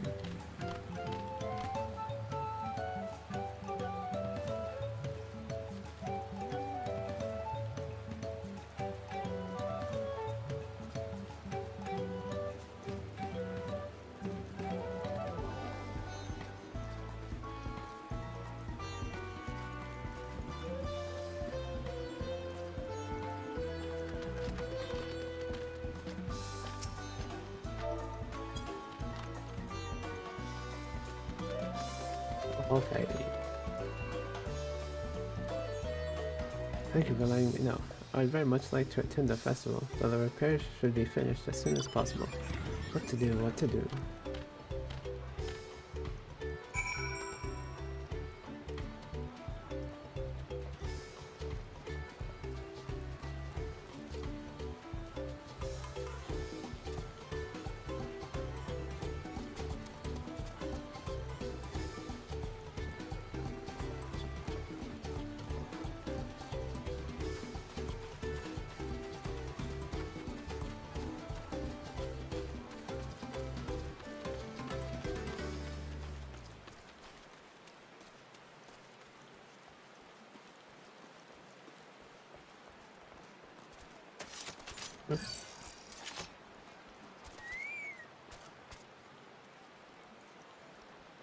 Okay, just whatever. The Hanu were pleased to hear their festival was going ahead, I imagine. That they were. That as well. Once their friends return, the lifting of wings can begin at last.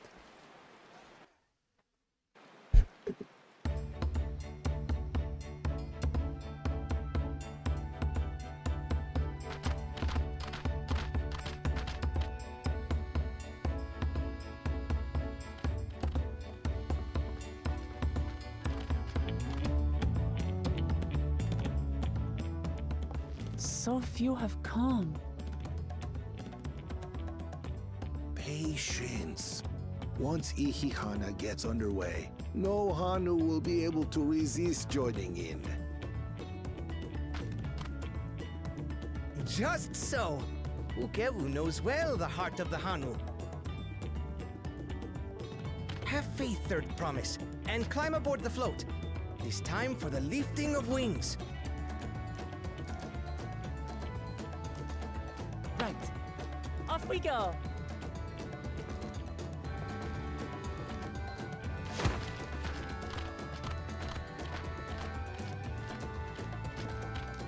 Ihihana is a prayer for bountiful harvest. But this is not its only meaning.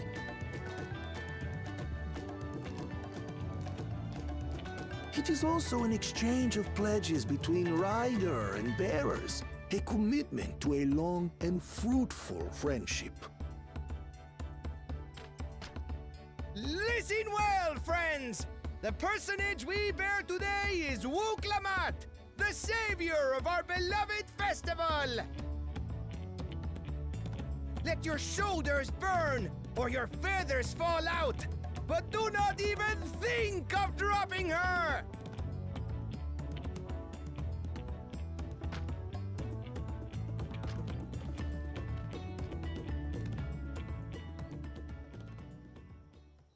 Ready and...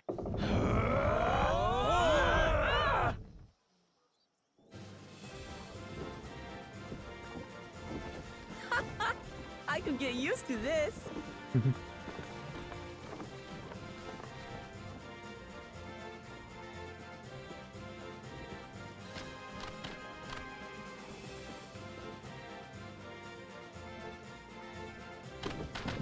Will empty bellies stop you from joining in the fun? Come and help us carry the float!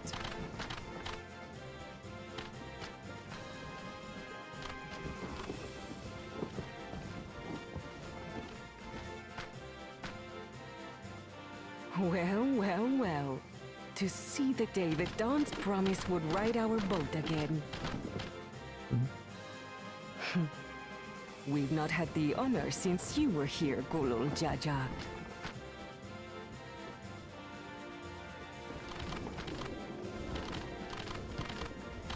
Right, we've enough bearers now. Onwards to Kozanuaki!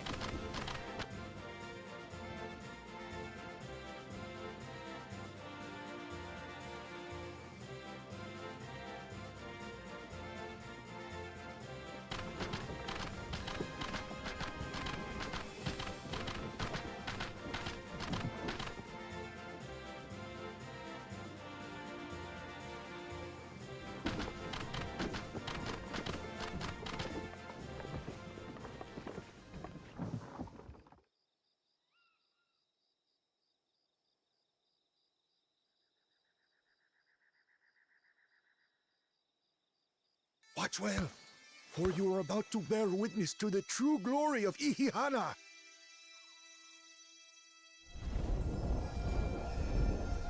Oh. Ether? Oh, everyone, even me.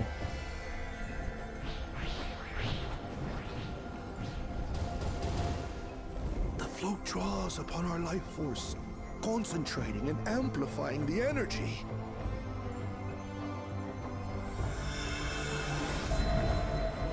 Keshaihi then receives that energy and expels it in a great burst, where it showers down upon the land to replenish its vital currents.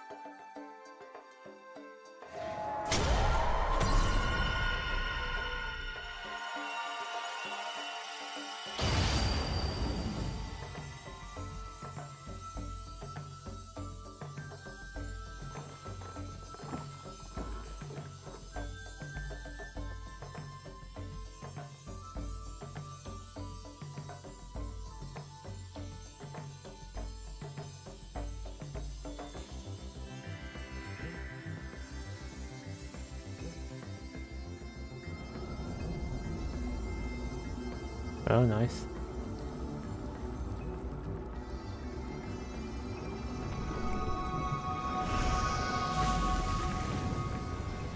Wow. Just like that, they grew.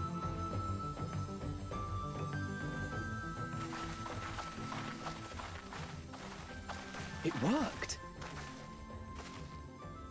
Like a literal charm. The float really was helping the reeds. That was amazing! To think that such a thing was even possible!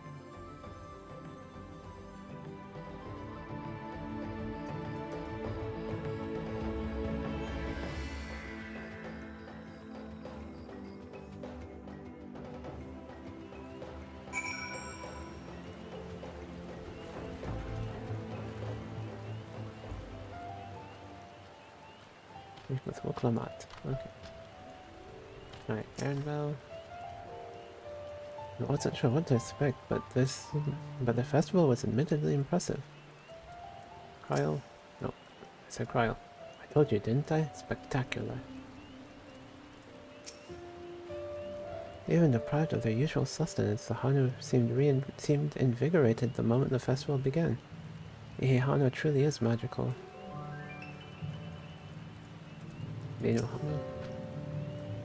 I was too quick to dismiss the idea that the float had arcane properties. I think I wanted to believe that no one knew more about Ihihana than me. But it turns out there are many things I have yet to learn.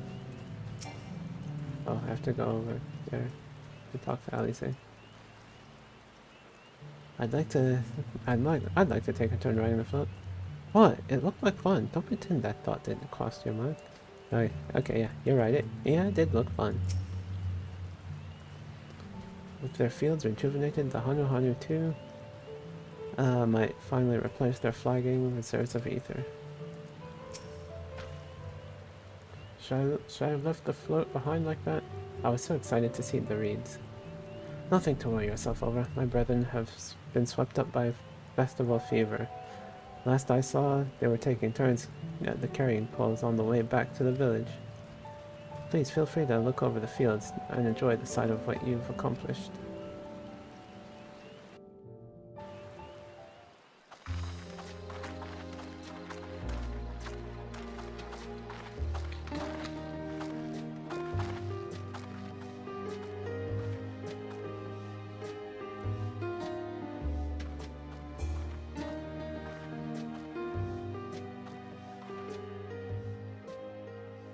Some of them still look a bit sickly. I imagine even the harvest magic has its limits. If the Hanu continue their festival tradition year after year, though, the entire field should eventually recover. Where does that leave us with the feet, then? You've got nothing to fear on that account. Our situation could never have resolved itself. The revival of even a single reed would have served to demonstrate your commitment to the task. That you recognized the nature of the float and found a near-perfect solution in Ihihana proves your dedication. What's more, I don't think I've seen the festival produce such impressive results since I was a mere chirper. We have been lax in maintaining the float, diluting its magic and reducing Ihihana to hollow theater.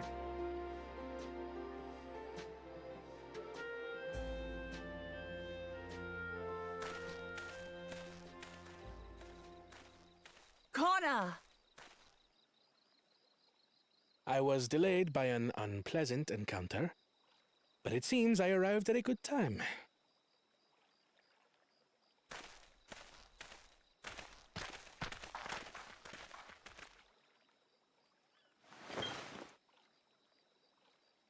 And he'll get the others back.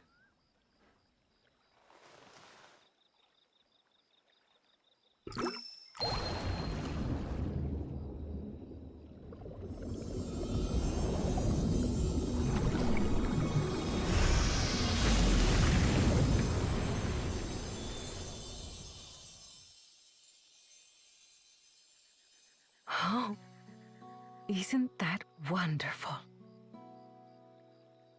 What? You just pour in some mystery liquid and problem solved?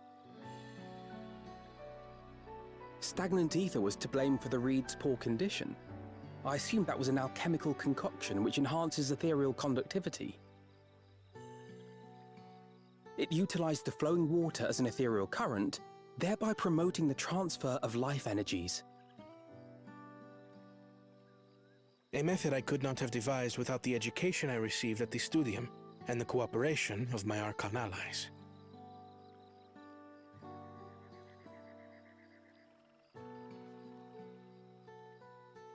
Archon allies? Oh, this is when we find out that Tancred and Oyanshi are on his side.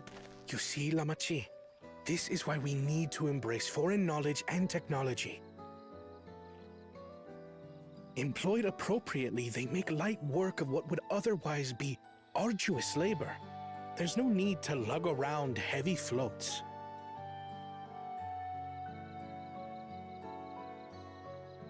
Well, you always were the clever one, brother. Your approach was no less effective, Wuklamart. It achieved the same result. And it brought joy to the people. Indeed it did. And you enjoyed the festival, yes? I did. It was so much fun. Having visited your village before, I thought I knew everything about it. As it turns out, I knew very little. About the reeds, about Ihihana.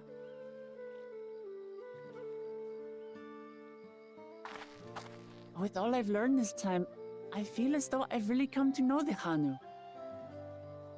And I like you even more now than I did before.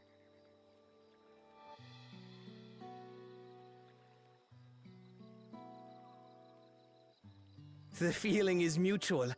And it's not just you who had a lot to learn either. I'll never look at our float the same way again. The two of you have exceeded expectations. Come forth and claim your stones. So is Bakul Jaja disqualified now? Since he did shit?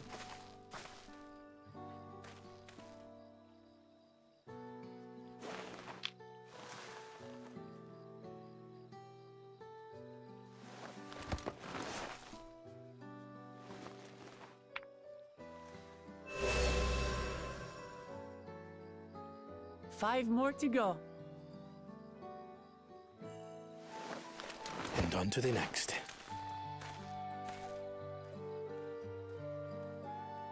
Not even a moment of celebration. That's Kona for you. A third promise? You must join us for Ihihana next season. As Dawn Servant, of course.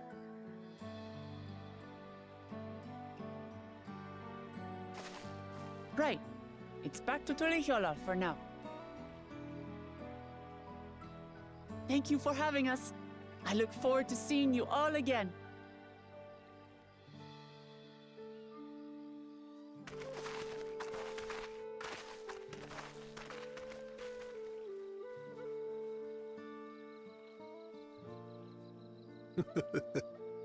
These are interesting times indeed.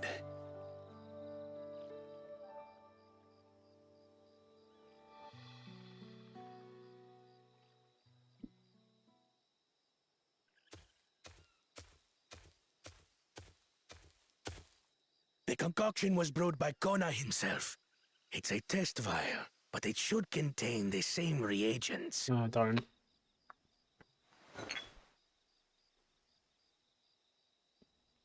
Good work. We'll use whatever we must to win. For win we must. Ah, darn. I was hoping he was already gone. But... oh well.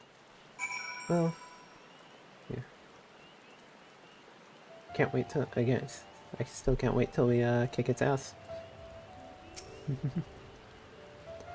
Where's Bakul Jaja going, I wonder? And what does his follower mean by their other prospect? I'm curious as to who these Archons the second promise mentioned could possibly be. While Kona seems a decent sort, he strikes me as a man who likes to keep others at a distance. That makes 2 out of 7 keystones. So far, so good. My journey has just started and already I've met so many wonderful people. Ukevu, for one, he's a bit eccentric, but everyone could stand to be as respectful as other cultures as he is.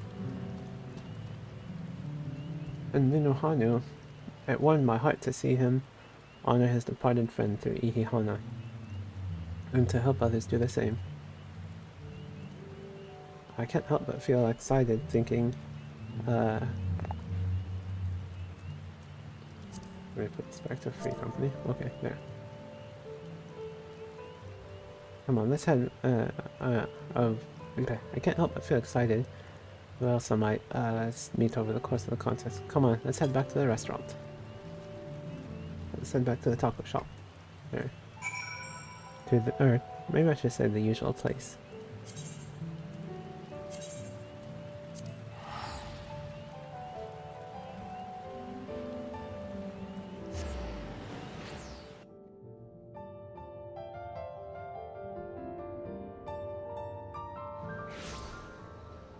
Hey, it's Ricky.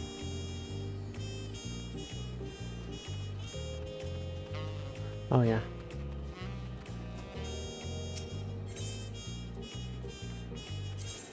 Not me.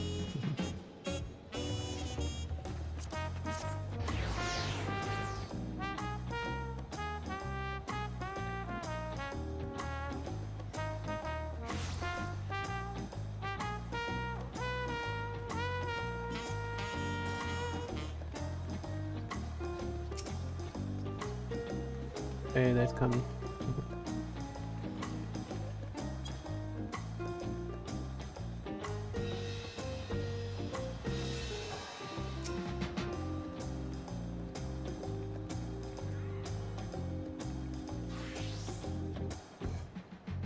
Let's see, what did I take? Okay, I did keep tails on.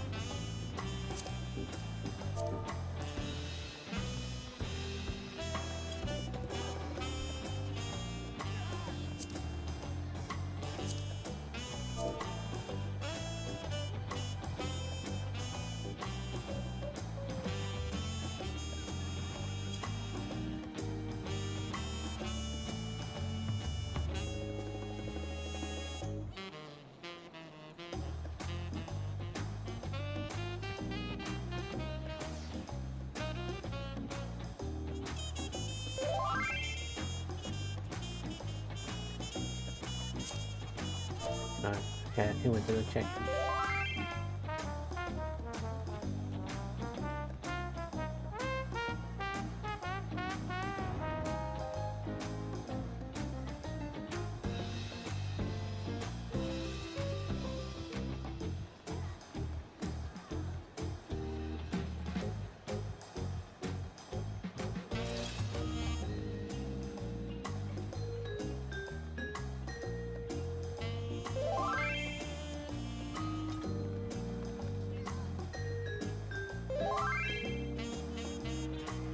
Oh yeah, definitely enjoying the new graphics.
Sorry, I always like to chat with Nilin whenever I see him in game. First time I saw him, I was like, oh my god, it's my twin, because we were like, we're both moon cats, and we both had the same hairstyle. So it's like, oh my gosh, my twin.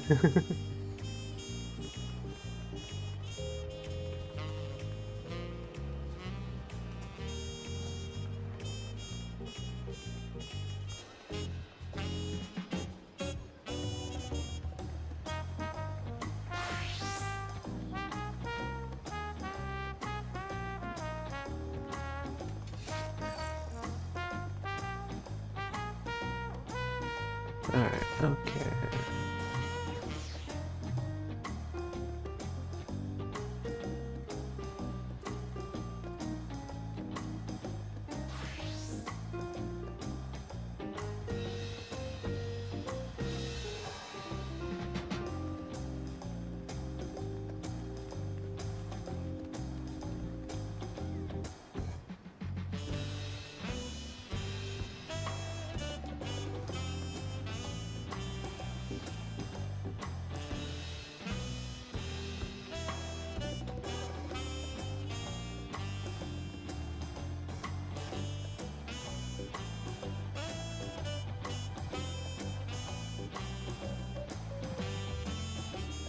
Okay.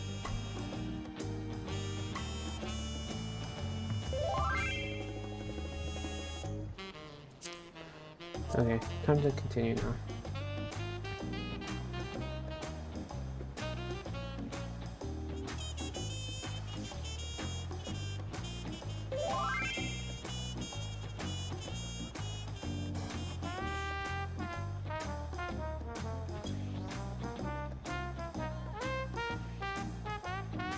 And we decide to leave at about the same time. Alright,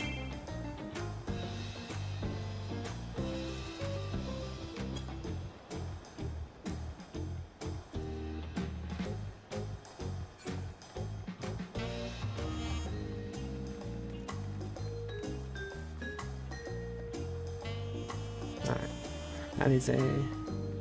I pray we don't cross paths with Bakujaja at the next feat. But even if we do, we've made a good start on these challenges. Hopefully we can keep it up.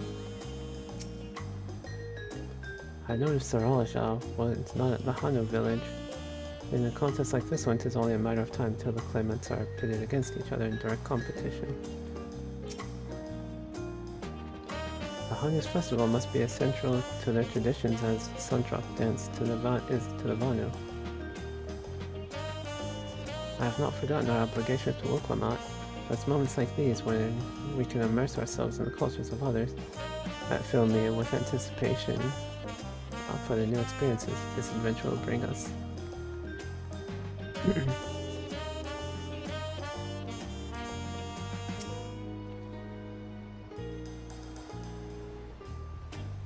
When Woklamat declared her intention to save the festival, I feared it where it would lead us. I'm glad to see my concerns were unfounded.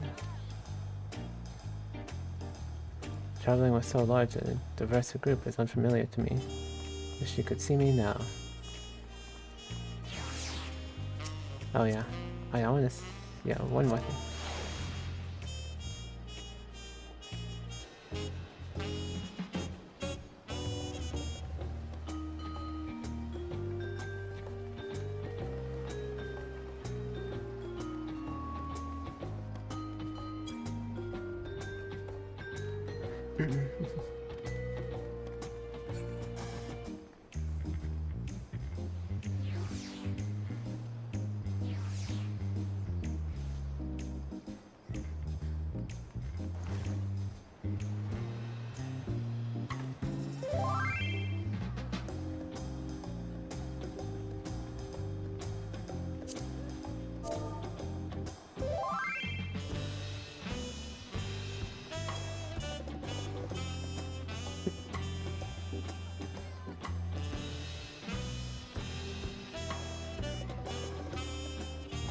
Okay. Alright, and... okay. Quest complete time. Okay, it does. contest has barely begun, and we already have 2 keystones. Surely even my talented brothers aren't doing this well. I can only hope. Success of others. Level 91, yeah, let's go. Alright, dungeon coming soon, hopefully. Let's call Marinated Swap Monk.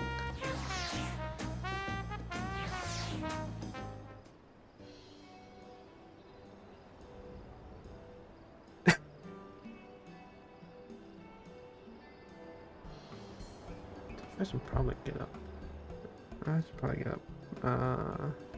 Yeah, I'm gonna take a quick. I'm gonna take a quick break, real quick, and get up and walk around.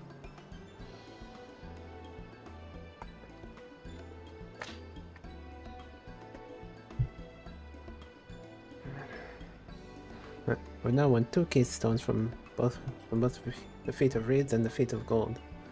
Surely that means our approach to the contest was the right one.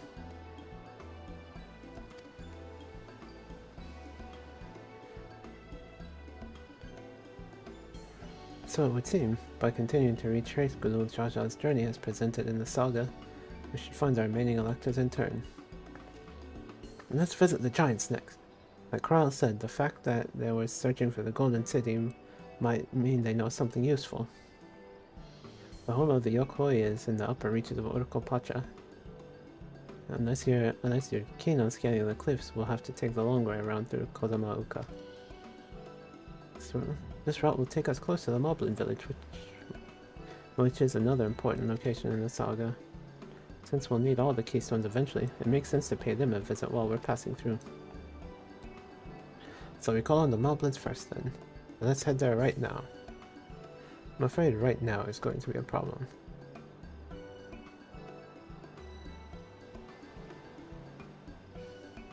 The flight of Wee Wingless, the great stairs. The flight of Wee Wingless, the great stairs leading to the Moblin settlement, collapsed in the storm. What are we to do then? There is an alternative, but it requires preparation. Until it's ready, you could rest at the cabins or see more of the city, whatever you prefer.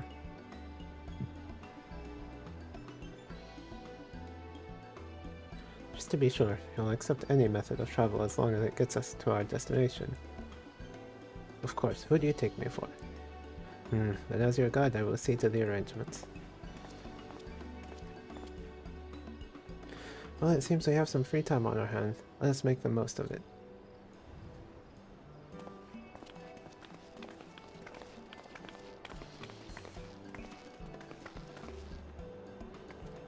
I need to get my axe repaired. I nicked the blade pretty badly when I took a swing at Bukul Jaja.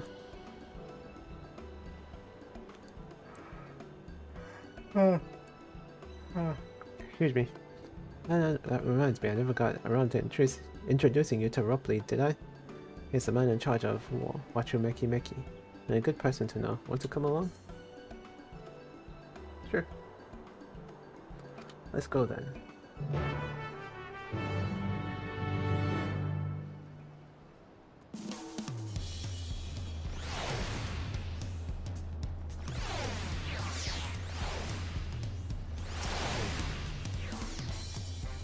Ready? The markets of Wachu Meki Meki are to the east on the other side of Bayside Bethany.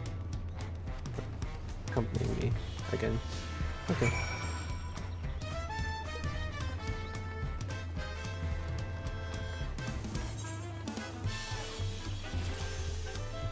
I don't think I have that Ethernet shard.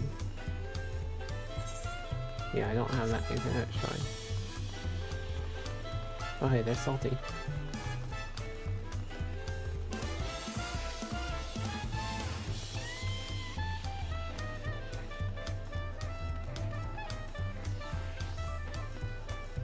I wonder what level Salty is at right now.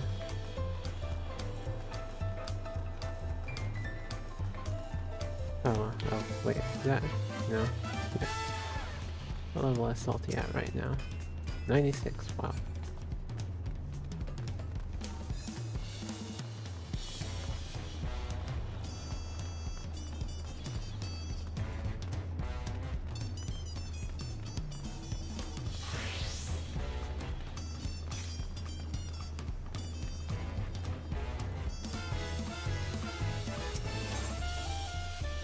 discuss Auntie's Tacos. Here's an Auntie's Tacos. Named here for its owner. Named for its owner here, the lovely Tiesel. If you're after the best tacos in Tulialo, this place sits at the top with our usual spot in Baliav Tea.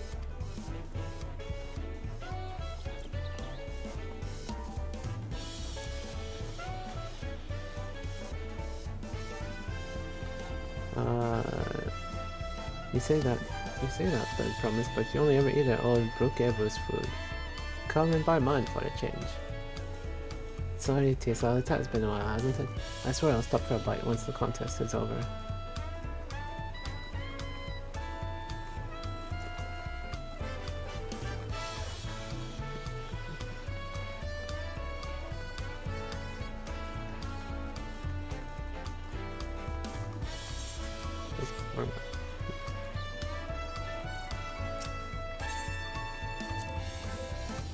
Make is everything that Tulialo was built to be.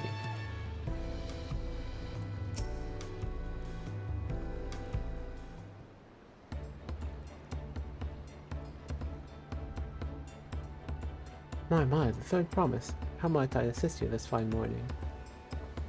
Well, Meteropoli, I need to buff a nasty nick out of my axe blade. Yes, it's been chipped quite terribly. Trying to cleave rocks again, were we? Something like that. Think you can fix it? Stand among Turl's most prestigious gathering of artisans and ask this question. This child's play. We'll have it repaired for you in 2 shakes of an alpaca's tail. Good to hear. I leave it in your capable hands. Who's your companion, if I may ask? This is Semi, a great adventurer I recruited from across the salt. I brought her here to meet you, actually. Thought she might have reason to visit Wachumeki sooner or later. Allow me to introduce myself. I am Rapley, humble representative of this Grand Center of Trade. Pleasure to meet you, Semi. Hello. You there, stop dithering in the shadows and announce your business already.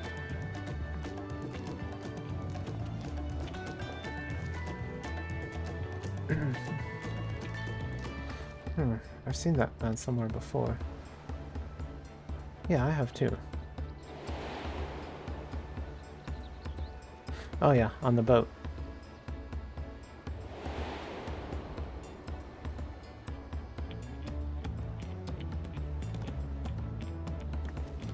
Hey, he was on the boat with us.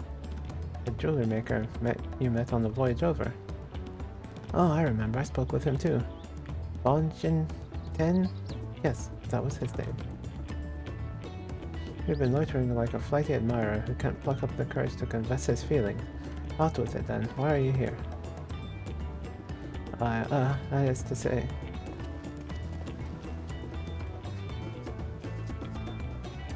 we're not close to solving that enigma. I wonder if we could use someone to talk to. I say we go and ask. Let me know if I link Pearl if you find him first.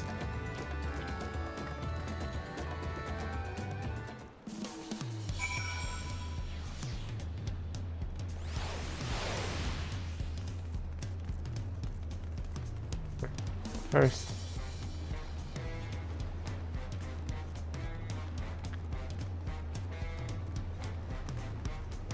Alright, this is first.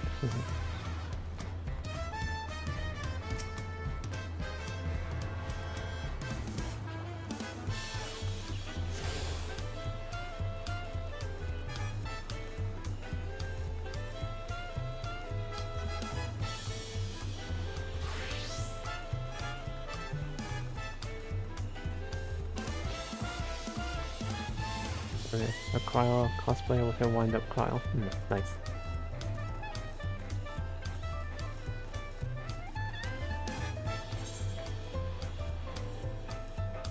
Yeah, I could have just... oh well. I should have just gone from attuning to over here.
see where you are. Maybe you're up here? Nope.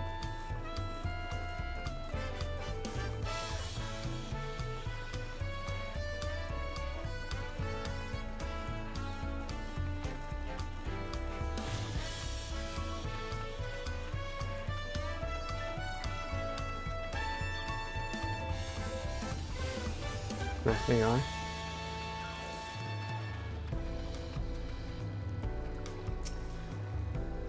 You were conversing with Master Robley, but wait, we've met before, haven't we? On the ship.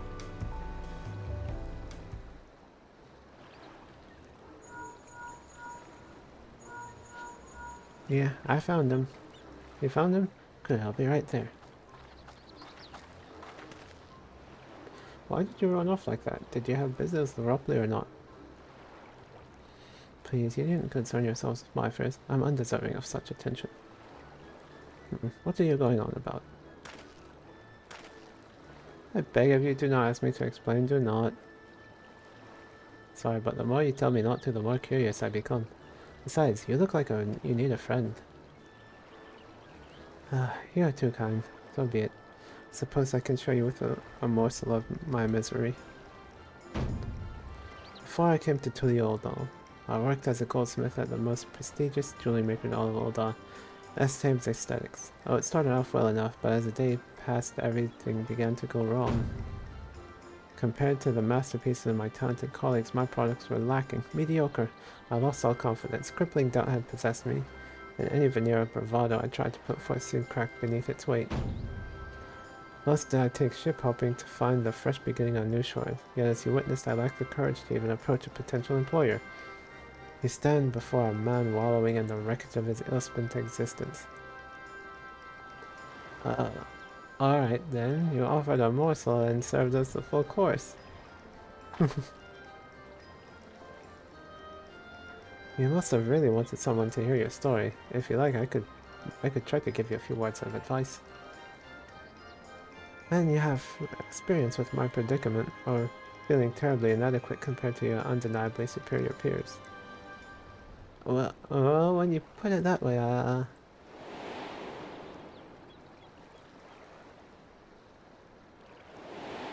they'll be able to pull each other out of their funk.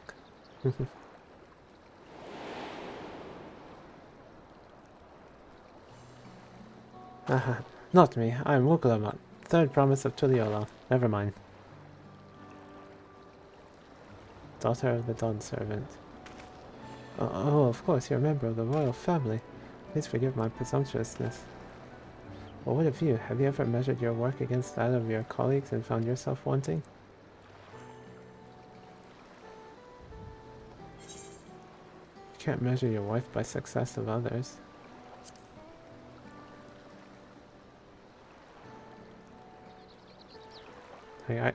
She looked at, I looked at Wukulamat. I was like, I can give them both advice.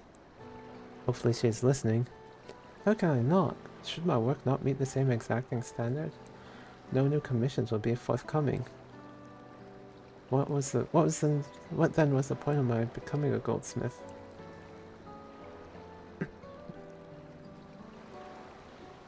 Looking back, 'twas my father who inspired me to take up the trade. His exquisite creations brought radiant smiles to the faces of his clients, and I admired him deeply for it. But in the course of striving to be as great a goldsmith as him, I lost sight of my original motivation. All I ever wanted was to spread joy through my craft as he did.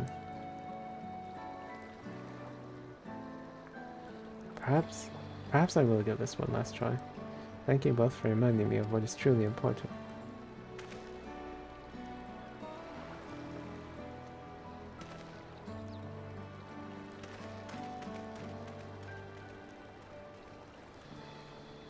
What is truly important?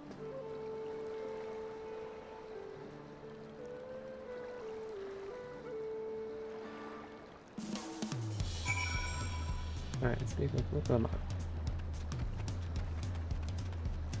She must be up on the stairs? Never mind.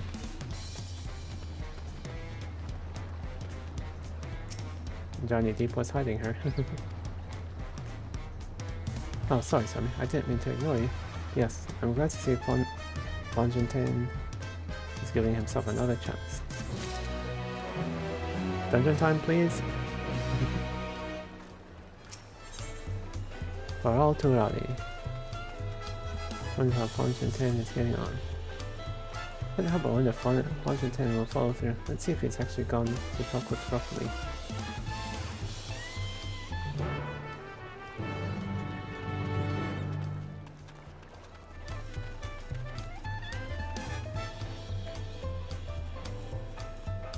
Yeah, this time I'm gonna take the Ethernet shard.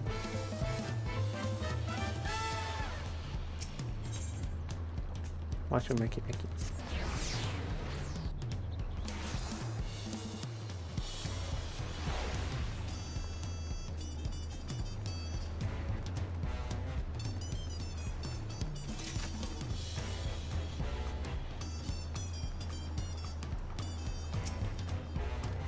Oh look, it seems to change man. I'm not sure it even is the same man. Oh, it's the same man.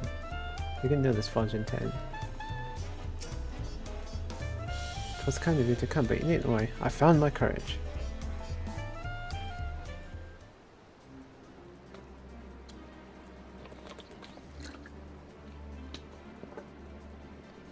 Pray accept my apologies for my earlier behavior.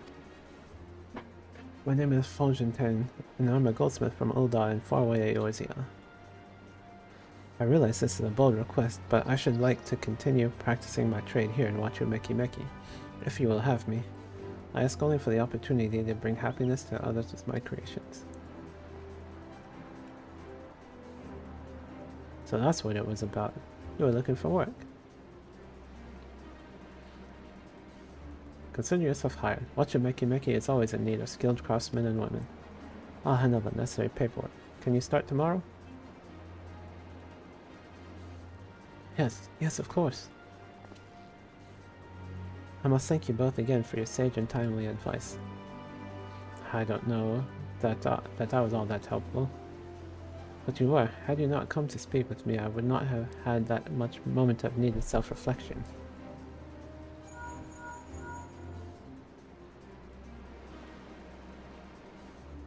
The arrangements have been made. Come and meet me at the entrance of High Tide Harbor.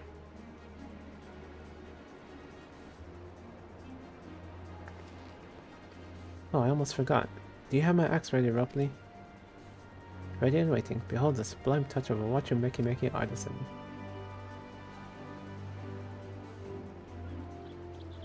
Ho, it's as sharp and deadly as the first day I held it. Thank you.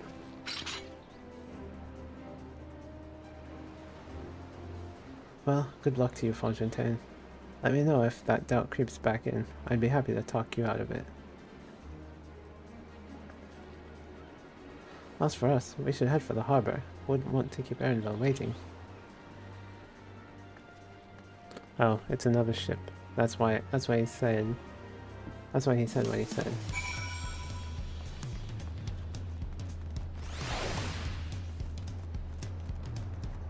Wait, can I go by?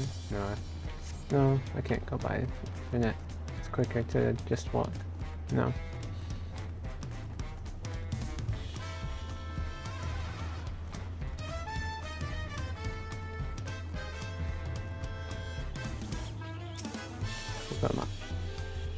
I wonder what Erenville's alternate means of travel is.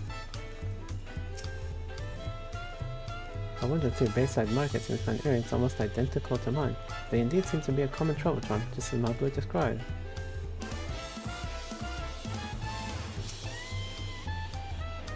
All that waiting was making me hungry, so I tried a taco from Belly of Tea and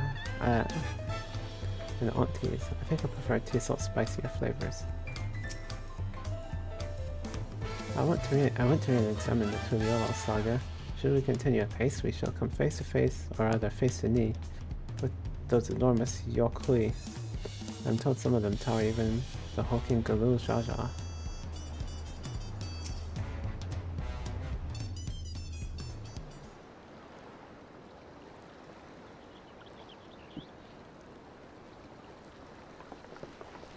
Enough with the secrecy. What's this big plan of yours?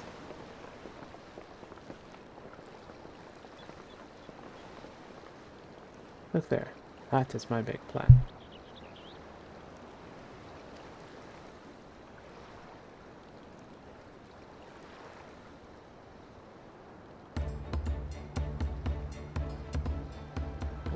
What is that? It's a punutui. She'll be pulling our boat upriver. How do we know she won't thrash about and sink us instead? They're gentle and timid creatures for the most part. She's unlikely to cause a fuss unless you give her reason to.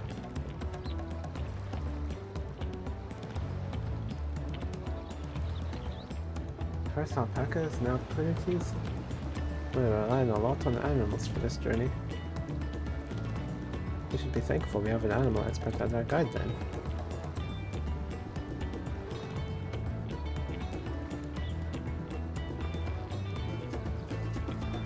But did it have to be my old nemesis? Another boat? Well, I took you for someone who was up to the challenge. Was I wrong?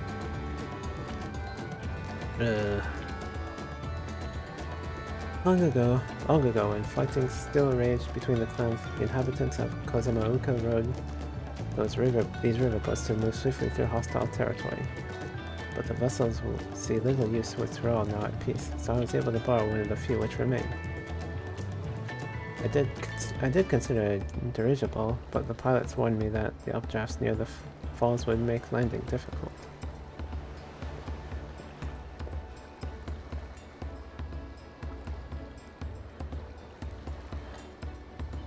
You said you borrowed one, yet there appear to be several on the water. Kona!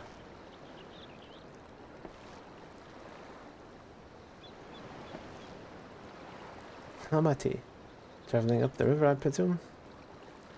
Seems that way. Does this mean you've earned 2 keystones already? I can't believe how well you've managed despite undertaking the contest alone.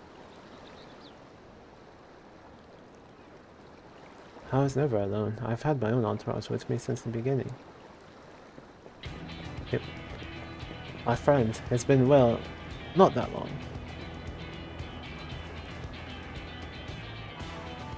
Sacred, Ryoji, what are you doing here? Escorting a promise, same as you. I've heard much of the incomparable archons during my time at the studium. As soon as the contest was confirmed, I thought who'd better to recruit to my cause. I contacted the Skolak and arranged an introduction to these 2 gentlemen. Second promise had specific requirements. They who would be his assistants must both proven survival skills and mastery of the arcane arts. Thus did Dankred and I received the summons. My own studies concentrated on technology, which our people could readily use, such as inventions point of magitech or clever engineering. Where magic was concerned, I covered only the foundation. Knowing you two, I expect you had other reasons for accepting the job. A few. The nation of Tulialas spans an entire continent. Depending on who wins the throne, the world may be plunged into instability once more. Ever have we striven to preserve peace? Where is our place, if not here and now? We did our due diligence, of course, and made sure who we were working with before agreeing to this endeavor. He's even more opaque than Oyamchi at times, but it's surprisingly... That's quite enough of that. We must be on our way. Wait, I have one question before you leave. Kona and Wukong are vying for the throne. As Kona's entourage, does that mean you're resolved to defeat all his opponents, including us? We've sworn to do all in our power to win this contest for Kona, even if it means competing against our own comrades. We intend to hold nothing back and expect you to do the same. And we won't disappoint you.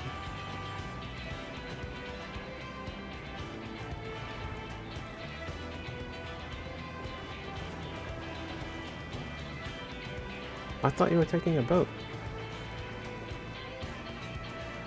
If even you have been forced to travel on water, then the others will be doing the same.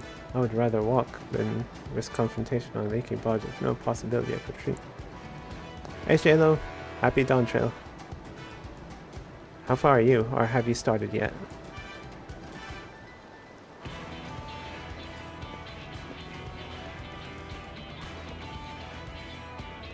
It's true that I can't stand boats.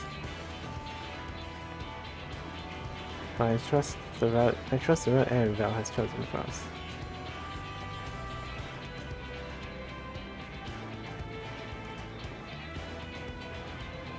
Leave the handling of the Purity to me.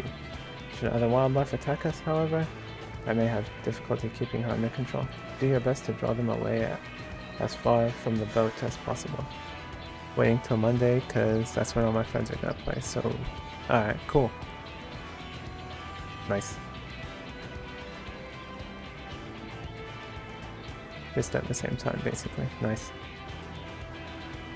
Yeah, I'd do the same if I could.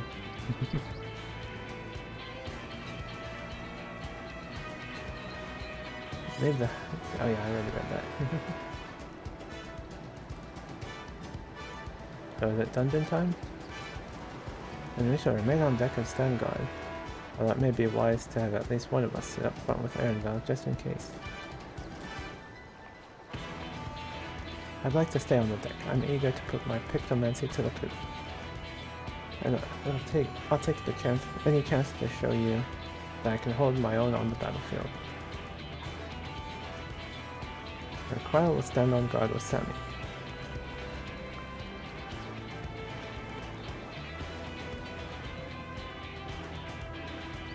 Dude, these new graphics are amazing.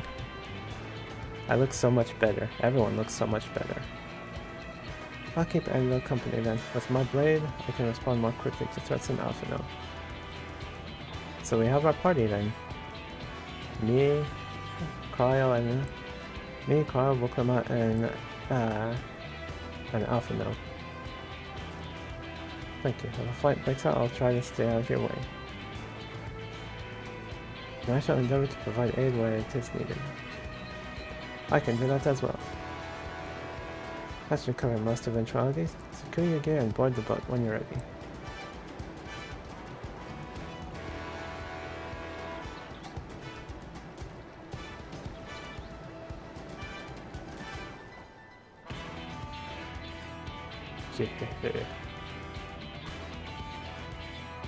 Let the hunt begin. So yeah, he's definitely gonna start shit. Bong! Yeah, dungeon time.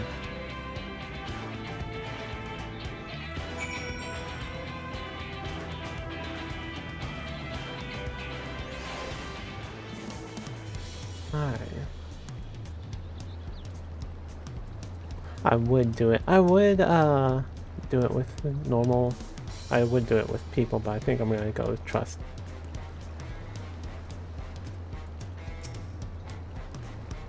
Just for the first time.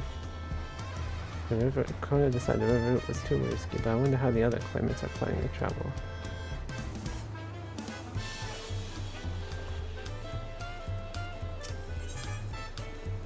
Form a party, okay. Yes. Cryptomancer, Intrepid, Sage, Gunbreaker. Register for duty.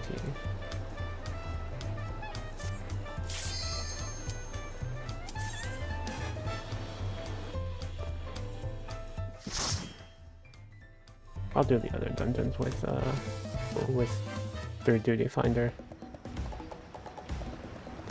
Complete Katumu, Doctoral.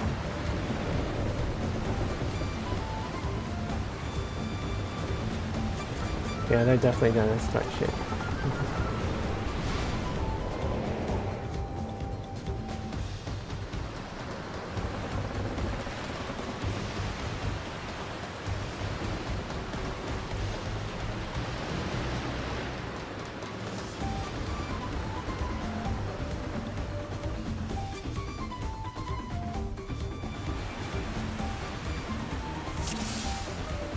Commits.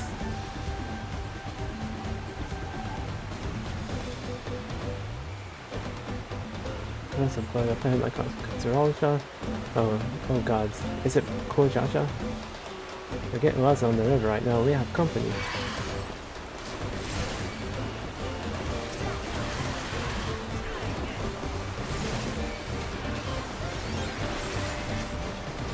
Okay.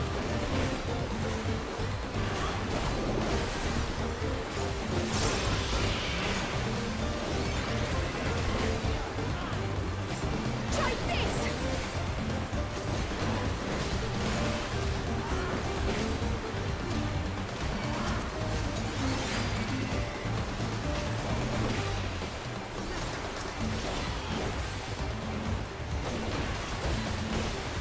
But thanks, Shadow. Yeah, it's one. Just for this dungeon, I was like, I want the party interactions. But next time I'll go. Next time I'll go through. Yeah, I'll go through with other people.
Take that!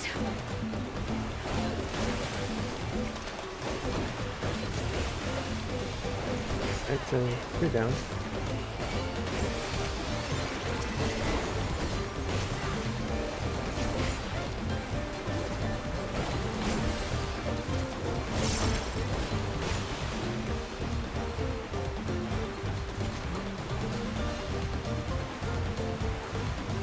Playing for some rain, it seems. Oh, they're following me. I did the cool job ahead of us. Be ready for anything. I think this is the first boss. Yes, come closer. We have something for you. Gift courtesy of the Blessed Siblings. Okay, not boss.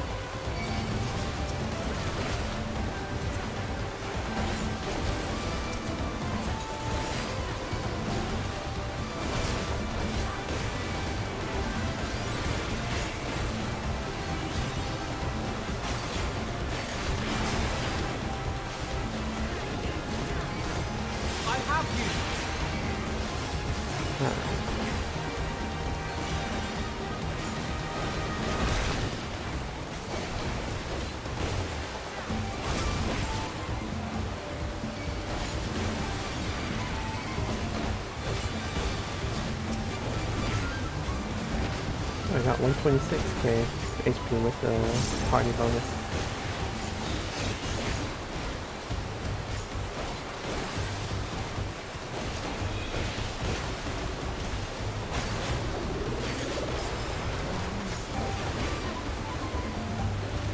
Okay.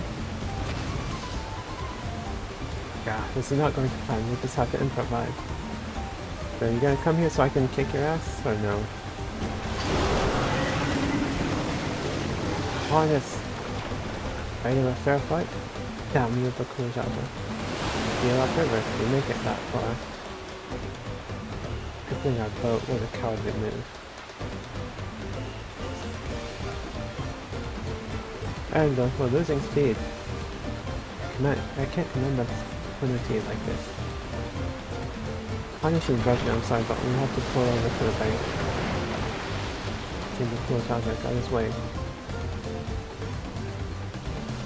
Okay.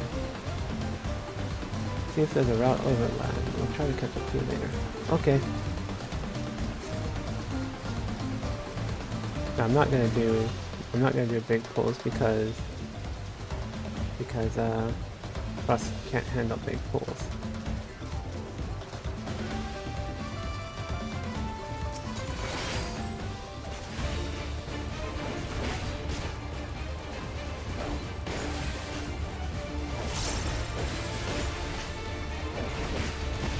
That's the raid wide.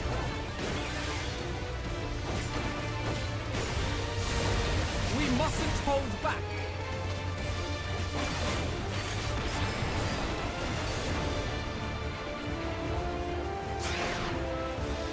3 seconds?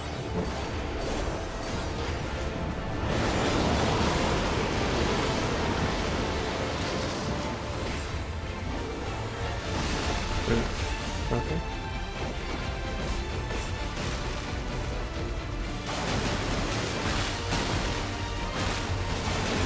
Out. I got hit.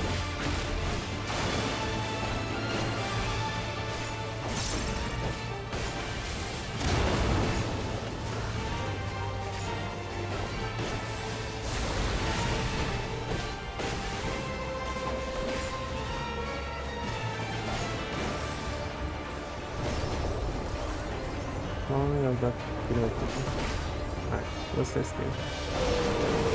I heard activities converges on the floor.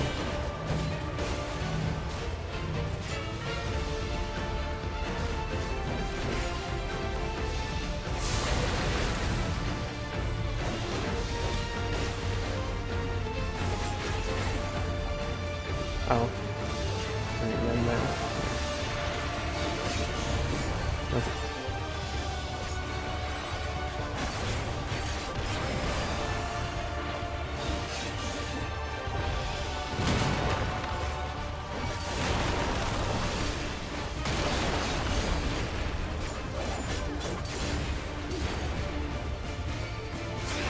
Alright, doing this again.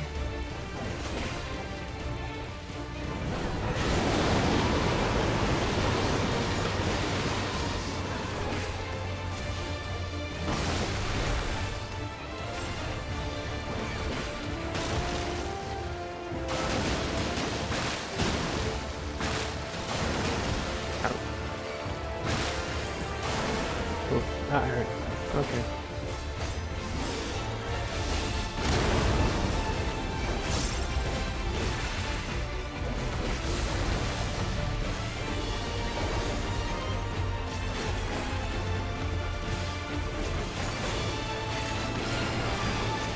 Try this!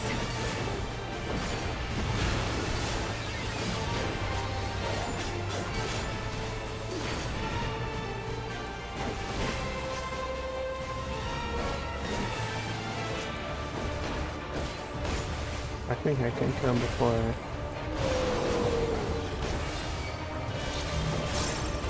Nope, guess not. What are you? What's? Why are you going over here, Woklabot?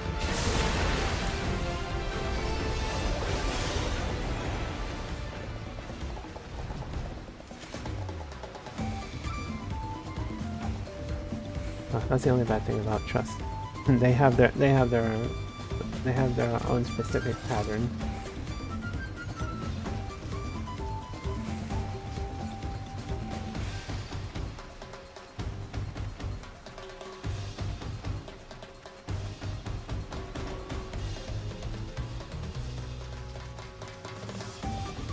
Switch these tunnels, okay.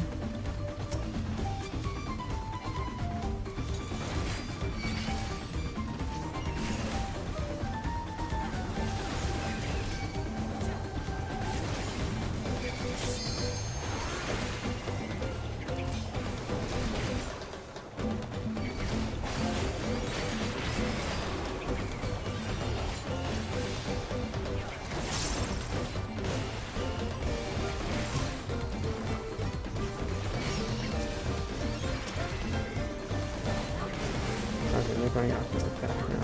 Okay, I'll go after it too.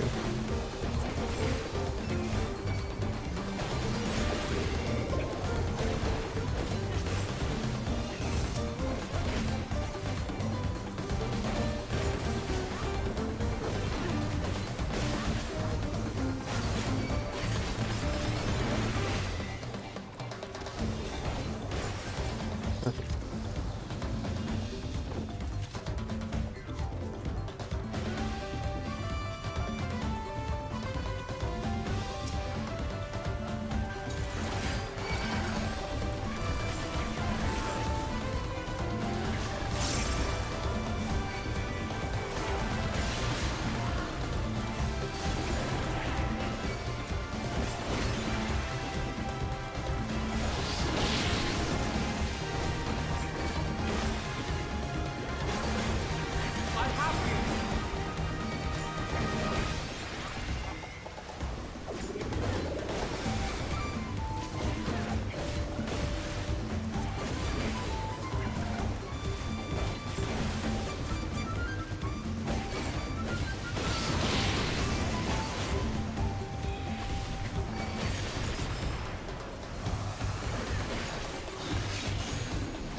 not from here.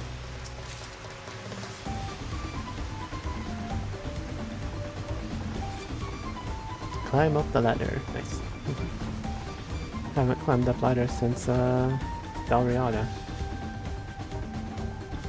Oh wait, no, not Dalriada. The Boston one.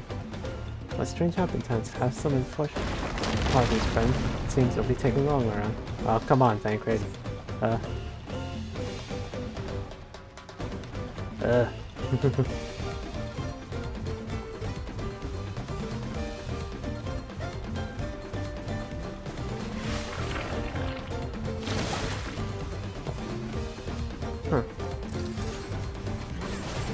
Mimicron.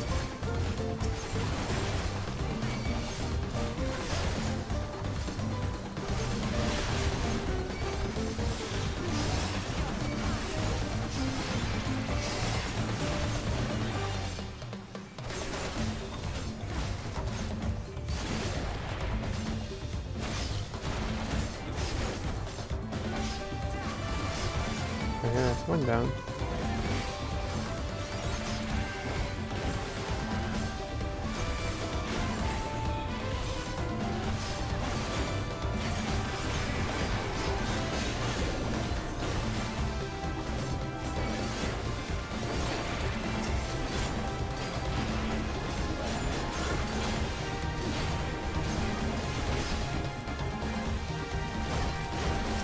I'll just go ahead and do this now, because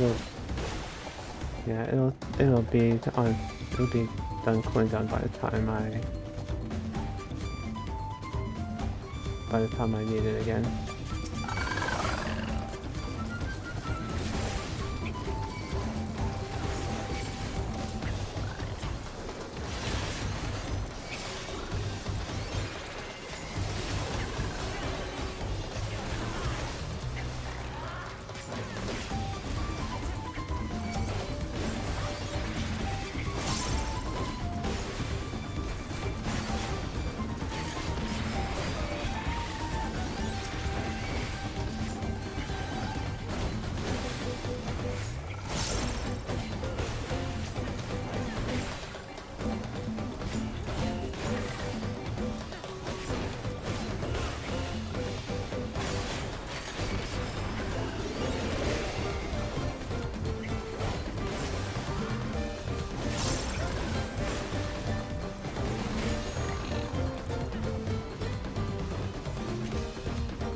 Arrive at Drowsy's Grotto.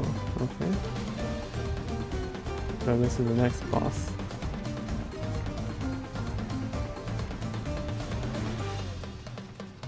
Oh, he's cute.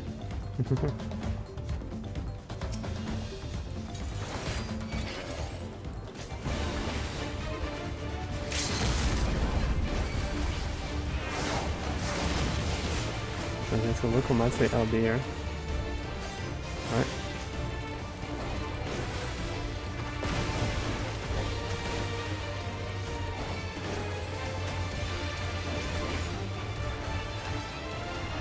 So, okay, well everyone's going behind.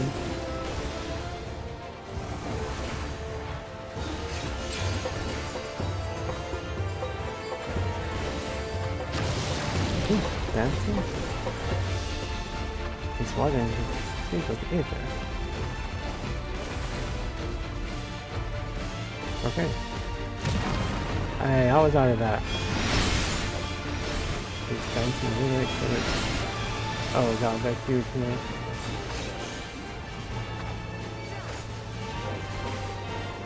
Yeah. Sneeze, okay.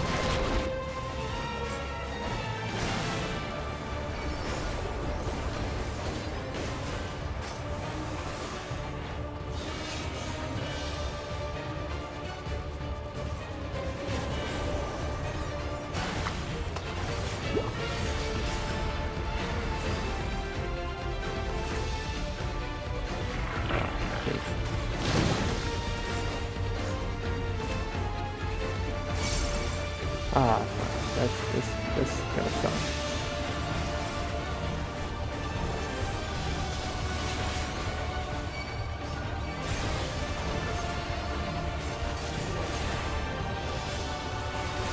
Okay. Alright, okay. Everything's fine.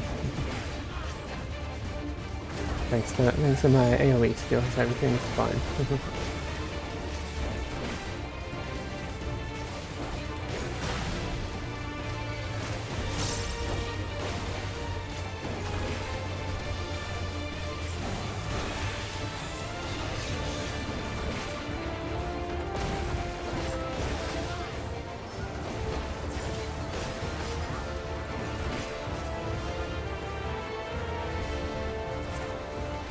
That's not considered.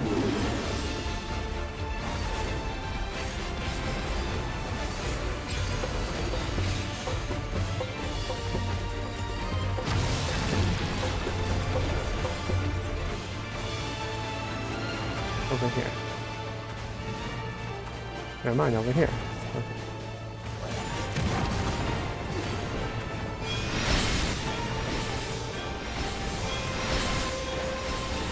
Alright, where to now, guys? Over here? Nope.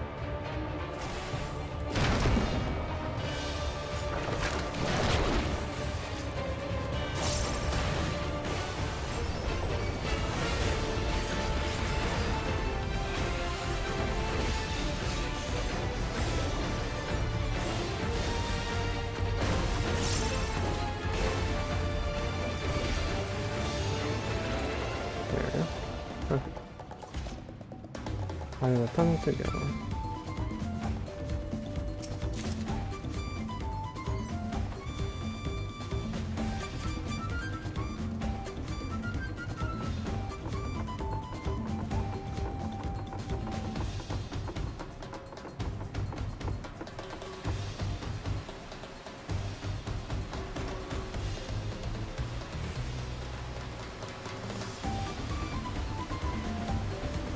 Comic-Con?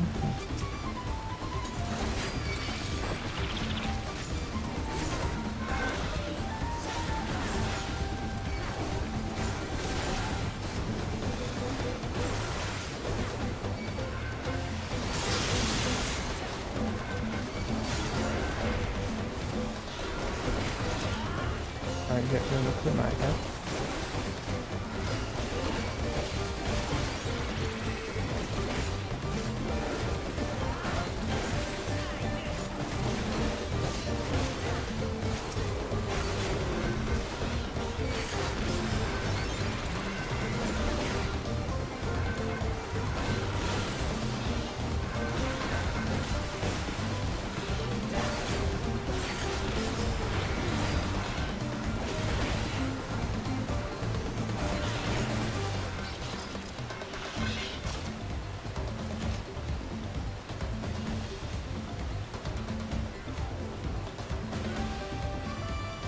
Alright, so that thing killed all those, I guess. Oh, there's two of them. Okay.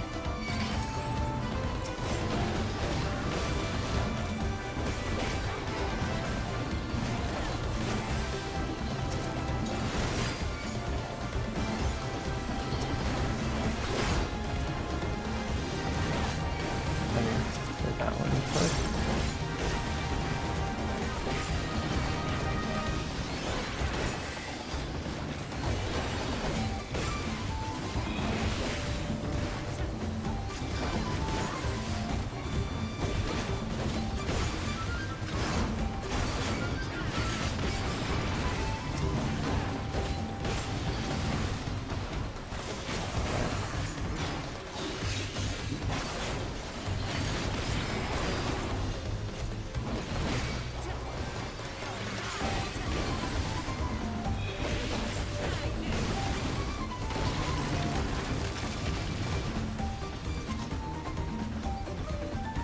Oh, is that the next boss? Or is that the final boss? That must be the dungeon end boss. Yeah.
Okay.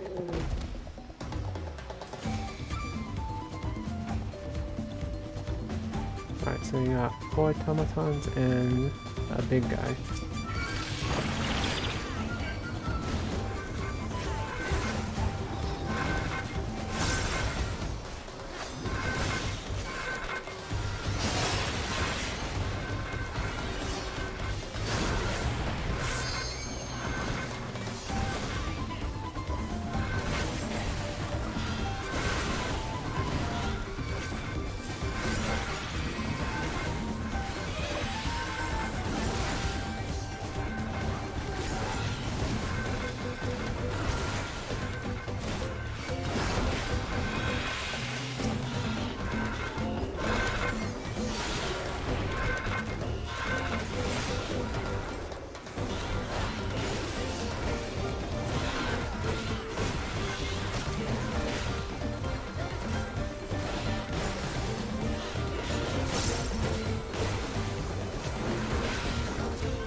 Arrive at first catch.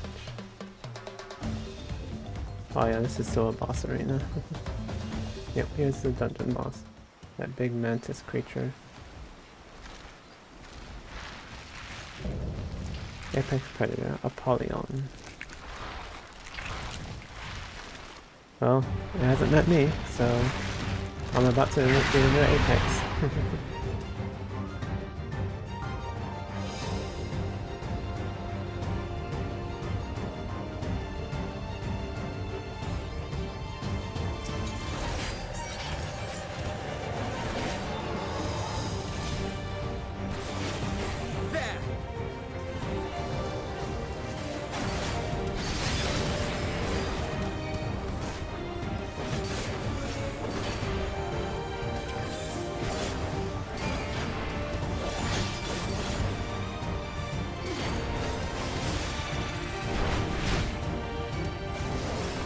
Oh, be submerged though. Here.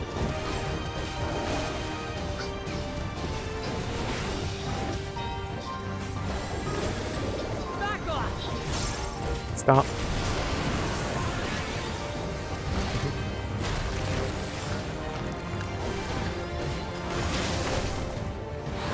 Oh, feeding on the beast has strengthened Apollyon's wings. Okay. Good to know. What's it doing? Okay.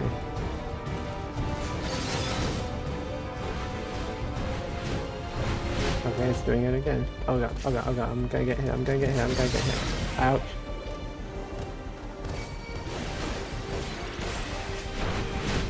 Much faster, yeah? Yeah, it definitely is much faster now. I've been successful. Although it's not fun. Ooh. Okay.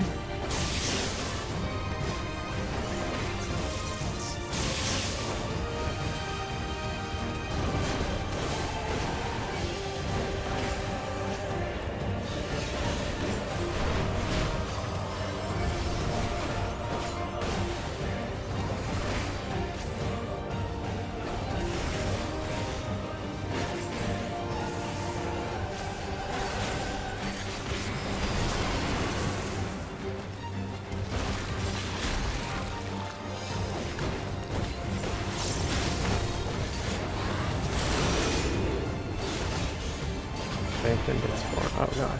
Oh god. Ouch.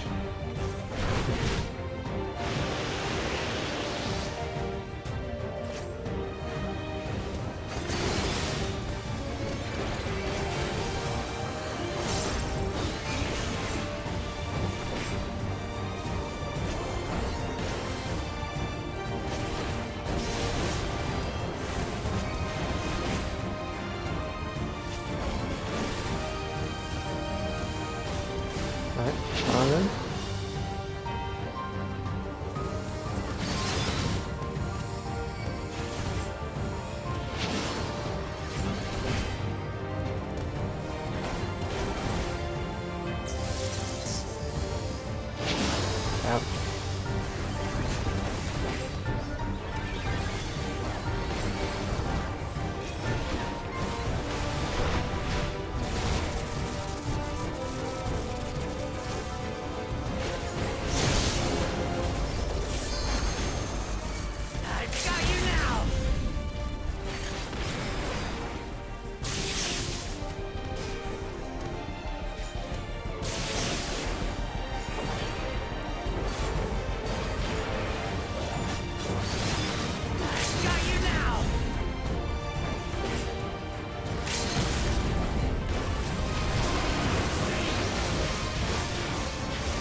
Follow me.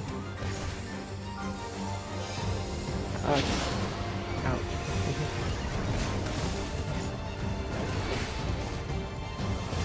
Okay, it's almost there. Alright.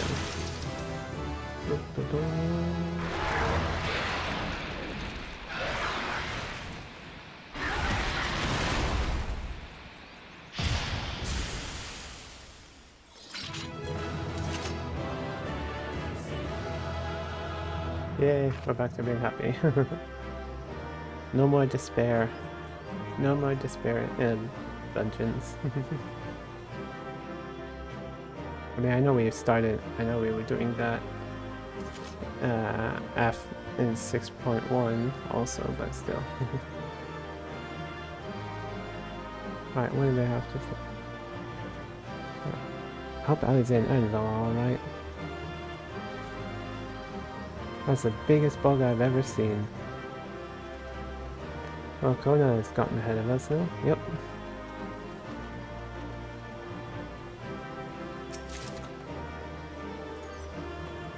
Nebula is now a Great Nebula.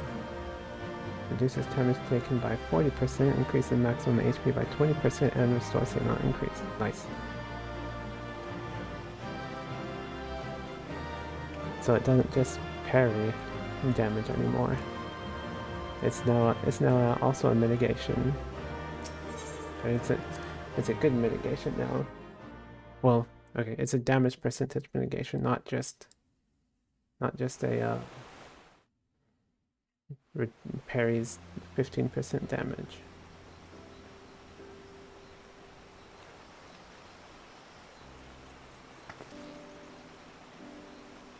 This is as far as we can go on foot, it seems.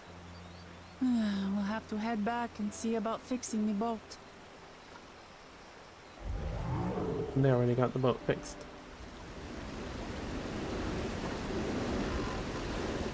Hey! Everyone all right?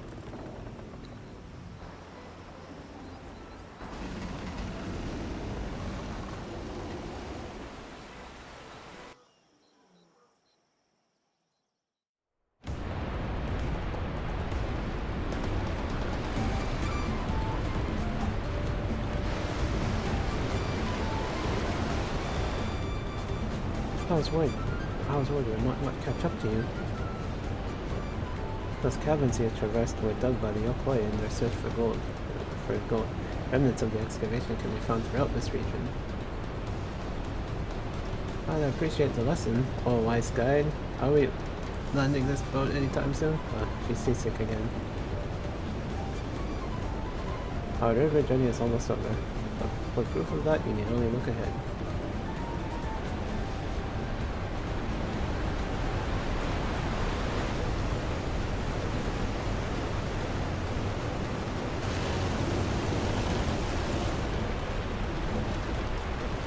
Falls were impressive enough from a distance, but it's almost too much now.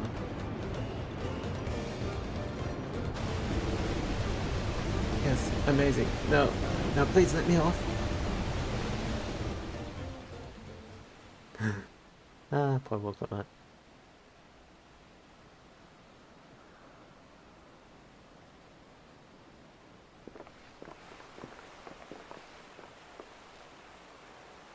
No, no more bots.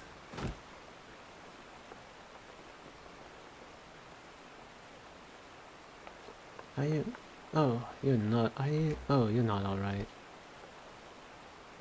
Should be surprised if she was. Even without the nausea, we're all spent. There is a mountain shelter nearby, a resting spot for those who have ascended the stairs. I suggest we make use of it. That would be a welcome respite. Have you strength for a short walk, Wuklamat? We can rest along the way too.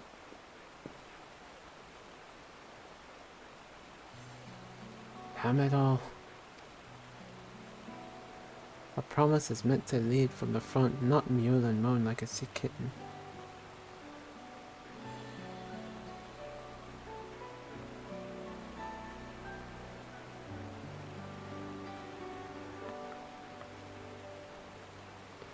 Wuklamat.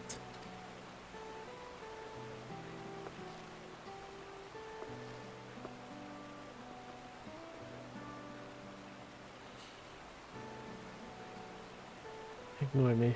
It's the nausea talking. I'm fine, really. Lead on. I'll follow.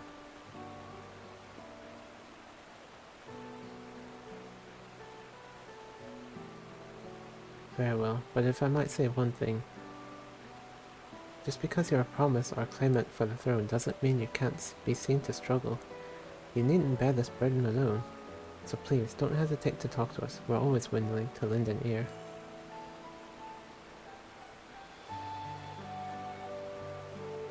But Kryle,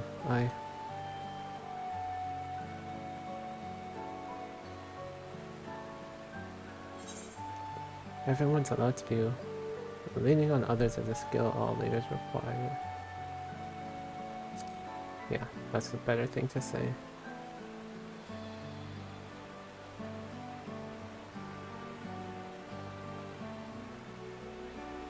You as well, Sammy? Yeah, I couldn't have saved all of existence without my team.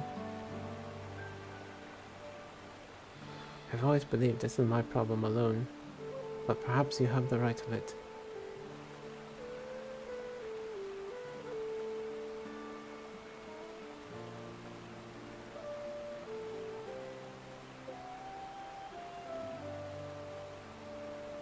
Alright, I'll talk about things. Just give me a moment to collect my thoughts. Of course, as long as you need. We'll be waiting at the shelter when you're ready.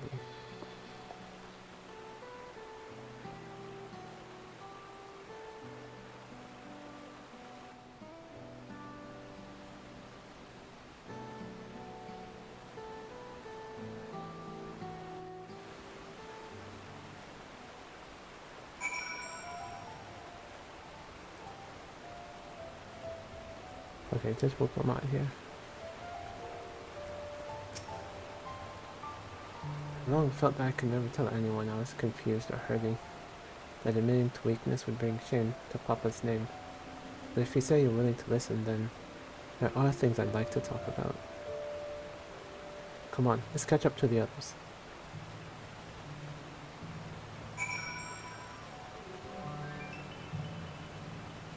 Okay.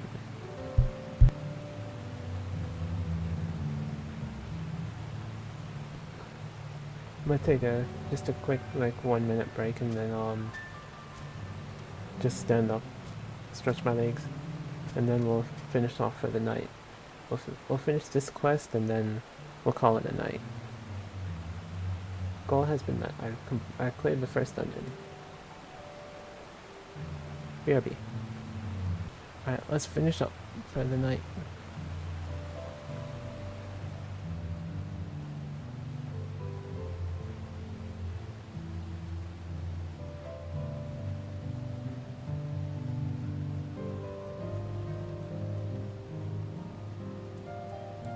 Alright, I'm gonna do this because, okay, well, conveniently that one turned away. Okay, that one got onto me though.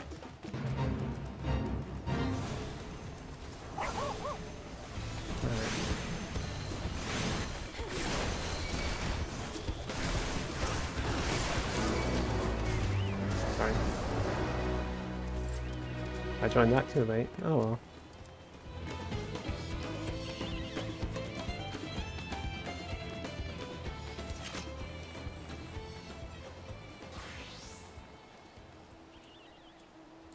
And it doesn't look like there's a part 2 to that fight.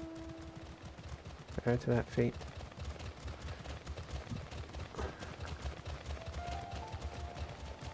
Ooh, Warbear. Nice.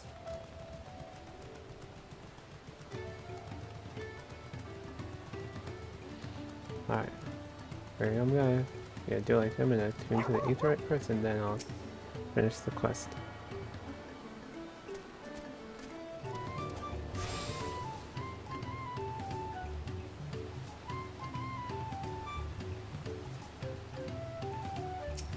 And this place is called Many Fires for the constant stream of peddlers and travelers who make camp here after climbing the stairs. Now that I've decided to share, I feel so nervous. The side of the region is so different from where the Hanu live. striking cause of vegetation alone. Seems a cozy spot for Rukamat to let her guard down. No, it can't be easy for her.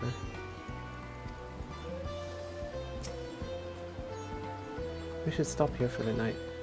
I understand the desire to rush ahead, but we need to recuperate from our punishing river adventure. And let's settle in. We'll need a cook fire, and there's meal preparation to be done.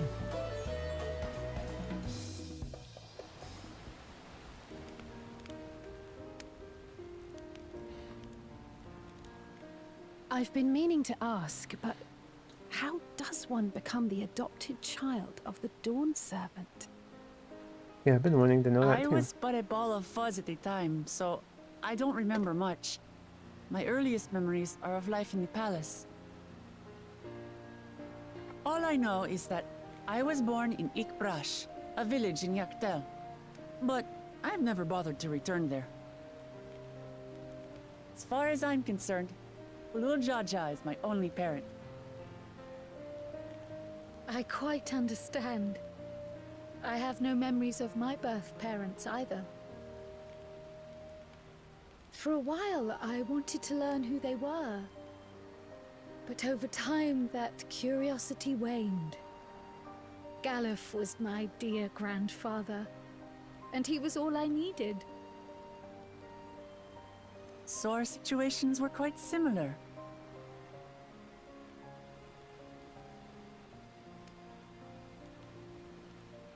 Even though Papa already had a trueborn son, he raised me and Kona with no less love. One time, I'd wandered off alone into the forest and gotten lost. Before I became a meal for some beast, Papa dropped everything and came to my rescue. I was scared and sobbing and ready for a scolding, but the head of resolve praised me for surviving the ordeal. I did get my lecture from the head of reason, though. He went on and on about the dangers of the jungle and all the horrible ways I could have died. Growing up, Papa was kind and patient, but a tyrant when it came to training. Now, of course, I realize he was preparing me for my duties as a promise. For all the good it did. There's so much I failed to learn about my own country. Whether it's alpacas or Ihihana, I hardly know anything. I've lived such a sheltered life, yet convinced myself I understood Tural and its people.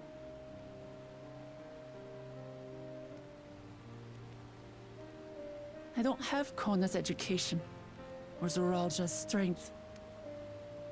I'm all bluff and bravado, not fit to bear my title.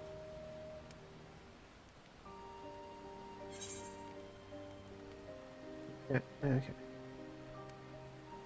Yeah. Just like I told Jean, what is it?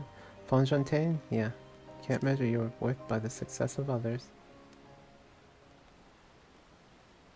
Don't compare myself to my siblings, you mean?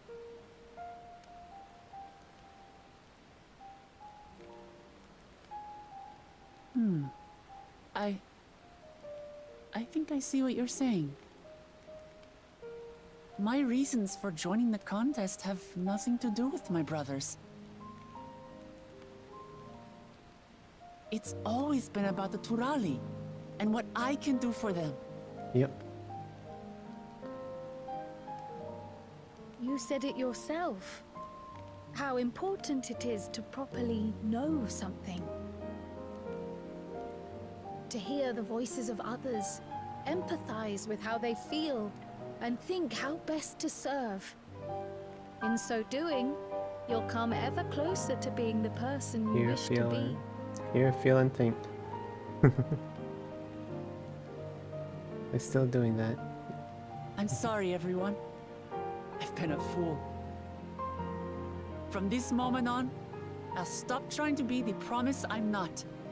I won't feign strength to hide my weaknesses. Step by step, I'll learn all there is to She's know learning. and love She's finally about Tuli accepted it. Hyolal and my fellow Turali.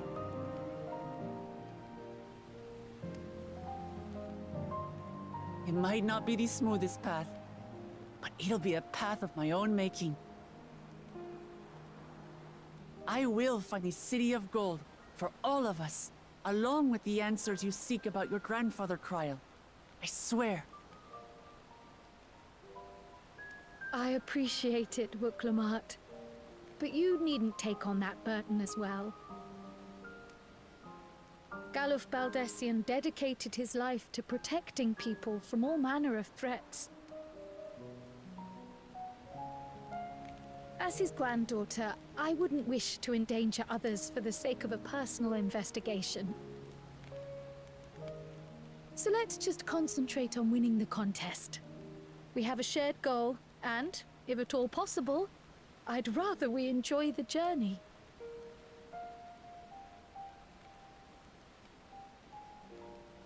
Hear, hear. Yep, We sounds are like a good companions on the idea. same road, bound for the same destination. With our combined talents, nothing will stop us from reaching the Golden City. Thank you. Thank you all. I am proud to call you my friends. Yay. Same here.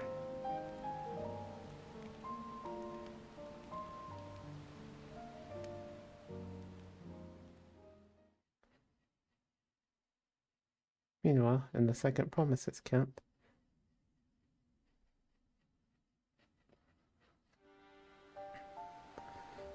Thank you. Thank you all. I am proud to call you my friends. oh, they heard all that. They seem to be enjoying themselves. Are you sure you don't want to go and say a word to your sister?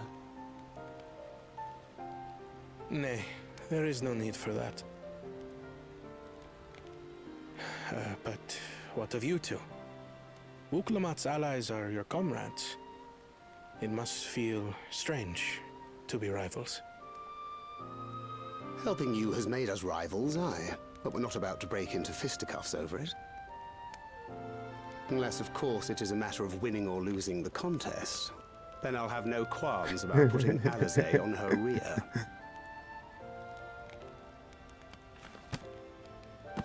Despite our long history, never have I been given the chance to test myself against our companions. The thought stirreth within me a most unexpected sense of competition.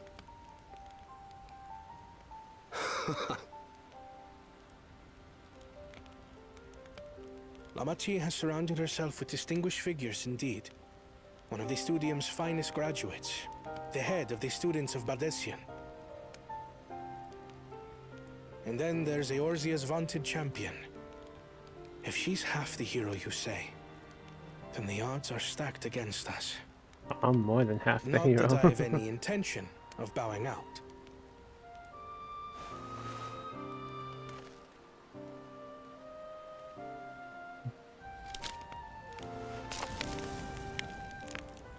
Our time in Urkelpacha only served to strengthen my resolve.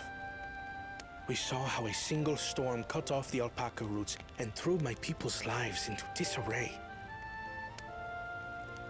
Such uncertainties are why I advocate for the adoption of Sharlayan innovations, that Tuli Yolal might know greater stability and prosperity. Yeah, I mean, I see what he's saying, but you need to like merge the two, not just. Our nation can change for the better. Not just. And I will be the man to change it. Overwrite everything with Sharlayan technology. Well, it's a start. I imagine your experiences on this journey, all the things you'll hear and feel and think, will help you refine that approach.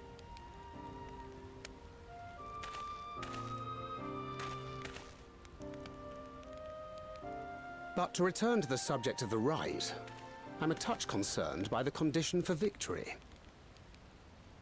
The claimant who breaks the seal becomes Dawn Servant, not the one who performed the 7 feats first.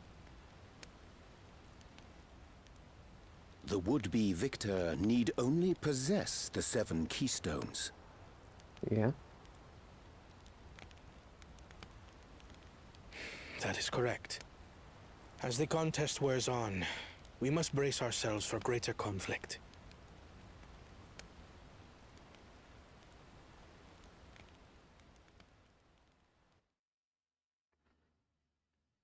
Meanwhile, with the first promise. Alright, let's see his motivation. I mean, we know his motivation, Your but... rivals still lag behind. The second and third promise may have recruited competent lackeys, but none compared to you. How can they hope to compete with the resilient son? The only child ever sired by a two-head. Only the ignorant or foolish could fail to see that you were born to be Dawn's servant. Such titles mean nothing.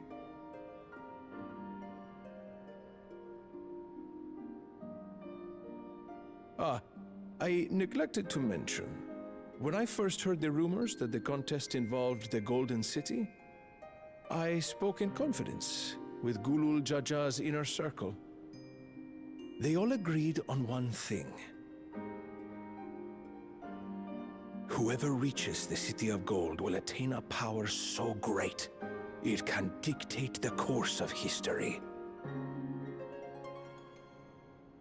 If this power truly exists, then I humbly beg a fair share of it. Time is passing, and I would put my plans in motion without delay. The useless tool is cast aside after all. Yeah, I don't... And just so there is no misunderstanding, you consent to this course, no matter who is made to suffer. Yeah, this is a real job. In battle, everyone bleeds.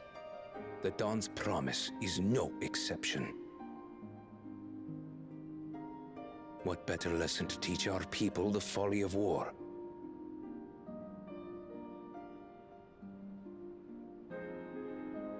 I don't like him. He's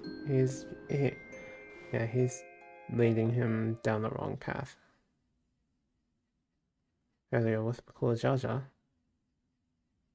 Alright, and what's this asshole up to?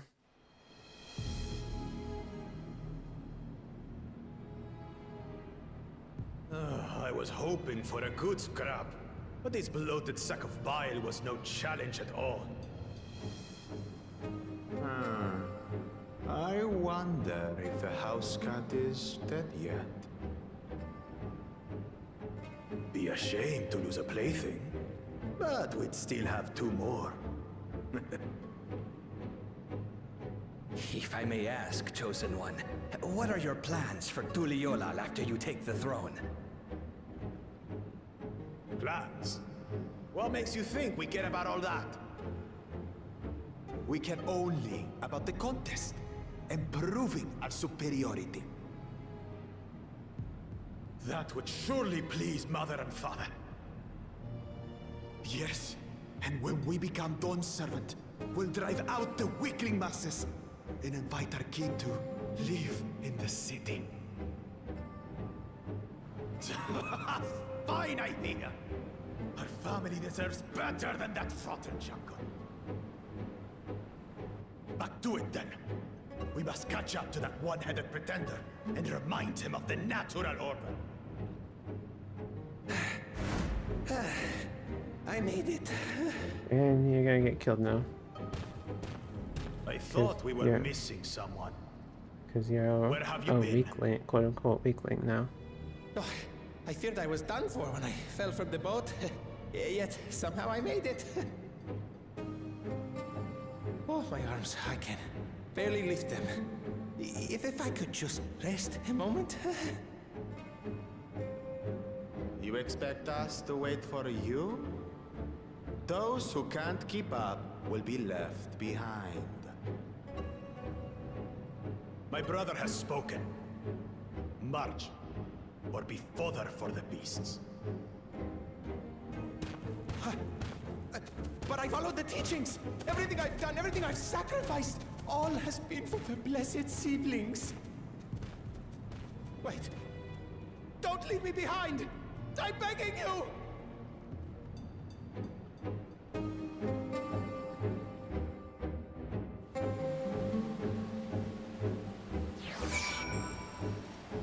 Yeah, so the cool Jaja is just like, it's like rule? Like, okay, so the coolest Jaja is like plans. I don't have any plans, I just want to win.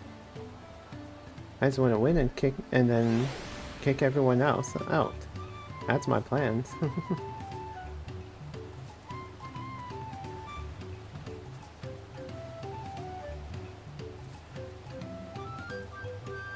Okay. I have some small experience with the pressures of leadership and crumbling beneath its weight, as you well know. If anything good can be said to have come of my failures, I hope it is my capacity to help others avoid similar mistakes. Yep. It doesn't matter if Wukomat's scared of alpacas or gets sick on boats. It doesn't change who she is or what she means to her people. Exactly.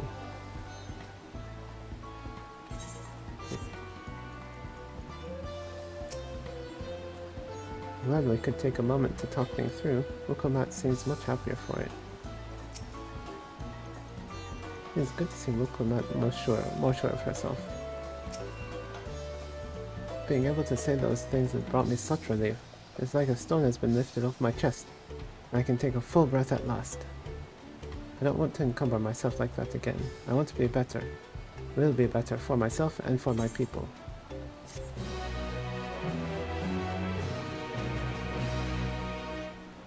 Okay, can now enter the dungeon with trust.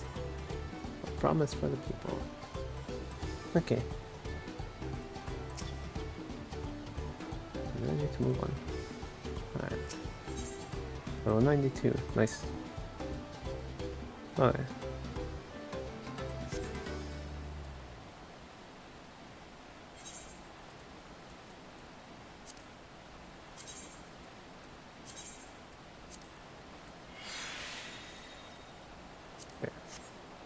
Alright, we're gonna end it here now.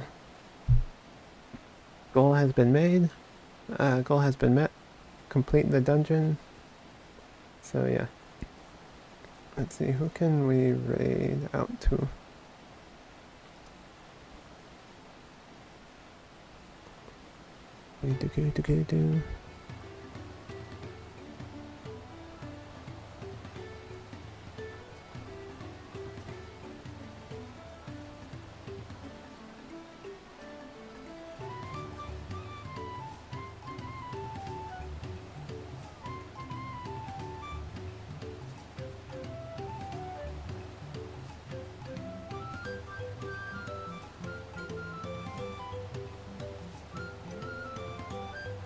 Alright.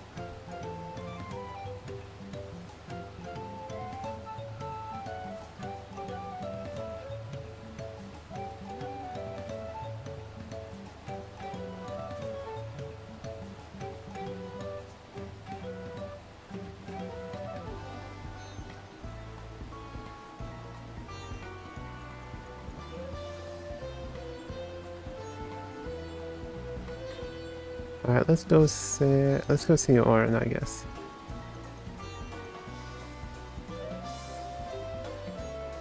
I wonder how far Orin is in the story right now.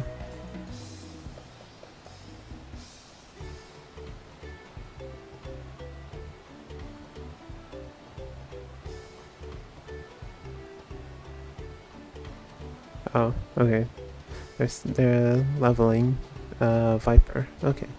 Alright, well, let's go raid them. Alright. So, yeah. Alright, so I'll catch you guys tomorrow. I don't know what time. I've got stuff to do, like birthday stuff with my family. Not for me, for my nephew. So yeah, I got that to do, and then maybe after that, I don't know what time it'll be.